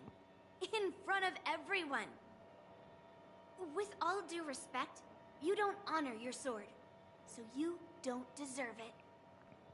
Hasn't anyone told you that taking without asking is stealing? If you want to settle this with swords, fine. Let's have a one-on-one duel right now. Yanqing. Well, that's more like it. Just be careful. Because I'm not as easy to handle as the Borison. You two, be quiet and apologize to Yanqing. Hey! Whose side are you on, Grandpa? Grandpa? I don't take sides. It's a small misunderstanding, and an apology would be too much. I've heard about the Zhu Ming's incredible swordplay and craftsmanship. Most notably, the legendary Flame Wheel Octet. Seeing Miss Yunli, who is among those ranks today, well, I must say, she definitely has that fiery edge. Such grandiose names. Some folks love to spin these fancy titles, trying to set the Cloud Knights apart. Yunli is still just a young girl, a bit awkward and hot-tempered. So please forgive her if she's being rude. Well, everyone, Elder Huayan and I have some business to discuss. For now, Yanqing, why don't you entertain our guests and take Miss Yunli to the inn? I'll find another chance to talk with you all. I'd like to express my gratitude to the Astral Express for helping the Luofu during the crisis. That's so kind of you. I mean, you've already thanked us so many times. Please forgive me for coming at an inconvenient time. You needn't apologize, General Huayan. All right, Yunli. Take this opportunity to clear things up with Yanqing. Yeah. It's better to make friends than enemies. But I won't be heading to the inn just yet. I want to visit Lingsha. She just arrived in the Luofu and could use some help settling in. Yanqing, once you've helped our guests get settled, go to the Artisanship Commission for me. I've heard about the attack and the detainment of the IPC ship. Qingzu sent word that the IPC members are protesting and wish to have their cargo back. See if you can calm them down. Don't get aggressive. Just make it clear that the Xianzhou Luofu has no intention of violating their rights. I'm on it.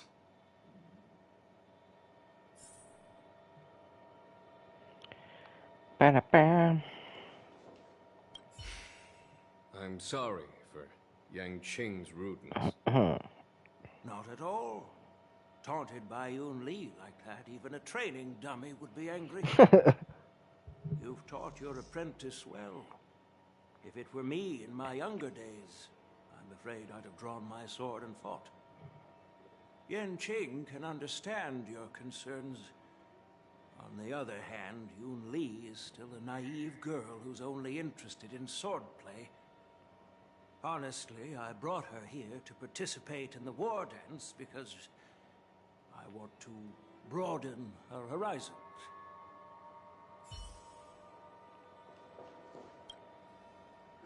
This trip is totally worth it. Compared to the Juming, the Luofu is so much livelier. But it's a shame the Luofu swordmasters don't seem that great.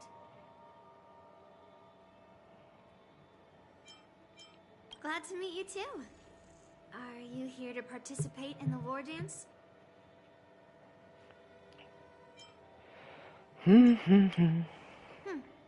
So, you're not a participant?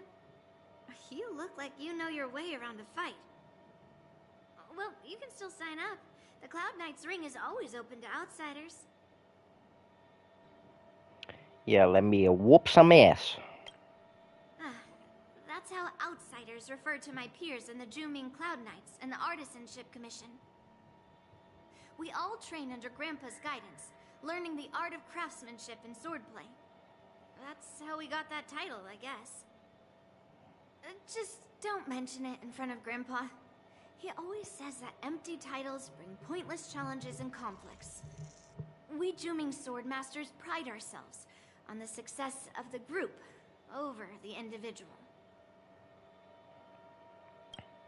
I have some things to do.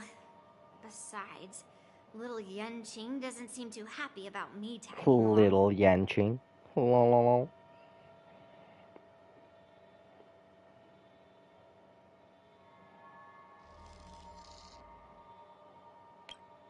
Yeah, you're right.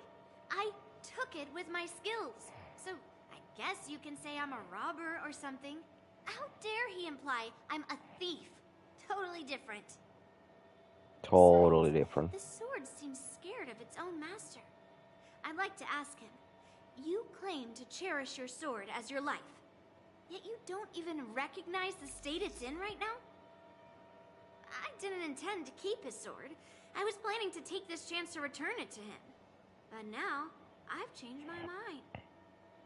I'll give that poor flying sword some proper maintenance. I won't consider returning the sword unless he learns how to say please, hello, thank you, and sorry. God damn. So he can forget about it for now.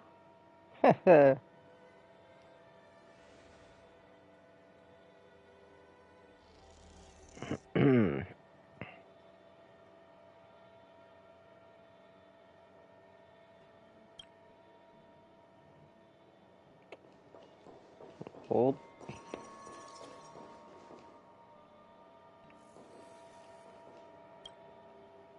Hey, Don Hung. I thought all the Xianzhou generals were like Jing Yuan.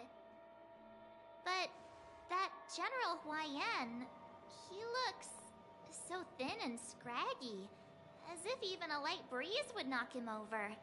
Is God that old damn. man really an Arbiter General? Well, each Xianzhou ship has its own division and specialty within the Alliance. Not all of the Arbiter Generals are good at leading the charge. You heard what Jing Yuan said, right? General Huaiyan was once the head of all the skilled craftsmen on the Juming.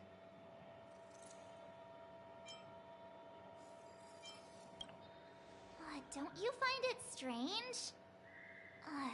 Do Xianzhou people age? I rarely see any old people on the Xianzhou ship.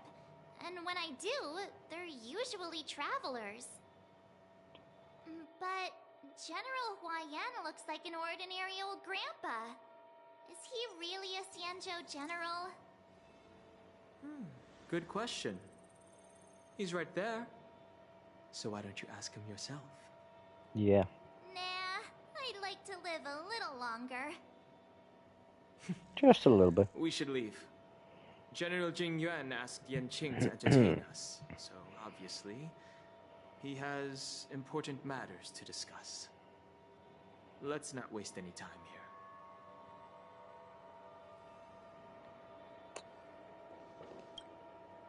This is the report Qing Zhu just sent me. Let me take a look. Huh. Looks like the General has given me a tough challenge. He wants me to try and help put the IPC's mind at ease. Well, it's not exactly a test. As Cloud Knight officers, we not only learn the art of war and martial arts, but also occasionally have to handle diplomatic disputes. It's just, you know, talking things out isn't as straightforward as duking it out with weapons on the battlefield.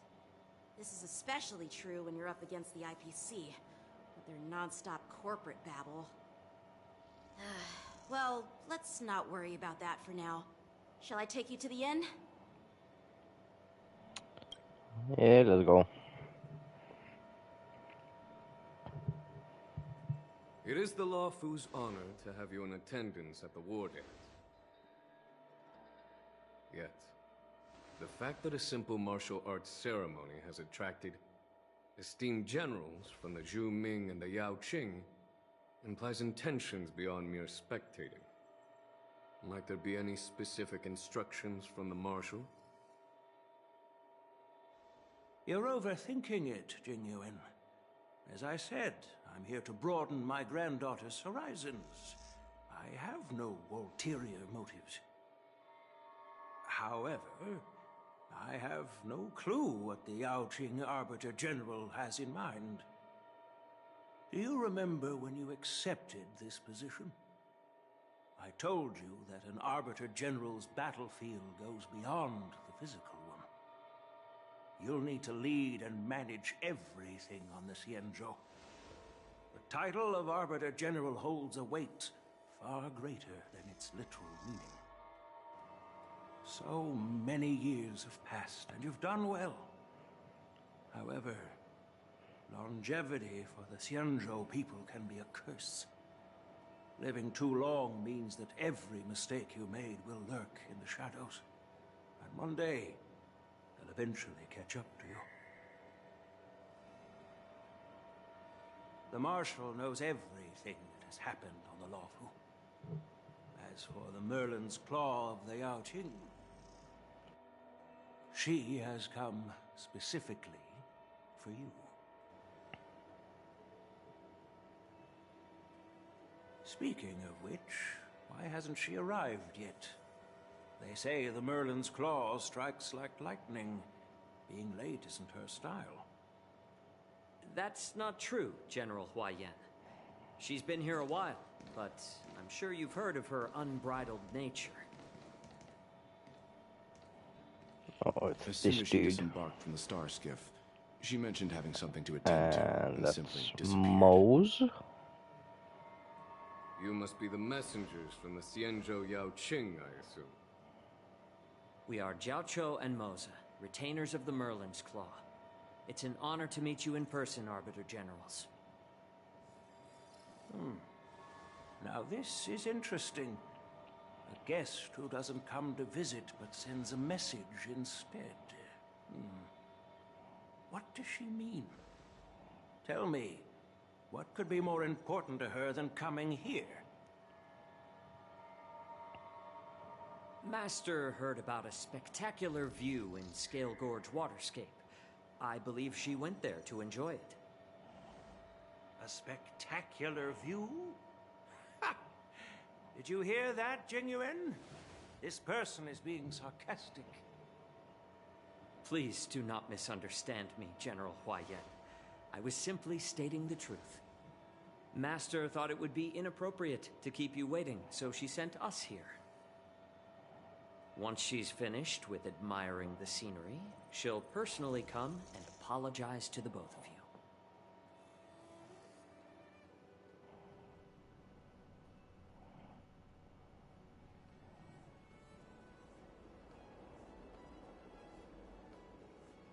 Drat. I forgot to ask Yun Li to return my sword.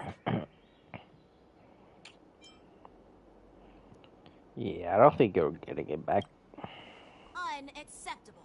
Every sword is precious to me. If it weren't for the General's interference, I would have taught that shameless girl a lesson in swordplay. Okay, By calm the down way, there, little don't buddy. know if it's just me, but the General seemed a little reserved. Could it be because of Elder Yan's visit? Reserved? Really? Maybe I'm just overthinking things. No, you're not.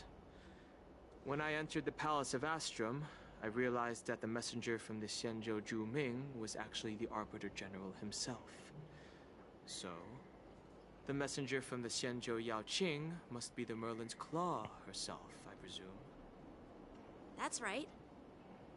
Well, that's what makes this entire thing so unusual. What's so unusual about it? They simply received an invitation from Jing Yuan, just like the crew, right? The war dance is just a small festival.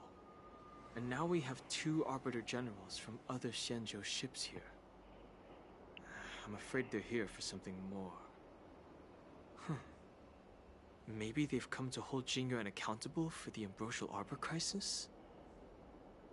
Hold him accountable? Come on, didn't the Law Fu fall victim to the disciples of Sanctus Medicus and the Antimatter Legion? Why would they blame the victim? Don Shu's rebellion and Ventilia's scheming are merely one side of the story to the other Arbiter Generals of the Alliance. Only a single piece of incontrovertible evidence remains, creating an endless source of potential complications.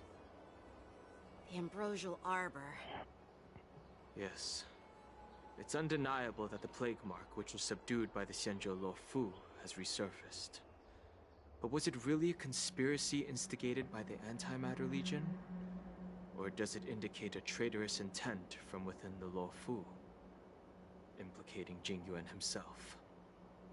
Once the spark of suspicion is kindled, it proves hard to extinguish.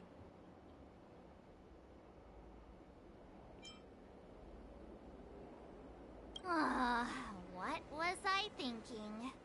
Seriously, here I was looking forward to a carefree and enjoyable trip. But it seems wherever we go, drama is just around the corner. Aw, I was so excited. I thought those Arbiter Generals were just here to see the ceremony. By the way, I heard that an alchemist from the Zhuming diplomatic ship has arrived, and rumors say that she's to be the new Cauldron Master of the Alchemy Commission on the Lo Fu. An alchemist from the Zhu Ming serving as the Cauldron Master on the Lo Fu? While it's not unheard of, the timing itself... Thanks to your words, Mr. Dan Heng. Now I finally see the underlying tensions. The General is under tremendous pressure right now, but I was completely oblivious to his troubles. How naive of me. Come on, don't think like that. Leave the adult matters to the adults. Even if you wanted to do something for the General, it's not like you can do anything. Did I say something wrong? Again?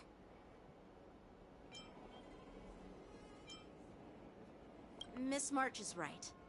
I don't have the skills to share the General's burdens at the moment. Still, I'll do my best to follow his instructions. Let's go. Once I've taken you to your accommodations, I need to go to the Artisanship Commission to handle the IPC's protest. He looks like he has a lot on his mind. We can't just let him go alone. Why don't we accompany you to the Artisanship Commission? This is too much trouble. While I appreciate your kindness, dealing with the IPC's workers could be tricky. I'm afraid this will cause trouble for the Express. No worries. We're pretty experienced in dealing with the IPC. You've heard of the 10 Stone Hearts? We've dealt with quite a few of them, right?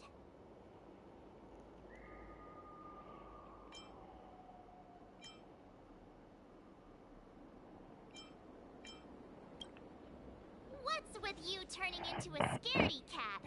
I didn't see you worrying about lawsuits when you wrecked that giant mech. Well, since you're willing to help, I won't decline your kindness. Let's head to the Artisanship Commission and meet them.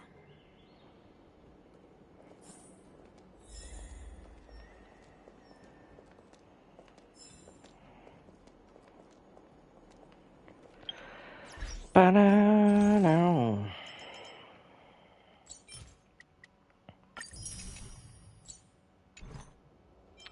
Do I have any?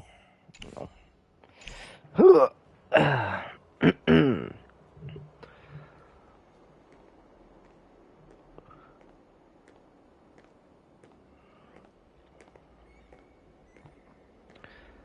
Well, I think I'm gonna just end it there.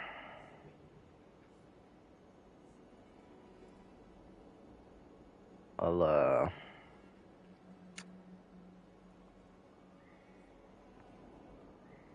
I know I wanted to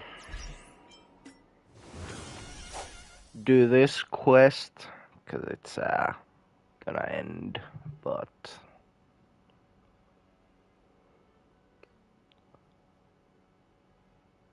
like I could just straight skip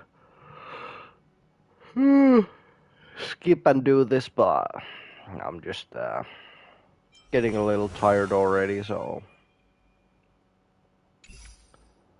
I'll just